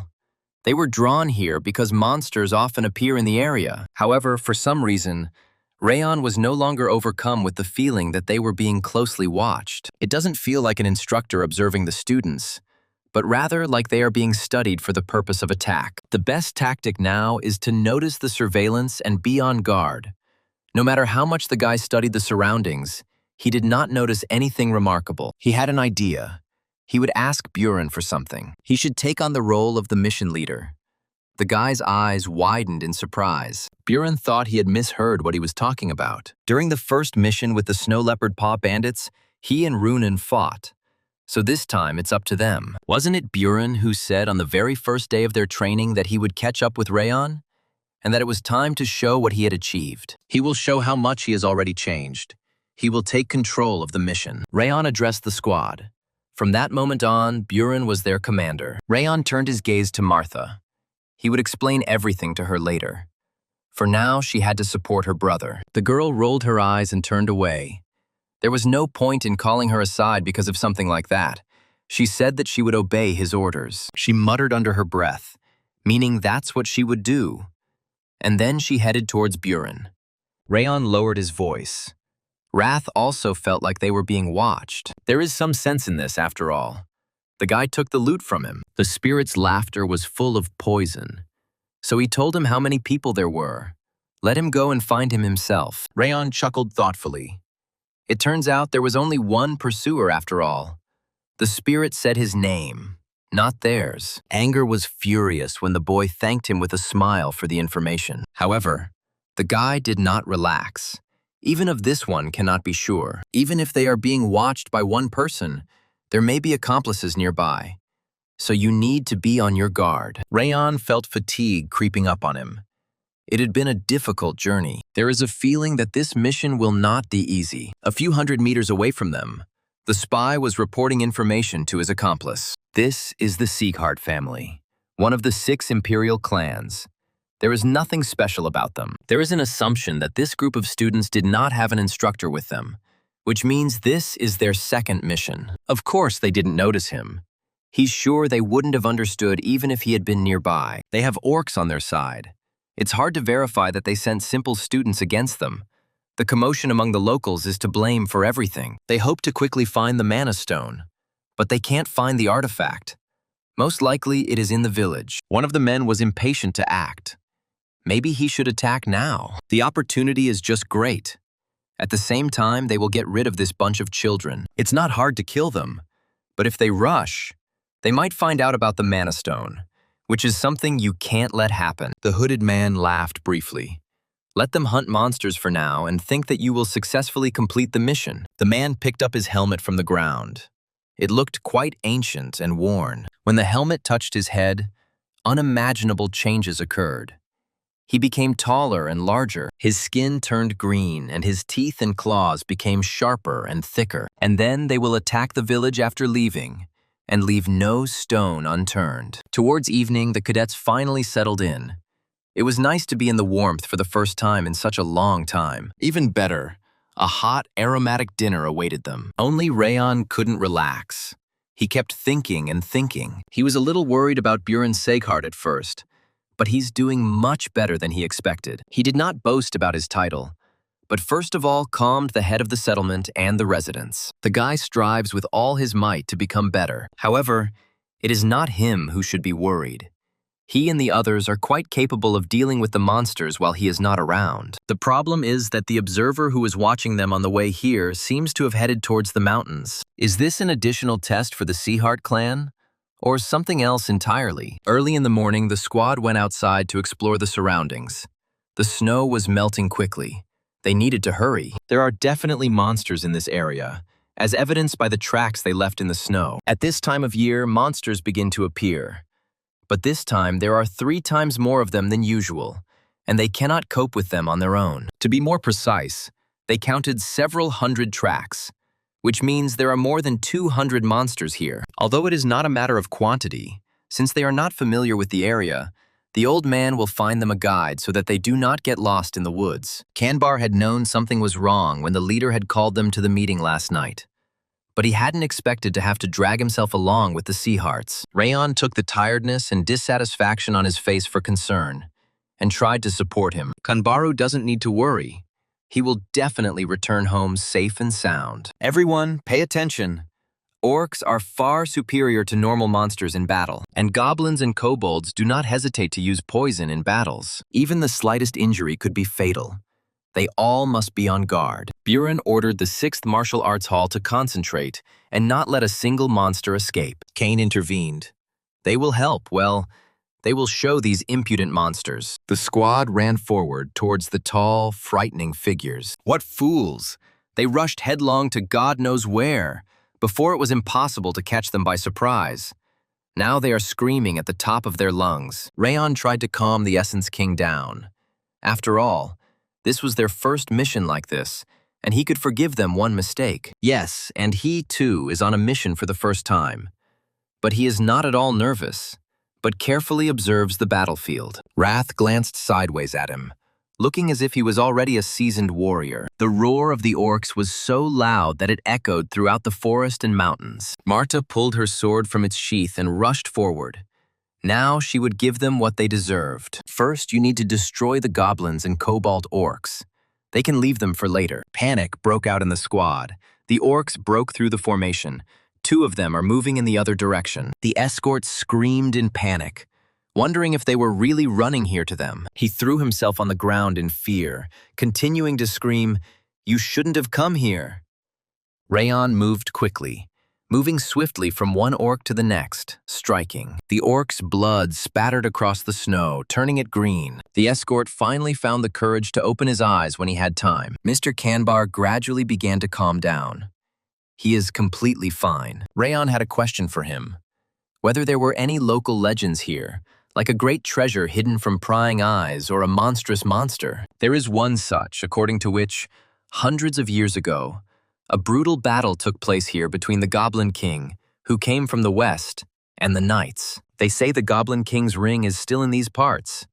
Rayon tensed up. Now he understood everything. The looks he felt on himself now, and that pursuer from earlier. All this is connected with nothing other than the cult of Eden, one of the 5 great demons, known for his madness. His goal is to revive the old order, the times when monsters ruled the world. The cult members hope to bring back that world and worship demons as their gods. But if everything were so banal, they would have been destroyed long ago. The fact is that Eden is able to subjugate monsters to its will, and the members of his cult can contact you through them. In terms of power, they are not inferior to the Psyheart family. The secret of their power is so ancient that even the great clan does not know its essence. But Rayon knew this secret, all thanks to Robert Darris. When they came across this cult during one of his missions, all the shadow troops were destroyed by them. He was the only one who survived. And it's scary to remember how. Rayon didn't understand it then.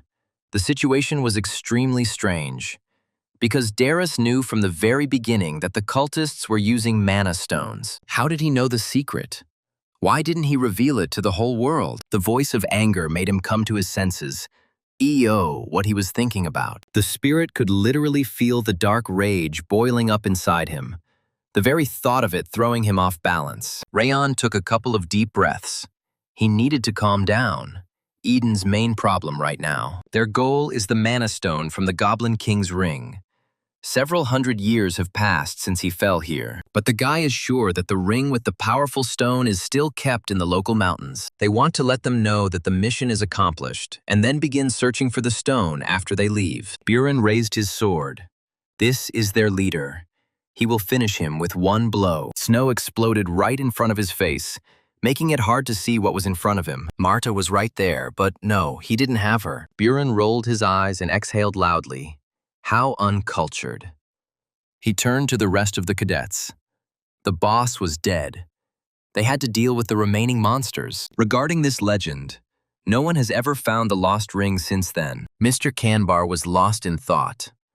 Something happened when he was still a child. The leader went to the mountains and returned from there with a red stone that he found in the foothills. Few people know where the stone is now, but it is buried under the house of the village head. What's most surprising is that after that, the weather became much warmer. The situation is much worse than the guy thought, unless they find the stone in the mountains. A shiver ran down his spine. Then they would burn the village to the ground. After the battle, the area was explored. No orcs were found in the area. It is confirmed that the raid is complete. The head of the settlement thanked the young cadets for their assistance. The Psyheart warriors are truly the strongest. Thank them again. They were only too happy to help. The squad was about to leave the village and return back to the camp, but Rayon had a bad feeling. A chuckle came from somewhere above. Well, everything was going as he wanted. True, Marta herself didn't really understand what kind of plan he had there. Martha sat on a tree branch, happily biting into a juicy apple. Rayon isn't entirely sure either, but he'll definitely tell you everything when the time comes. He can forget about it. Martha will follow his orders until the mission is completed. Runan noticed that he was lagging behind and went back to ask him what he was doing there. Is something bothering him? He doesn't seem to be in the best of spirits. Rayon pretended everything was fine, but he knew the Eden cult wouldn't interfere while they were here. The only thing that matters is what will happen tomorrow, early in the morning. and the detachment reached the outskirts of the village of Cebu. Buren was pleased with himself. Just perfect. He completed the mission without any problems. They defeated all the monsters in the mountains of Cebu without even seriously injuring anyone, completing their first mission with great success. Buren thought that was why Rayon didn't ask to hand over control back to him. The guy had the city with him. He copes well with the role of leader, although he did not know why the commander chose him. But he hoped that Rayon had already realized that Buren was not inferior to him in leadership qualities. The guy raised his voice, ordering everyone else to move forward. They returned again to the highlands, where everything was covered in snow and the temperature was much lower. Rayon was silent the whole way, trudging along somewhere at the end. Then he suddenly ordered everyone to stop. A surprised whisper was heard throughout the column, but they still had a long way to go, and it was too early to reach the camp. Rayon's Seahart sounded serious. This is where the real mission begins. Kane was confused as to what he meant. How could the mission not be completed yet? They killed all the orcs and even burned their corpses. Did they have any other tasks? Their goal is to kill monsters and protect the village. Until recently, they were closely watched by someone. They had been keeping watch, but about an hour ago they stopped and left. One could have mistaken them for instructors, but Rayon felt threatened. The threat was so obvious that it became clear that it was definitely not the instructor. They had been followed even before arriving in the village. Buren didn't feel anything like that. He was surprised.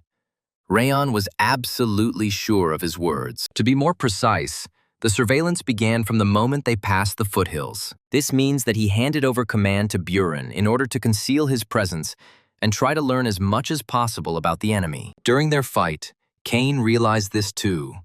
His tactical skills are in no way inferior to his other instincts, and are at the level of an instructor, if not higher. Buren couldn't believe his ears. It turned out that he had handed over leadership to him only for this reason. Rayon decided that if he did this, everyone else would be safe under his command.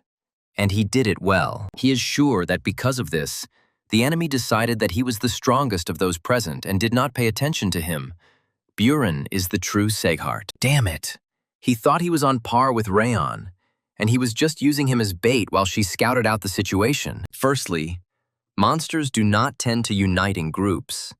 But this time, the orcs and goblins acted together. This enemy has somehow taken control of their minds, meaning their mission is not complete, as the settlement is now in much greater danger. They will return to the Cebu village, but will do so stealthily so as not to be spotted on the way back. It would be great if they had equipment for such purposes, but they captured nothing. Dorian hesitated awkwardly and unfolded his luggage. This would probably do. Rayon was surprised where he got all this from.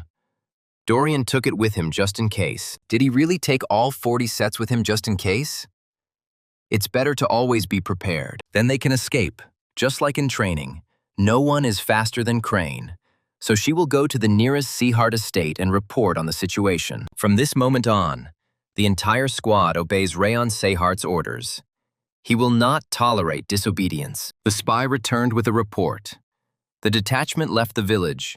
They checked all the surrounding areas. Everything was in order there. The man put on an ancient helmet, activating the aura. Restoration.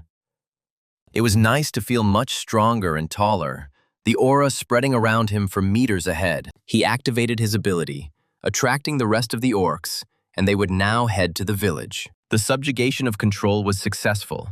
He ordered all the monsters to kill anyone who stood in their way. After thinking for a bit, the man added, "Take no prisoners." After some time, the detachment returned to the foot of the village.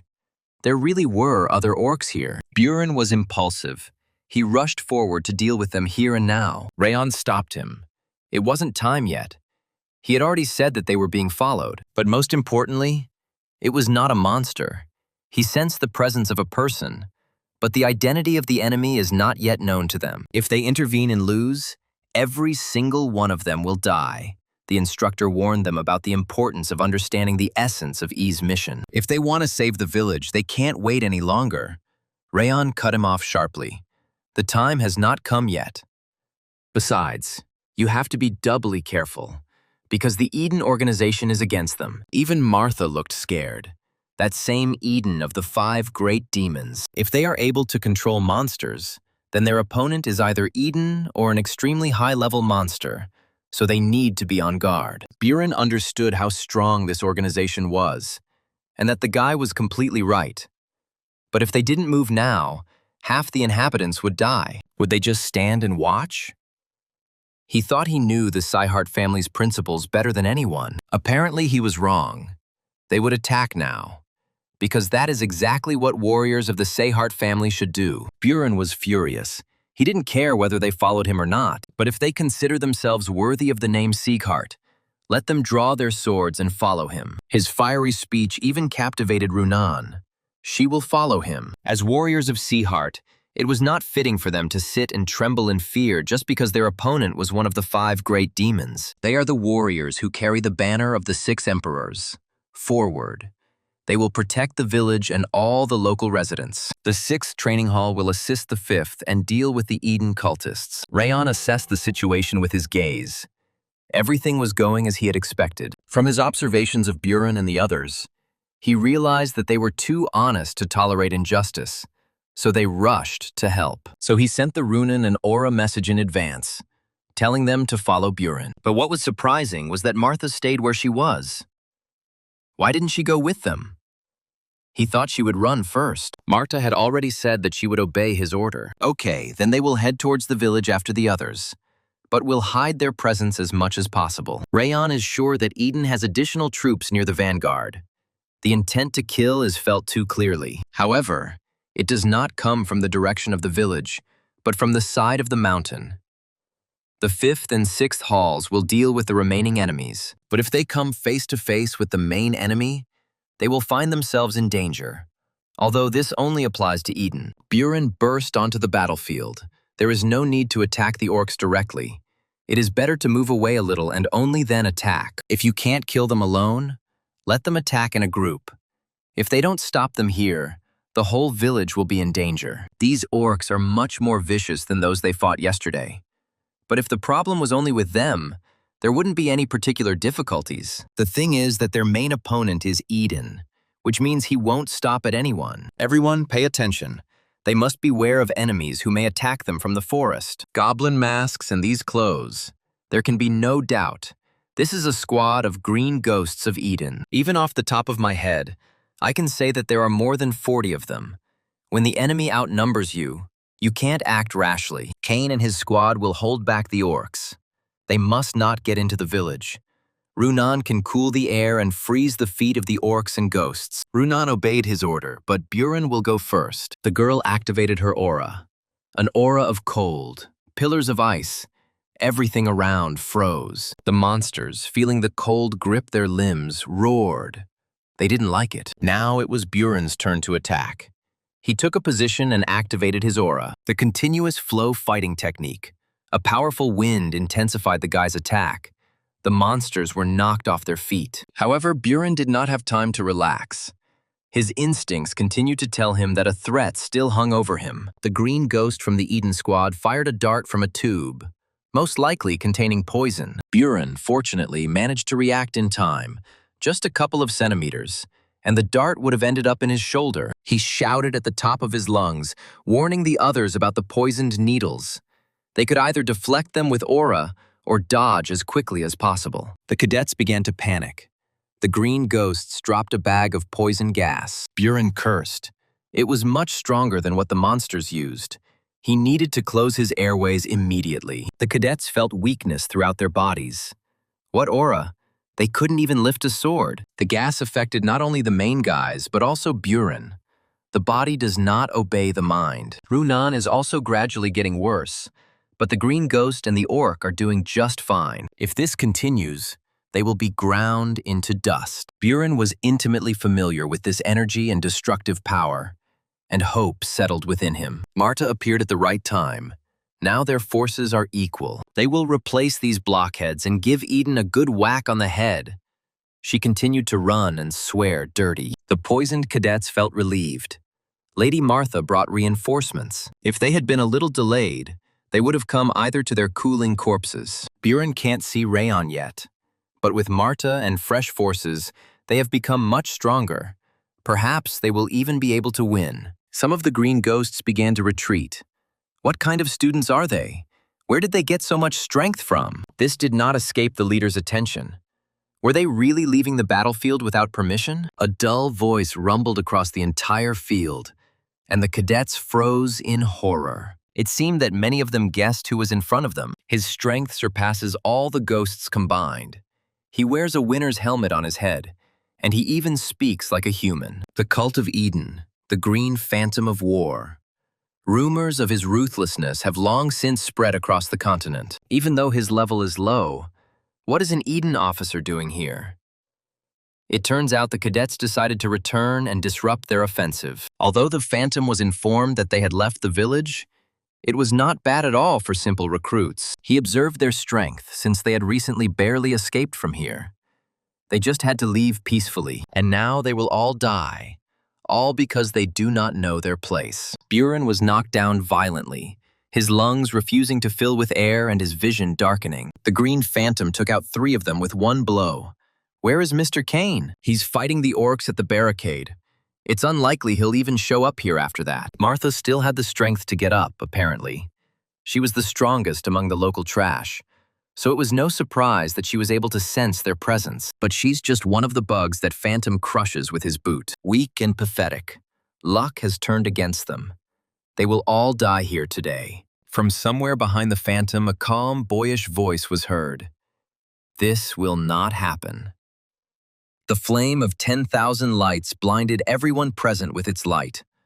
Only the Phantom would die here. Rayon activated the aura, the 10,000 lights technique, first form, ring of fire. The guy flew past the enemy like an arrow and managed to cut off one arm. But this only made the Phantom laugh.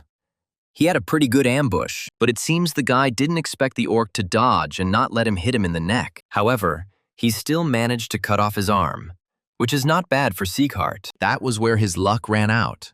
Judging by his appearance, he had put almost all his power into one blow. That's right. He relied too much on himself, expecting to finish everything with one blow. And now it's hard to even move. Rayon asked who was in charge of them. Did he really think that his masters would come themselves for such weaklings? The puny boy talks too much, Phantom cracked his knuckles. He'll see how long his long tongue will last. The orc swung his arm to strike. Rayon knew he hadn't had time to recover his strength, but he also did not despair. Because it was not only he who had become weaker. Phantom was surprised because the guy withstood his attack. He is stronger than Phantom expected. If the blows had been beyond his strength, he would never have become a swordsman. The orc and the warrior exchanged blows again, their swords clanging loudly. The Phantom continued to press on him, moving forward. Rayon had no choice but to fight back and retreat. Buren slowly came to his senses, his eyes still swimming with what was happening there. The Green War Phantom took them all down with one blow, and Rayon fights him on equal terms. In combat, he uses the same continuous flow technique that Buren himself used. This is his true power. They had only seen the tip of the iceberg before. Martha was also amazed, but that's not enough. They may be equal in strength, but Rayon managed to recover and put almost all of his aura into that attack. Marta was worried about her commander, whether he would be able to defeat the Green Phantom with the remaining strength that he had. Runan approached them. They needed to help him, because they were the strongest in the squad. Is this really a joke? She's even weaker than them. Does she really think she can be of any use to Rayon? If she rushed into battle now and made even one mistake, she would die immediately. But that didn't bother Runan. Marta thought she would be scared, but now Runan is calmer than ever. Has she really changed since she was following Rayon around like a little tail? Buren felt ashamed for hesitating. They would help, as Runan had said. Even if they don't change anything with their intervention, so be it. But he won't turn away from a comrade who is fighting an unequal battle. Marta sighed heavily and rolled her eyes. But who cares? If trouble happens, the guys are responsible. She gripped the hilt of the sword as tightly as she could.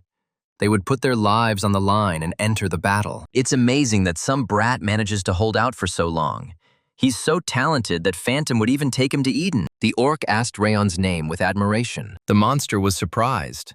He wasn't the direct heir of the Seyharts. His hair and eye color gave him away. It seemed like the blood of the Northern King of Destruction flowed through him.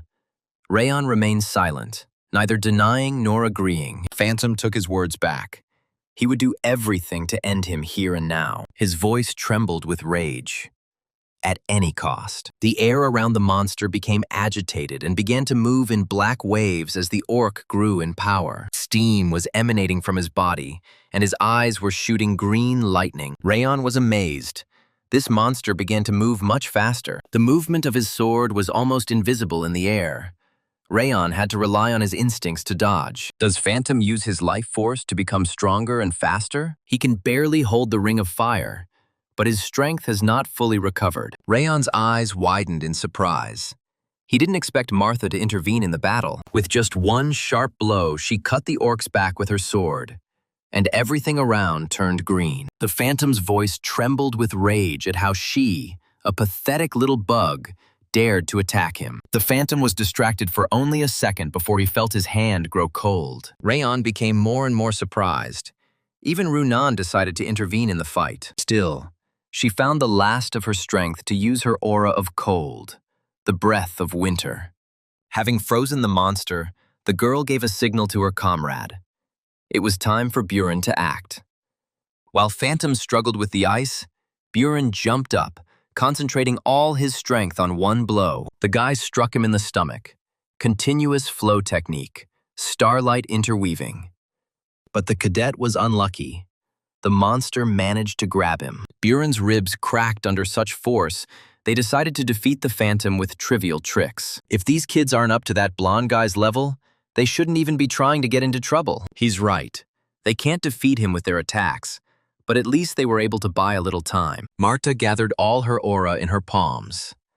They will see how Eden copes with this. In an instant, the girl dealt several blows to the monster, and several more wounds opened on his body. The green Phantom of War was furious, he growled. Little bastards. With just one blow, he managed to knock down 2 cadets. Buren and Marta were sent flying several meters away. When they crashed into a tree, they felt the air leave their lungs, and the brother and sister were disoriented. Such pathetic worms should know their place. Don't they realize how weak and useless they are? Rayon has found strength in himself after a short recovery, even if he doesn't dare say so. He is grateful to his friends for their help, because thanks to them, he managed to regain his strength. Rayon will try to do everything to ensure that their efforts and the lives they put on the line are not wasted. They can entrust the rest to him. The Phantom turned and narrowed his eyes, wondering how he had so much strength left in him, and who he was. May the green Phantom of War from Eden rejoice as he witnesses his first use of this technique on an enemy. At first, Rayon thought he wouldn't be able to use it at all, but after gaining some experience in this fight, he stopped doubting. The technique of 10,000 lights, scorching wings of power. The temperature on the battlefield jumped several times. The flames were so strong and high that they distorted the air around them. What kind of flame is this? It's not the same as it was before. Instincts are screaming. They are probably in danger. The green Phantom of War has gone on the attack. We need to kill this boy right now, no matter the cost. But it was too late. The flame, containing thousands of degrees of temperature, headed towards him. The light that Rayon emitted was so bright that it blinded everyone around him. The green Phantom held his weapon out in front of him, confident that he could deflect the boy's blow. But Rayon's forces were too powerful, and the orc's sword cracked in half, unable to withstand the onslaught. In the end, the green Phantom was killed outright, its body perfectly cut into 2 parts. Rayon was breathing heavily. He himself could not believe that he was able to do such a thing. Everyone around was speechless. They could only look in shock at the defeated villain. Rayon actually did it. He was able to kill the green Phantom of War. The guy raised his sword over his head, ordering them not to relax. A squad of green ghosts of Eden was somewhere nearby. For the sake of the village's prosperity and the peaceful foothills, they must destroy them. His short speech caused the fighting spirit to rise. Victory was already on their side. After a short period of time, the enemies were defeated. Both squads went to clean up the aftermath of the battle. Buren took the opportunity to speak with Rayon alone. He was right. If he hadn't brought reinforcements, they would have already been caught on the approach to the forest. And besides, All the villagers they were supposed to protect would have died. The guy expressed words of gratitude from the bottom of his heart. He was also sorry that he disobeyed his order. But in any case, he went to their rescue because he believes that a true swordsman of the Sageheart family will never back down from injustice. Rayon turned to face everyone and praised them. Well done. Buren expected a completely different reaction. He was confused. Thanks to the students fighting at full strength, he was able to deal with the green phantom of war, each of them making a huge contribution to the victory. If even one of the cadets had decided not to help Rayon, it is unknown how everything would have ended. Therefore, the guy looked at everyone in the crowd, lingering on Buren. He was grateful to everyone. Buren was embarrassed, not knowing what had suddenly come over him. He would still become stronger so that such a disgrace would not happen again. Next time, he would not rely on it. Marta also did a great job. She distracted the green phantom, giving Rayon time to recover his strength. The guy's voice softened a little and became quieter. He was grateful that she followed his order. A pleasant feeling awoke in Martha's chest, but she didn't answer, only smiled slightly. If she can't even do that, it's better to just stick her head in the noose. She'll go to the village and help them with the restoration work. When everyone left him, Rayon was able to breathe a sigh of relief. Was their mission finally coming to an end? Damn it, he's relaxed too much and now his legs can't hold him up anymore. Runan arrived just in time to catch the guy. A little more and he would have fallen to the ground. Rayon's eyes widened, his expression taking on a surprised look. She was still there too, and he didn't even notice.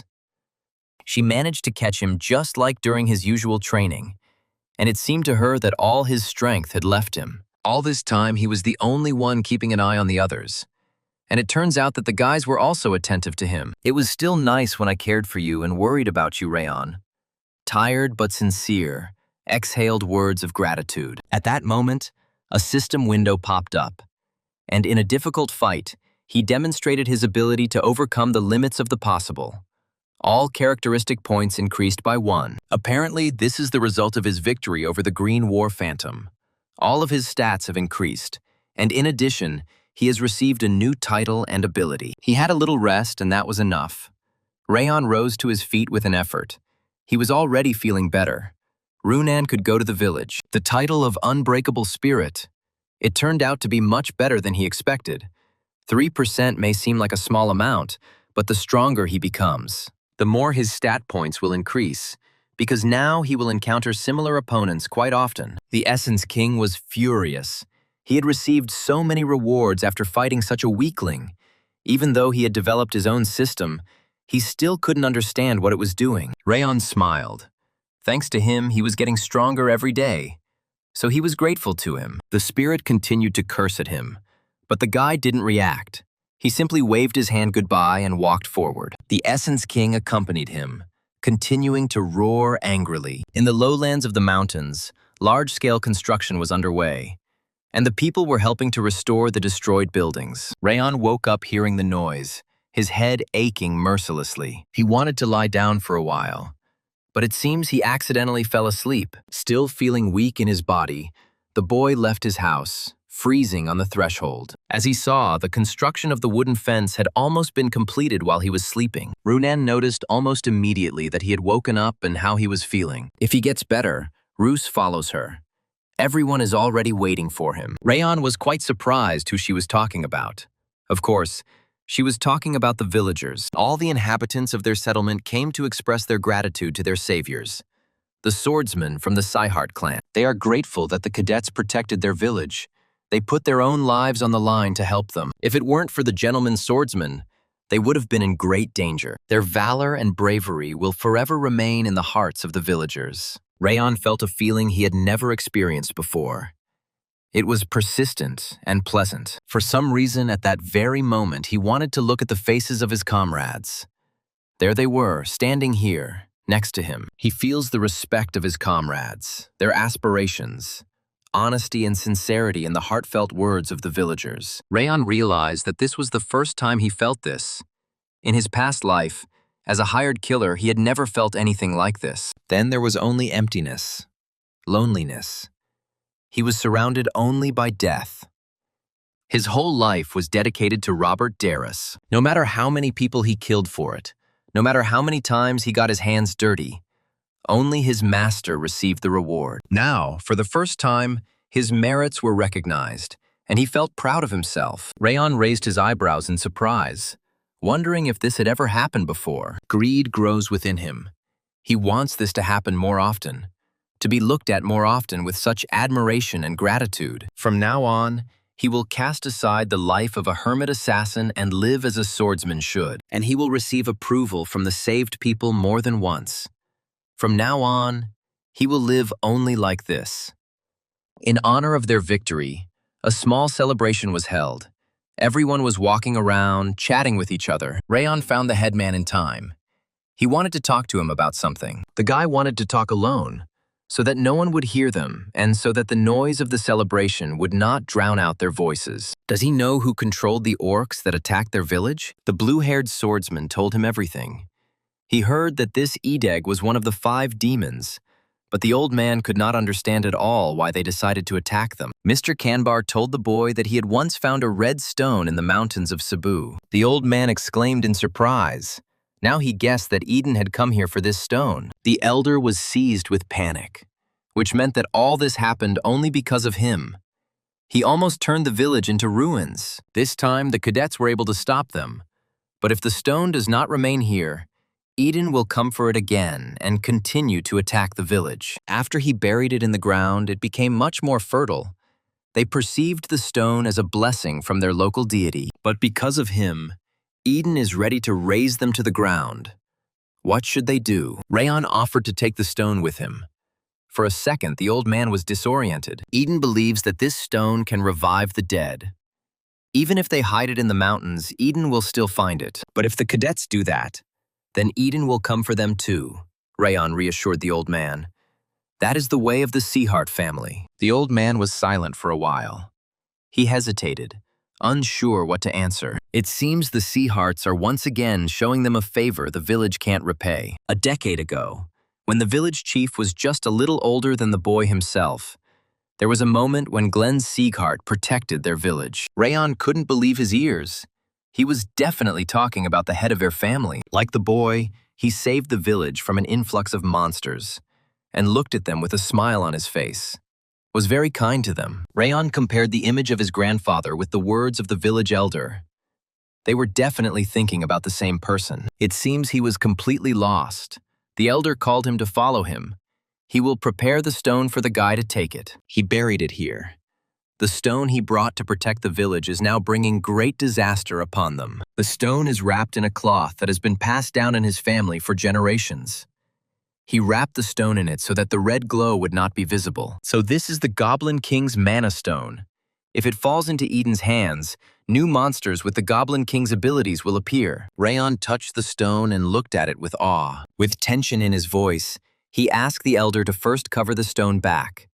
And from somewhere to the side, a low male voice was heard. Because of this cloth that concealed the energy of the mana stone, he would never be able to find it, no matter how much he combed through these mountains. If it weren't for this accident, this village would have been destroyed to the ground anyway. How he didn't notice his presence even when the man came close to him. The warrior tossed the goblin mask in his hand, as Rayon wondered who it might be. He knows the helmet that resembles an orc. This is the ghost of Mad Blood. The man laughed contentedly. He understood this from the helmet, and the boy is quite smart, even for a student of the Seaharts, a power he can't quite measure. But the boy is the one who killed the green battle ghost. Was he really his subordinate? Rayon clearly remembers. He did say that there was no boss here. Previously, the ghost of Mad Blood had assigned him to lead this mission. If the boy had not killed him, he would not have come here. It's the boy's fault that he had to come here in person. Rayon felt a primal terror, his whole body shaking just from his presence. Not like him. Even if all the students attack him at the same time, they will lose. He has only 2 options.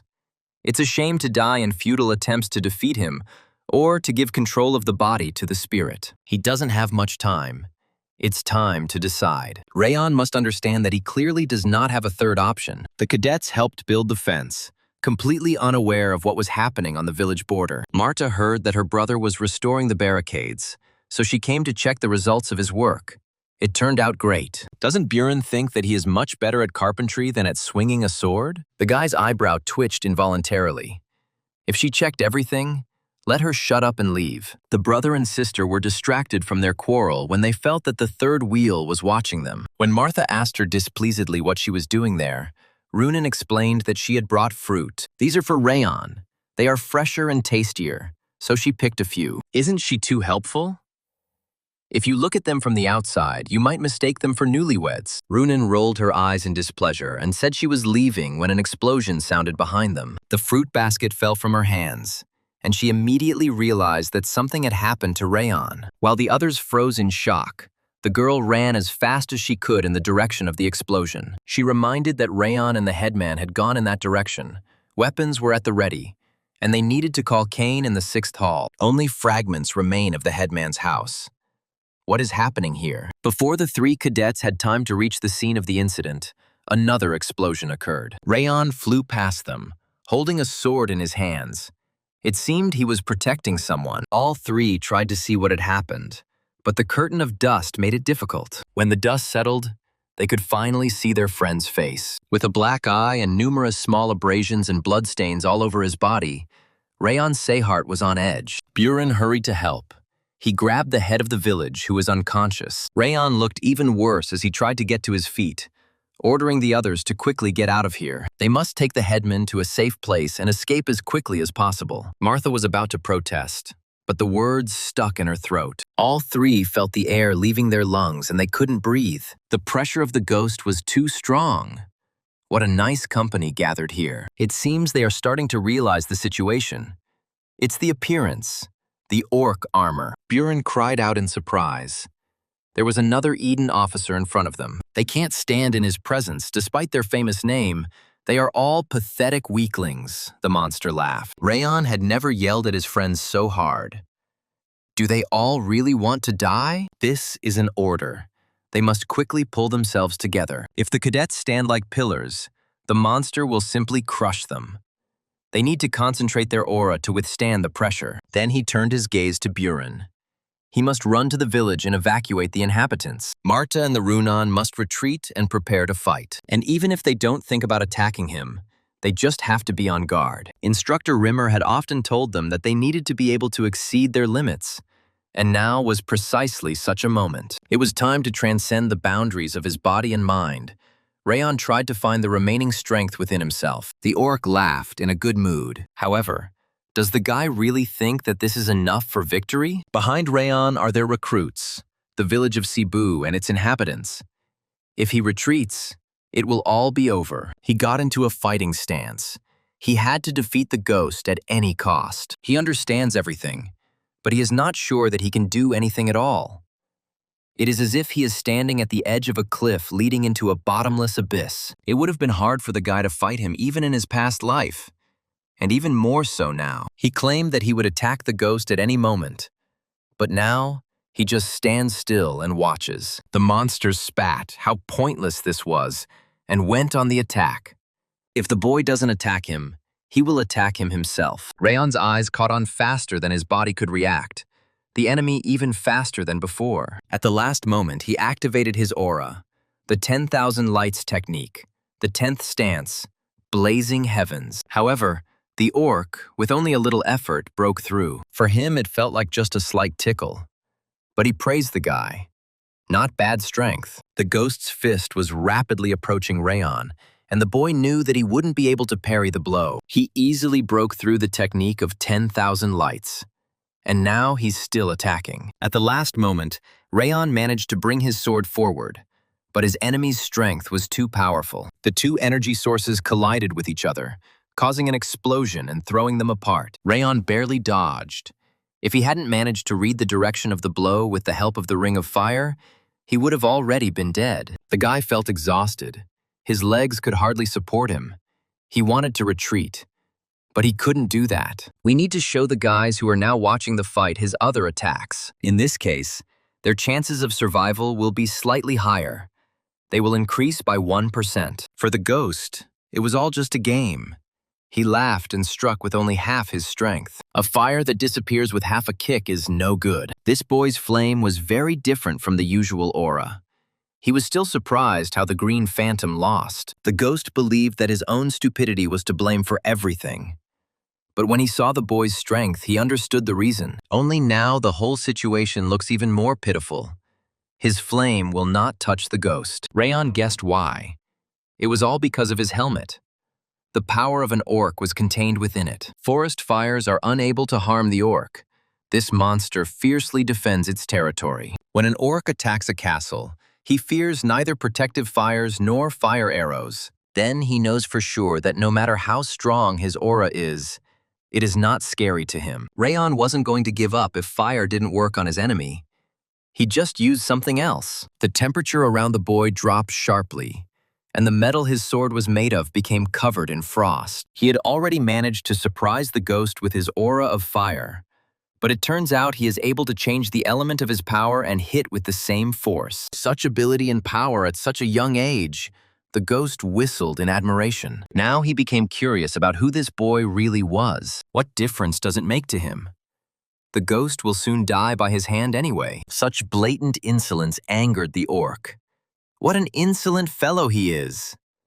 They'll see about that. He'll quickly knock all the arrogance out of him. Buren and the others continued to watch the battle unfold with excitement. This is not the fire aura that he usually uses, but the power of cold. Could his friend really use two different types of power? The power of his aura and his sword-fighting skills? It's a mystery when he managed to become a master of the sword. Warriors of the continents are divided into many classes depending on their strength. Any weapon, including swords, serves as confirmation of the owner's aura level. Those who have just begun to study the use of aura are called beginners. Aura users can cover their entire body with it. When a user perfects their skills, they can release their aura. And an aura expert is one who can transform their aura into a sword. Therefore, since Rayon can use the aura sword, he has reached the expert level. Otherwise, there is no other explanation for him being able to resist the Mad Blood Phantom. To someone who is supposedly at the highest stage of an aura expert, but the guy just keeps throwing punches and they don't do any damage to him. Buren thought that the difference in strength could not be ignored. Buren's Seghart froze in place. His friend glanced at him briefly. It seemed he was trying to tell him something. That look from Rayon. He was deliberately attacking in such a way that the enemy would be exposed. They've been training together in the 5th hall for so long that he can read everything in his eyes. And not only he, Runan, Salian, and Marta also guessed what he wanted to say. Of course, they are from the Seghart clan. They must remember their main goal: to protect the villagers. Buren had no doubt that they could do it together with Rayon. The guy screamed. Now they have to release everything. Buren attacked. Only one thought was beating in his head. They will win. They can defeat them with their own forces. The ghost's voice trembled with anger. He had foreseen this, pathetic insects. With just a little effort to activate his aura, he was able to push the attackers aside. He released astral energy around his body, and as a result, none of the cadets were able to hit him. The orc chuckled. He thought he would finish them off one by one, but they made his task easier. Watching her eyes light up with hope and then sink into the depths of despair is always very funny. Did the children seriously think that he would be defeated by the likes of them? That they would all die today? And it was all because of their arrogance. The orc activated his aura again, combining all the murderous intent he had accumulated in his previous life. Plus, by adding the cold frost aura of the 10,000 lights technique, Rayon combined all of this into one point. 10,000 lights technique, the final point. The attack was truly powerful, and he managed to break through the ghost's defense. The monster's aura slowly faded. Could it really be that he was defeated? Rayon was completely exhausted. He could barely stand on his feet. Amazingly, he focused his aura to attack the ghost when its defense was weakened. The ghost could have died if something had gone wrong. However, the boy is too weak. They are not even worth comparing. Rayon thought he could attack the gap when his aura weakened, but he didn't take into account that he wouldn't be able to penetrate his muscles. The monster managed to stop the blows with its reinforced skin and muscles, meaning it has master-level aura. Gritting his teeth, the guy made a decision. Plans are changing. As their commander, he orders all of Seaghart's students to retreat. Everyone froze in shock. They couldn't defeat him in their current state. The order was given to retreat and evacuate the villagers. They have little time. He needs to evacuate the students and villagers with minimal losses. Buren stood still. He didn't want to admit it. Rayon shouted at him. Everyone should focus on retreating away from the ghost of mad blood. They will save as many people as possible. Runan's eyes filled with tears. Her friend couldn't just die. Rayon tried to smile through a strong attack of weakness, he promises. Does the boy really believe that these insects can escape from the ghost of mad blood? Perhaps he believes that he can hold it until the others run away. Rayon turned to anger. How about a bet? The King of Essences grinned. Finally, the King of Essences' turn had come. Finally, he would satisfy his hunger. But the better bet is that he is clearly going to fight to the death, which is what he is betting on. The odds are that one of them will die. His victory is almost impossible.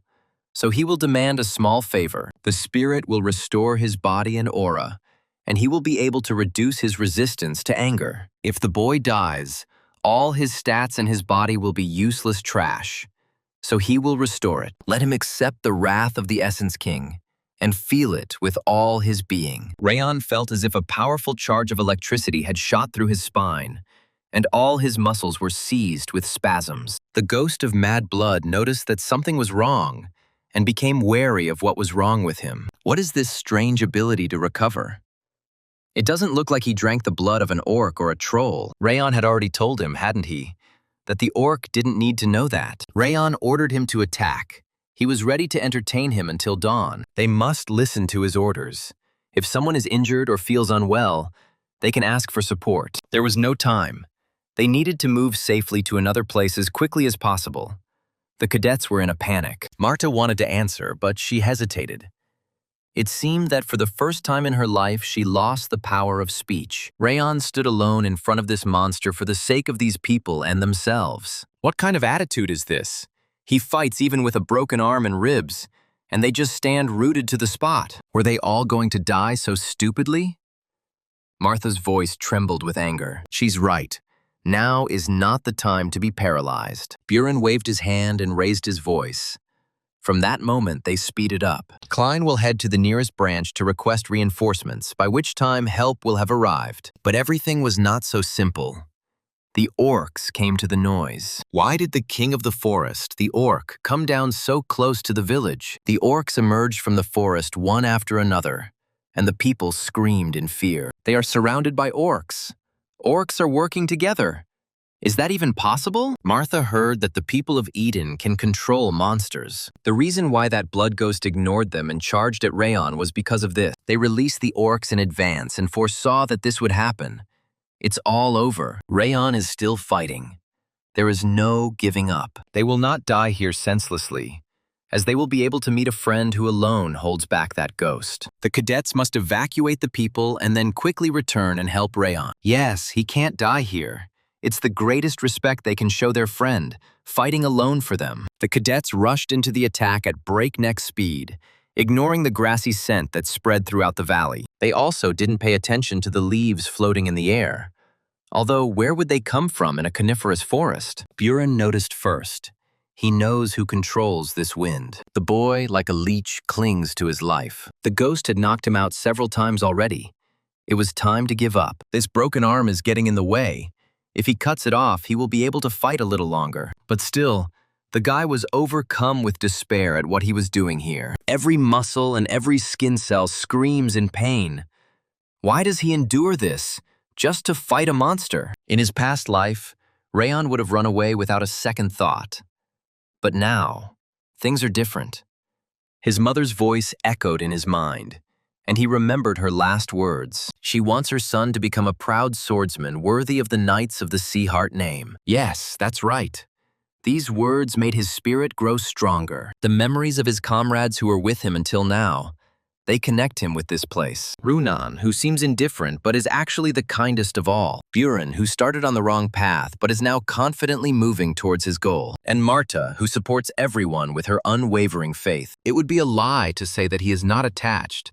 He wants to save those who become worthy swordsmen. He endures his wrath simply to buy time for his comrades to get out of his reach. Wrath admires Rayon's Sieghart, but there is a limit to everything.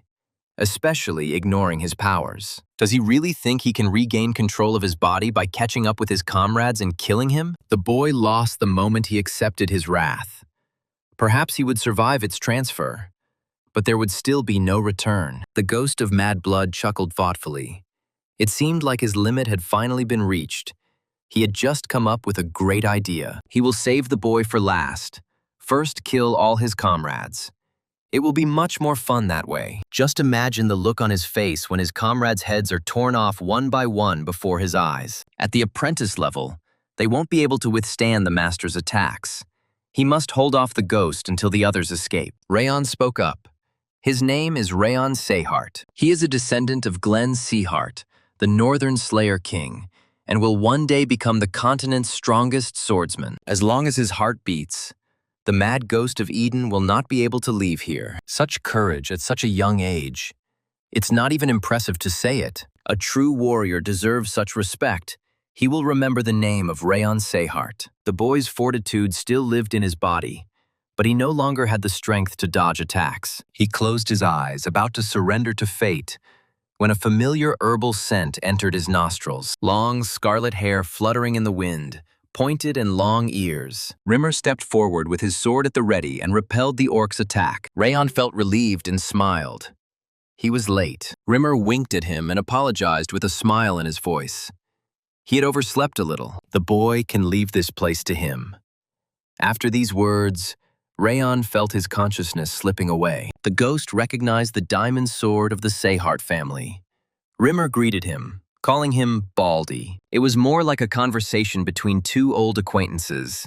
And how the elf ended up here. He couldn't just stand by and watch as some wretched entity trampled young talents. Who would have thought that a warrior of his caliber would be put in charge of students? The Zehart's power had definitely weakened. The flash of the clash of two forces was so bright that it seemed as if the rest of the world had faded. He could still parry such a blow even if his body's balance was already completely disrupted. So were the rumors about his energy core being destroyed true? Rimmer chuckled. Complete nonsense. The orc needs to be trusted with more reliable sources. As before, he is weak in obtaining information. How many years have passed since he left the front lines if such rumors about him are still circulating in the area? Nonsense. The elf's fencing just oozed a terrifying amount of murderous intent. However, right now, his sword swings are like a breeze, so the elf will never be able to cut it. Rimmer dodged the attack just in time. How cruel. Instructor Rimmer is as nimble in the air as a leaf dancing in the wind. Moreover, his many attacks are so precise and systematic that they give the guy goosebumps. If Rimmer had used his power, the outcome of the battle would have already been decided. Why did the instructor intervene if he was watching him? Did he just want to show him sword skills? The instructor teaches him even in such conditions. He is a real madman. The orc was so smugly putting him down, and he himself couldn't knock the elf down when he was so weak. So he just had to throw away that helmet. The man's words seemed to have struck a chord with the monster, and he growled, ordering it to shut up. Having succumbed to his emotions, the orc fought completely recklessly. Rimmer had no trouble dodging his attacks. The ghost became even more furious. The diamond ball should stop clowning around and fight him with full force. The instructor had almost reached his limit. Avoiding the enemy's attacks, he called out to Rayon to keep his eyes open. This will be in the curriculum, so now is the time to demonstrate it in practice. He must know how the Seharts fight and what he will be taught, activating the Sword of Space. The instructor's aura spread throughout the entire space, capturing it. He activated the Eye of the Storm. The swordsman summons a storm, and while it rages, he will be at its center. With such a level of aura, he can destroy everything around him. But now the monster can no longer escape. The only way out is to smash the elf's head. The ghost of Mad Blood rushed forward. He was confident that it would not be difficult for him to kill his enemy. Even so, he was too self-confident. He covered their bodies and auras with part of his powers. The elf concentrated all the wind from the center of the Eye of the Storm into his ball. Of course, that's how the Eye of the Storm should work. Rimmer is an indirect descendant of the Seharts. So how did he manage to create the Sword of Space? It is not a sword of space, but something close to it. Created by it and borrowed from the forces of nature. The elves are very close to it. Old and weakened, the tiger is still a tiger. The orc's only regret was that he couldn't kill that guy. He definitely needed to finish off this puppy. It would affect their deed for the Great One. He has the quality of a king, but he must not be arrogant. They have many talents that can withstand even a monster like him. And today, the ghost of Mad Blood admits his defeat. After these words, he fell to the ground with a crash. Rimmer turned to the boy as if nothing had happened. He remembered everything. As a descendant of the Z-Hearts, Rayon must learn the Sword of Space. Just as mages create space with their mana, swordsmen create fields in space using their spiritual level and aura burst. The Sword of Space takes as its basis all the experience, achievements, aura, and even his future. As a direct descendant, one day he will be able to use it. So, until that day comes, he must gain as much experience as possible, because the guys have seen everything from beginning to end. Rimmer noticed the others only after the fight. All three looked like frightened kittens. They instantly ran up to Rayon, examining him from head to toe. He survived. What a relief that their friend is okay, as are his wounds. Old injuries make themselves known after a fight, no matter how much you lie to your opponent about your health. There were only a few cases where the descendants of the side branches managed to use the space sword, using their experience, their affinity attribute. Thus, they literally spent their own lives. Most of the elf's core was damaged. He used the space sword to simply maintain his state in battle as much as possible. And he has no regrets. What Rayon Seahart showed him after he intervened in the battle was nothing less than the beginning of his formation as the new king. At that moment, the elf made his final decision. He would serve this child as his new master. With his core shattered, he lives like a dead man. But these children have betrayed the meaning of his life. Now his task is to raise new generations. And this is no worse than what was before. Rimmer smiled weakly to himself. He was extremely proud of his students. Even so, he doesn't regret at all that his lifespan has become shorter. Of course, before his life comes to an end, he will be happy to personally see this guy become the new king of the Seaharts. The old man tried to keep his cool, but he still couldn't believe his ears and asked to repeat it. That is, Rayon fought with the wild blood demon from Eden. The elf knew that Milord would also be surprised, and he rushed to him with all his might with a report to see his reaction. If Rimmer hadn't seen it with his own eyes, he would never have believed it. But he swears it's all the truth. He was not the only witness, but also the students from the 5th and 6th training halls who were on a mission, and the villagers. Rayon Seahart, his grandson, fought the blood-mad demon alone. Not every swordmaster can handle such a monster, so let him answer what the losses were. Only a few people were slightly wounded, but the guy suffered much more seriously during the battle, but still managed to hold out until Rimmer arrived. Glenn still didn't believe him. My lord would have no doubts when he saw what a master Rayon had become now. He fought valiantly with the demon of mad blood. He was not inferior to him in strength. He even did not feel sorry at all about using the elven elixir on the boy. But the elven elixir is obtained from the tree of life.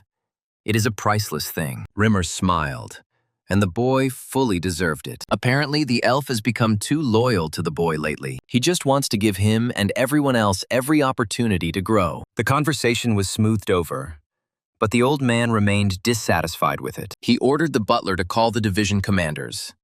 When the recruits returned, they would hold a large reception. He couldn't help but praise Elf. Rimmer had done well. The man jumped up. He hadn't heard praise from him for a long time, about 20 years. That's right. Glenn would have showered him with compliments if he hadn't acted like a fool. Then the instructor gave a report. The cadets will return as soon as possible. The mission to protect the village was successful, even if it took a lot more effort due to the Eden invasion. Since the village was almost completely destroyed during the attack, they delayed their planned mission to help the local residents. Rayon was quite badly injured, so he was resting in the village chief's house, trying to recover as quickly as possible. As soon as the guy opened his eyes, he immediately asked the anger about the reward for winning the bet. Of course, the spirit stubbornly insisted on canceling the bet. The reward for the dispute was quite substantial. The spirit's discontent grew with every minute. The anger skill was chosen as the second reward for the bet. The Iron Will ability was created. The pain level will be reduced through willpower. Rayon didn't expect to receive something like this as an added bonus. With this skill, he would be able to fight using the anger trait. How did he manage to get an iron will? Apparently, he shouldn't have created such a well-thought-out system. The Essence King arranged it so that it meets the user's most essential requirements. If it weren't for the reward, he would have easily taken over his body. Anger tried to calm down. He still had enough time. The time for his recovery and return is approaching. He even managed to plant the seed of anger in this child. For a human, he is showing incredible growth rates. So his victory is only a matter of time. The spirit was dying of thirst, slowly going mad.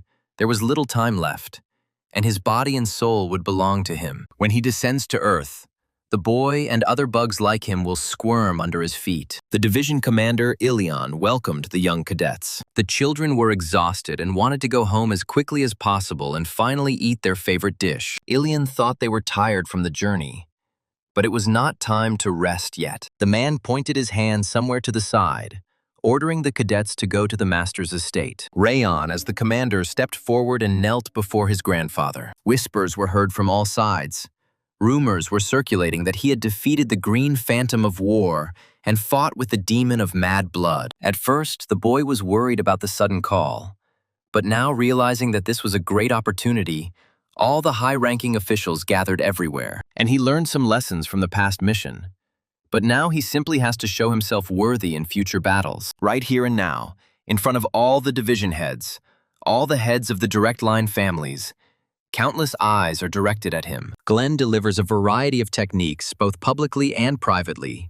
Plus, he always rewards everyone according to their merits, which means there is only one way. He needs to prove what they have all achieved and find a teacher who will teach him even more. The head of the family heard that the boy had shown himself to be better than others on this mission. Well, then he's waiting for a detailed report on what happened. Rayon noticed the presence of a scout in the mountains, so he managed to catch the Green Phantom of War by surprise, because he was searching for the Mana Stone. They thought the battle was over, but suddenly the village was attacked by a demon of mad blood. He came due to the lack of communication with his fellow tribesmen. When Rayon started talking about his merits, one of those present couldn't stand it. How dare he scold them all right in their faces? Does Milord really trust the words of this bastard? One Green Phantom of War would have killed all the recruits, not to mention the villagers. Rayon didn't argue.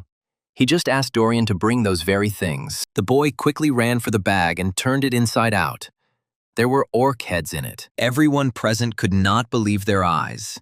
These were actually the heads of the Green Phantom of War and his brothers. The boy then asked the head of the family for permission to draw his sword. Rayon grabbed the handle and slowly pulled it up, activating his aura. What a powerful flame! Is it really there then? And the clan, the aura of the sword that amazed everyone during the ceremony. With such power, one can easily defeat the Green Phantom of War. Is that enough for those present? Buren's father was furious. The damn half-breed had already reached the level of a swordmaster. Rayon is the first among the recruits, the first among the students of the 5th and 6th training halls. The boy completed the task superbly, and pride sparkled in the old man's eyes. When he heard his grandfather's praise, the boy showed that there were only the two of them left in the hall.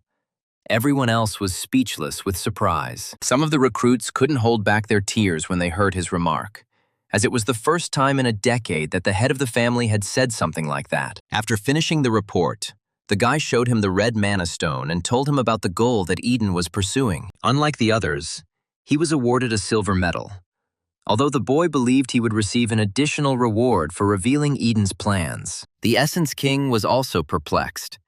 Even after giving him such important information, he received nothing. After achieving the 10,000 lights technique, Rayon began to trust his grandfather a little more. Just as the disappointing thought that he shouldn't have had such hopes crossed his mind, the butler called out to him. The old man asked if he would allow him to visit him in the outbuilding in the evening. The head of the clan ordered to bring him to the boy. It seems he wants to give him a second reward. Sylvia was overjoyed to see her son safe and sound. She heard that the boy fought against the servants of Eden itself, like his hand. The woman hugged him and apologized. She shouldn't have said those words back then. She was worried that everything happened because she had behaved incorrectly. Rayon tried to calm his mother down and was grateful to her for those words. When he encountered the wild blood demon, he initially wanted to give up and run away. He was not confident of victory. The boy remembered his mother's words, how she wanted him to live a life befitting the spirit of the family swordsman. Thanks to Sylvia's words, he was able to fight like a true swordsman, for which he is grateful to her. The only reason he was able to return home alive was because of her words when she said goodbye to him. Rayon's speech touched Sylvia, and how she could deserve such a perfect son. In the evening, the guy met with the maid to see if anything unusual had happened in his absence. The girl received an order from the main building. It seems they want to get rid of her. They want to punish Judiel for not informing them that he became a sword master, and at the same time take out their anger on her for what happened. He can't let his spy die now. If she wants to survive, she should listen to what he tells her. Instead of returning, she should send them a letter saying that she has been appointed as Rayon's personal servant. She might write that Sylvia made the decision because she began to worry about her son's condition. If it suddenly seems that they are targeting her again, the girl should report that he is recovering rapidly. If she understood everything, let her hurry up and write a letter to the main office. It is important to carefully monitor the expressions in it. The spirit rolled his eyes. Every word or action he said made him see the stupidity of keeping this useless spy around. But that's not the case. Rayon used Judiel as a trap to attack Karun. Besides, he doesn't want to use her and then probably leave her to die, just like what happened to him in the past. Rayon turned away. There was one last thing left for today. To be honest, he felt a little nervous, because he was about to meet his grandfather. Rayon bowed again, greeting his milord. The old man's face was expressionless. Enough formalities. He would get straight to the point. Life depends on the professionalism of steps and movements in battle. So the boy used the river style, the basic steps that all recruits are taught. This is a pretty good technique and can be used even after you become stronger. However, her movements are too simple. She limits the potential. And he also decided what the reward would be. Glenn Sehart personally taught his grandson the stepping style that would suit him best. Rayon doubted whether this was a dream. He would personally teach him. Glenn was as serious as ever. Let him keep his eyes open. He was only giving the boy one chance. The boy felt a sense of awe when he saw the movement style of the most powerful warrior on the continent. Rayon watched closely as his eyes widened. This was a great opportunity. Rayon had never seen the style of movements his grandfather showed him before. He moved quickly and at the same time slowly. His gait light, but also heavy. The demonstration was very short, but so perfect that it was instantly breathtaking. His steps are so free, as if he could walk to the ends of the earth and back without effort. Something that would be difficult to achieve even with the help of a ring of fire. Glenn said this technique is called the celestial harmony steps. The ring of fire takes into account the steps of heavenly harmony. The process of learning the first stage of the steps, divine advancement, will be accelerated.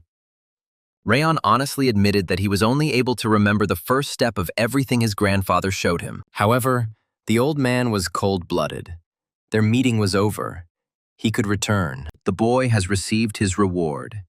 Everything else depends only on him. When the boy left the classroom, the butler laughed briefly. He didn't expect that Milord would decide to show him the technique of the steps of heavenly harmony. However, he is worried because this technique was created by none other than himself.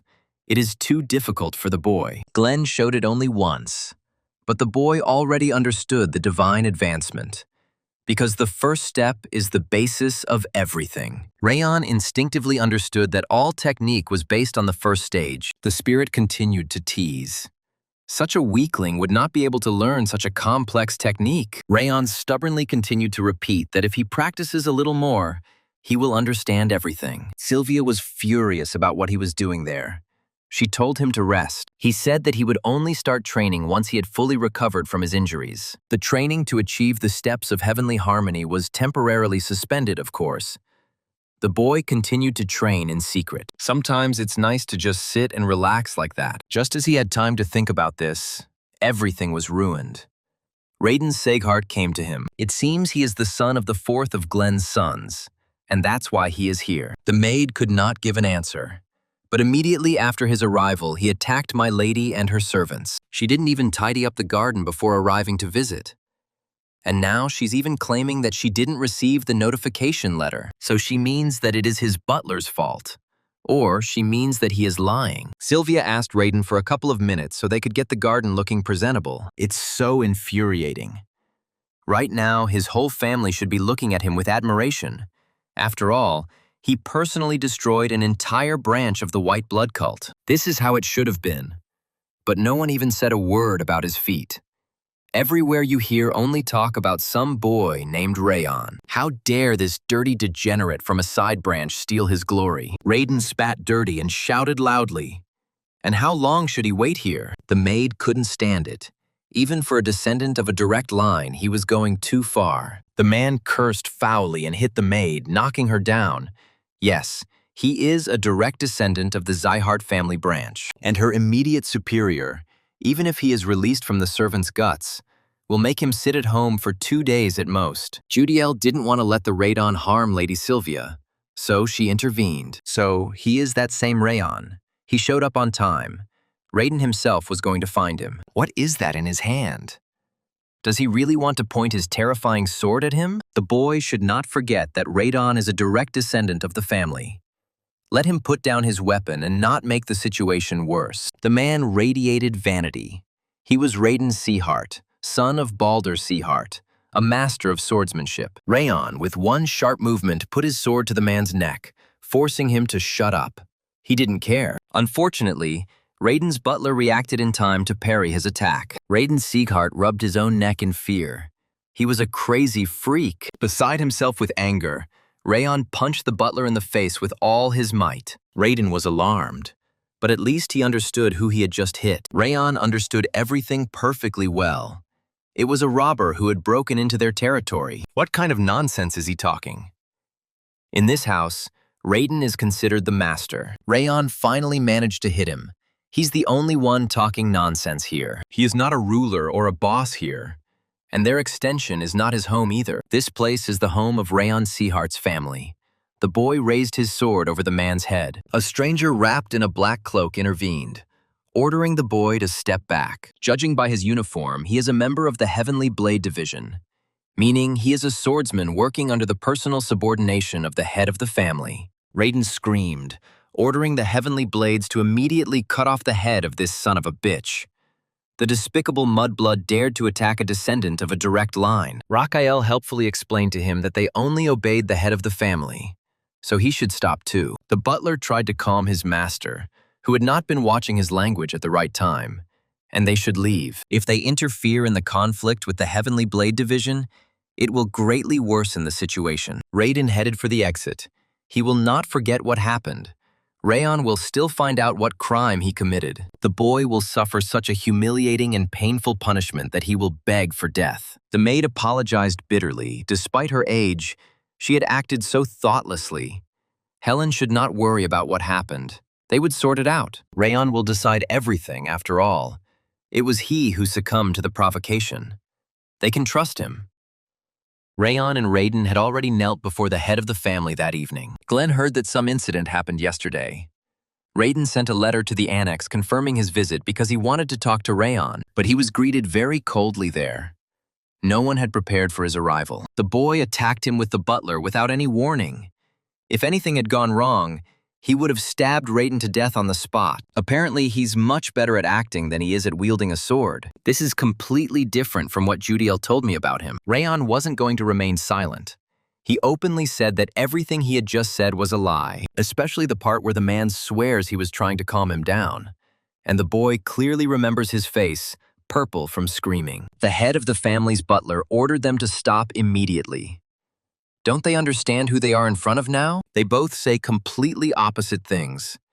They need an outside witness. Rakael knelt and greeted his lord, who had come at his call from the Heavenly Blades Division. Young Mr. Raiden claimed to have sent the letter, but it was not received at the annex. Lady Sylvia and her maids were busy with the garden as usual when young Mr. Raiden arrived to visit. Rayon didn't expect this. He thought that Raquel would rather defend Raiden, a descendant of the direct line. But in the end, he was just telling the truth. Glenn Seaghart was extremely angry. He called out to Raiden by name in an enraged voice, and the man jumped up. The words of the swordsman from the Heavenly Blade Division differ greatly from his own testimony. The most important thing is that the descendant of the collateral branch attacked his direct descendant. Such actions can collapse the entire hierarchy. Of course, the issue he raised is extremely important. But in this case, Both sides in the conflict were at fault. Will a simple punishment be enough for the boy if they keep him alive? It's scary to imagine what will happen in the future. Rayon replied that he was ready to accept the punishment that my lord deemed necessary. But first, he needed to do something necessary. Raiden Sieghart humiliated his mother in front of everyone and used physical force against their maids. The boy's voice trembled with rage. The man must pay for his behavior. Glenn wasn't going to give in. He had clearly said that both sides were to blame. And, to begin with, they both got too excited. Had they really forgotten where it was? The lungs of everyone present seemed to be flattened by the powerful aura of the head of the family. But even so, Rayon tried to speak through force. He would achieve his goal. Recently, the head of the family said that their family is a family of true swordsmen, suggesting that swordsmen resolve conflicts only with the help of a ball. Rayon asked for a duel. The old man did not want to refuse. It would be an entertaining spectacle. The two of them are allowed to duel, which will take place on the main training ground next week. After some time, Raiden was in his father's office, reporting the latest news, including about the duel. The boy brazenly demanded a duel right in the presence of his venerable grandfather. They agreed that if he won the duel, the boy's core would be destroyed. No matter how talented he is just a son that Sylvia bore from God knows who. Raiden must show him the difference between the branches. Balder needn't worry. He didn't have a weapon with him at the time of the attack, so the boy was caught off guard. He is no match for him in battle. Raiden has already reached the level of a sword master. But his father warned him not to get carried away and kill him. If you fatally strike your opponent during a duel, it will be considered bad form. It is better to simply cut the tendons on his arm. In this way, he will take away the boy's last hope and crush him. Rayon, having agreed on a duel, trained hard every day. Both the mother and the maid were worried that soon the young master would have a duel with Sir Raiden. Sir Raiden is a master swordsman, and their young master has barely reached the level of a beginner.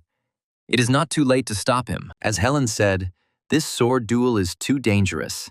If Rayon hadn't reacted like that to the island last time, it could have been avoided. Despite his silly appearance, Raiden uses a flexible sword style with many variations, specializing in striking into the opponent's open area. Like his father, Raiden becomes a completely different person in battle. But her son's gaze at that moment, hope glimmered in Sylvia's heart. They rely on his strength. She is also very worried and concerned about him. But she also thinks that Rayon asked her to believe in him for a reason, so they have no choice but to believe in him. Judiel interrupted the boy's training and brought the young master lunch. Here are some sandwiches for him to grab on the go. He's been putting a lot of energy into training right now. When the boy reached for the plate, he discovered something amazing there. The maid brought him a book on fencing techniques, which was very relevant at the moment. This contains information about the flexible sword technique used by the Raiden. Moreover, the entire text is written very concisely and clearly. It can be read and remembered at first glance. How did she even manage to collect so much data in one day? She even recently stood up for his mother. And now the girl brought information about Raiden. Although she didn't ask for it, well, he is very grateful to her.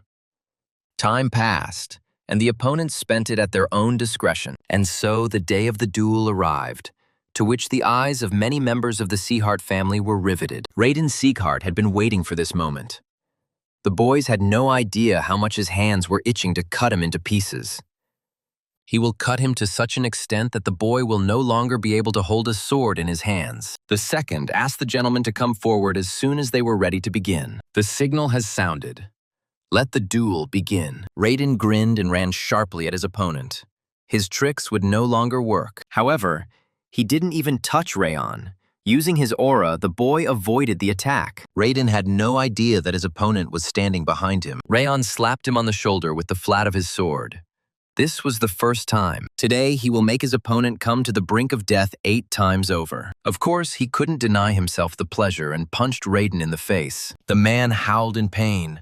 What the hell just happened? He didn't even see him move. He stared at the boy towering over him as he pulled it off. Rayon ordered him to get up. Why did he collapse on the ground? As he had already said, he would make him die 7 more times. The first to lie about the letter, Raiden became furious. He will still regret that he did not finish the duel with one blow. And then the same thing happened.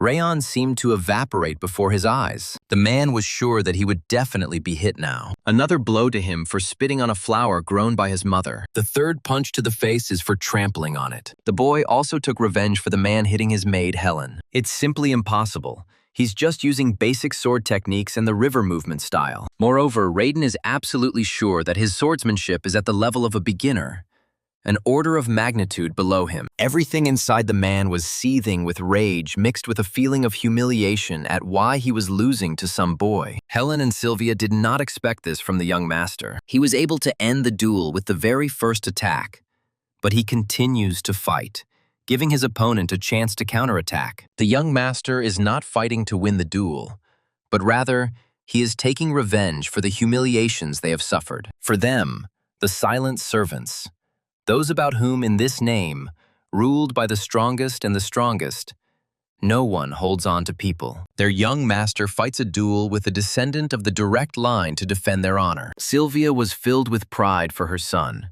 He was growing up to be a good boy, next to her father, who was hungry only for power, in the estate, where life became less and less comfortable with each passing year. She always felt like an outcast. When she found it so unbearable to be here that she ran away from home, she turned away from the reality in which she lived. It was her mistake. She had to rely on her own strength to overcome the injustice that reigned on this sworn land. This is exactly what her son is doing now. No matter how weak they are, they must gather up their courage to fight to the last with any enemy, whoever it may be, so that he does not even dare to set foot on their territory. He doesn't run away, but shows them with his whole appearance how resilient they must be. Raiden Sieghart is completely defeated. The outcome of the duel is decided. The winner of the duel is, of course, Rayon Sieghart. Balder felt a mixture of shock and disappointment as to how to understand this. Rimmer whistled. He had said that Rayon would definitely win. The cadets also actively supported their commander. This is their young master. They knew that he would win. The butler has served the Sieghart family for a long time, but this is the first time he has seen someone so strongly support a scion of a collateral branch. Glenn Sieghart is truly amazed that his grandson's teammates are so supportive of him despite his status. However, he is more surprised by what happened during the duel itself. The boy still lacks experience, but he still managed to use the Steps of Heavenly Harmony. The Steps of Harmony is a gate he created after achieving enlightenment after overcoming his dark side, and is not something an ordinary warrior could learn. Even if he devotes his entire life to this, his grandson managed to learn it in just 2 weeks. Moreover, the boy is extremely popular for his age. Many people chanted his name. In the past, he only craved power, so he will only value strength in the family. And Glenn cannot change this fact because he is already too old. Since his grandson is aware of the unfair treatment of the relatives of the collateral branch, perhaps one day it will be possible to change this family. The head of the family rose from his chair. Since the duel was over, the conditions must be met. The old man remembered something. He had a request for the butler. Let them cut the budget for the true martial arts hall in half for this year if they have to. He can come up with any suitable excuse. After which, on Glenn Sieghart's orders, the conditions of the duel were observed. Raiden confessed his sins in front of everyone. He apologized to Rayon's mother and the maids, kneeling. Also, on Glenn's orders, the true martial arts hall was forbidden from interfering in any way with the affairs of the annex. They were finally able to breathe a sigh of relief. Tears of joy appeared on their faces. This incident had finally come to an end. The whole family could finally return to their home. At such moments, he looks like a completely ordinary boy. Not at all like the person he turned out to be a few minutes ago. Considering the level of his skills, it seems that Rimmer wasn't lying after all. He really did manage to put up a fight against the wild blood demon. They were right. His gait and swordsmanship were almost perfect. It could no longer be described by talent alone. Should the boy be invited to the Black Tiger Division after his graduation? However, his colleague put the man down, saying he shouldn't even think about it. Well, the trainees of the 5th Martial Arts Training Hall are indeed about to graduate, and after graduation, they will have to decide where to join next. Come to think of it, Rayon does stand out from the crowd. But he's not the only capable student at this training ground. There is also a brother and sister, Marta and Buren Sieghart, Runen Salyan. These three also have a sufficient level of strength and talent. They will reach any heights without a doubt. This selection promises to be interesting. The young master had indeed been counting on this very outcome when he registered for the swordsman's duel. Still, Rayon was confident of his victory. What a terrible person he is. Judiel softened her voice, but at the same time it was extremely kind. The girl is truly grateful to him for saving her from Mr. Karuna. Well, she'll go. The young master needs a good rest. Rayon watched her silently, lost in his own thoughts. The expression on her face at that moment was sincere. Considering her reaction and how hard she tried to protect Sylvia, these were probably her true feelings. It seems to him that it is already possible to tell the girl that the furious worm was not real. Rimmer was overjoyed as he had won a lot of gold in the bets. Both the butler and the head of the family responded to his bragging with silence. The elf made a very profitable bet, or rather a deal, all thanks to Rayon. Moreover, he managed to obtain elixirs for all the members of the 5th Martial Arts Hall, and now he boasts about his extortion towards the headmaster's son. Glenn Seahart doubted that he had come here just to show off his new jewelry. What brought him here? The elf's expression instantly became serious. Okay, in that case he'll get straight to the point. He has one proposal. Glenn was puzzled. He was more than sure that he had already completely entrusted the elf with the teaching of the students. This is not the case. The elf asks the head of the family to allow him to change the final exam for the trainees. The old man thought for a moment and let him tell us more about his idea. The current final exam consists of either recognition from instructors or sparring between students. However, these guys had already fought against the Knights Apprentices of the Owen Kingdom, and during their second mission, they overcame a deadly mountain. Despite being just trainees, they have already passed countless tests. That's why their instructor believes that the 5th Martial Arts Training Hall needs a new challenge. He wants to say that the format of the final exam is what he is thinking about. Rimmer paused briefly, building interest. This is survival. If they can survive outside without anyone's help, without using the Seahart name, they can become much stronger. They won't be able to become swordsmen right away. That's not a bad offer, is it? Glenn didn't give any answer, but it was clear from his expression that he agreed, and Rimmer changed. The elf was discouraged by his words. Ever since the day his power core was destroyed and he had to leave the front lines, he had always been gloomy. But now, everything is different. After meeting the trainees of the 5th Martial Arts Hall, the same passion burns within him as in his students. The elf feigned embarrassment. He even felt a little awkward. He simply realized that he was not only a talented swordsman, but also an excellent teacher. He is quite capable of raising the next king, who will be able to surpass even his lord, and he will do it with his own hands, and quite soon. Glenn frowned. Could he really be talking about his grandson? Who knows, that person could be Buren, Marta, or even Runan. In a week, he will expect a report from the elf regarding their final exam. If he doesn't make it in time, they will pretend that this conversation never happened. Rimmer waved the papers in front of his face. Actually, he had already prepared everything. He asked everyone to gather, but he himself did not come. And this happened every time. Did he really spend the whole night in the gambling house again? Rimmer kicked open the front gate, apologizing for being late. But on the way, he had to stop by the orphanage. Anyway, he has one important announcement. He thought about it a lot, but made a decision as soon as he saw them today. Their final exam is coming up very soon. They can't remain interns forever. The cadets have accumulated a wealth of experience, sparring with Owen representatives, battles with the Alliance of the South and North, and much more. That's why, instead of some useless duel or getting approval from the instructor, they will go out into the outside world alone, and they will be able to see with their own eyes how huge it is. The topic of the cadets' final exam will be survival. A month later, they would cast aside their status as Seahart trainees and begin their survival in various locations across the continent with only a sword in hand. For those who are scared, an alternative exam is provided. And of course, Rayon will take part in it. His answer calmed Runan, and then she calmed down with him. Buren is sure that the instructor is doing this for a reason. He also agrees. Therefore, Marta agrees with him. Do they feel like this decision was too easy for them? They don't even know where to go, especially Rayon, one of the best trainees. His opinion can push others to make rash decisions. He is confident that the instructor would never give them tests that they could not handle. Well, Rimmer praises the boy for his intelligence, but he shouldn't expect any concessions. In that case, he would announce the destination for each of them: the Levine Desert for Buren, the Cyan Canyon for Marta.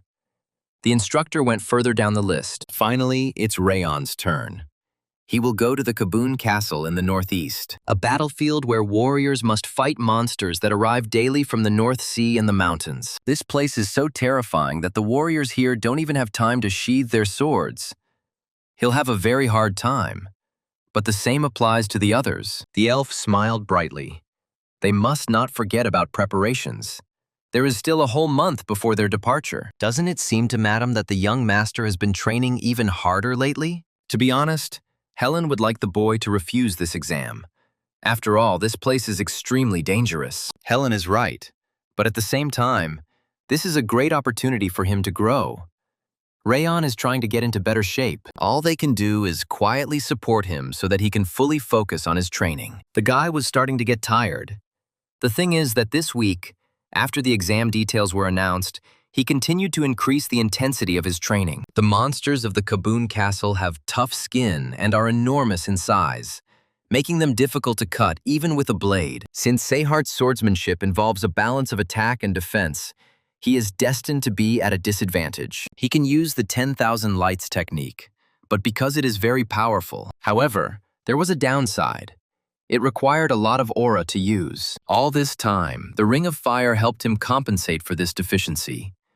But he cannot rely on these two techniques alone forever. With only 3 weeks left before Rayon's departure, he must learn as much information as possible regarding the Kaboon Castle and its various techniques. For example, offensive swordsmanship will help him complement the techniques of 10,000 lights. In order to get what you want, you will need to make some investments. So, his grandson decided to buy new equipment using silver metals. Rayon nodded meekly. That's right. It's up to the boy to decide what to do with it.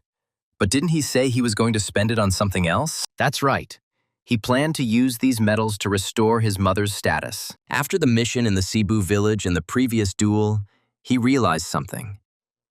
During that mission, the boy achieved amazing results. Especially considering his current situation, he only received a silver medal as a reward. And since he can't change anything with the help of metals, gold ones are needed to restore his mother's status. He chose to use them to become stronger and gain the ability to collect gold medals. But since the boy was heading to the Kaboon Castle, this technique would come in handy.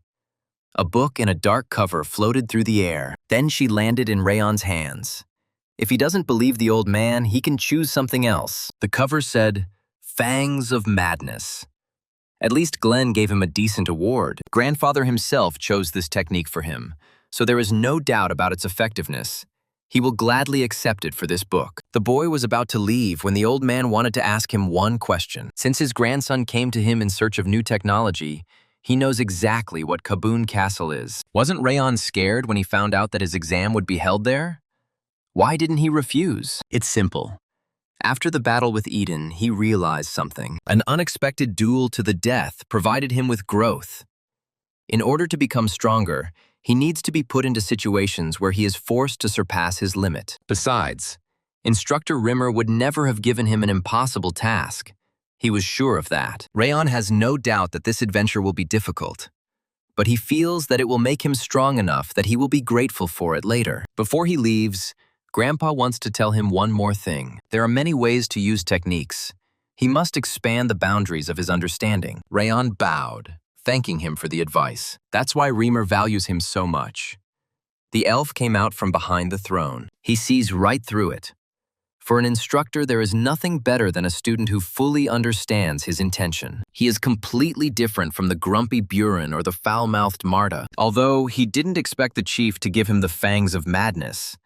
After all, the cost of this technique was a whole gold medal. His love for his grandson, as always, is boundless. In the opinion of the head, Rimmer talks too much. Fangs of Madness is quite a brutal technique. I wonder if Rayon can control it. Rayon started reading, but he began to doubt whether this technique was really worth the silver medal. Some of this text seemed familiar to him. Could this really be what he was thinking about?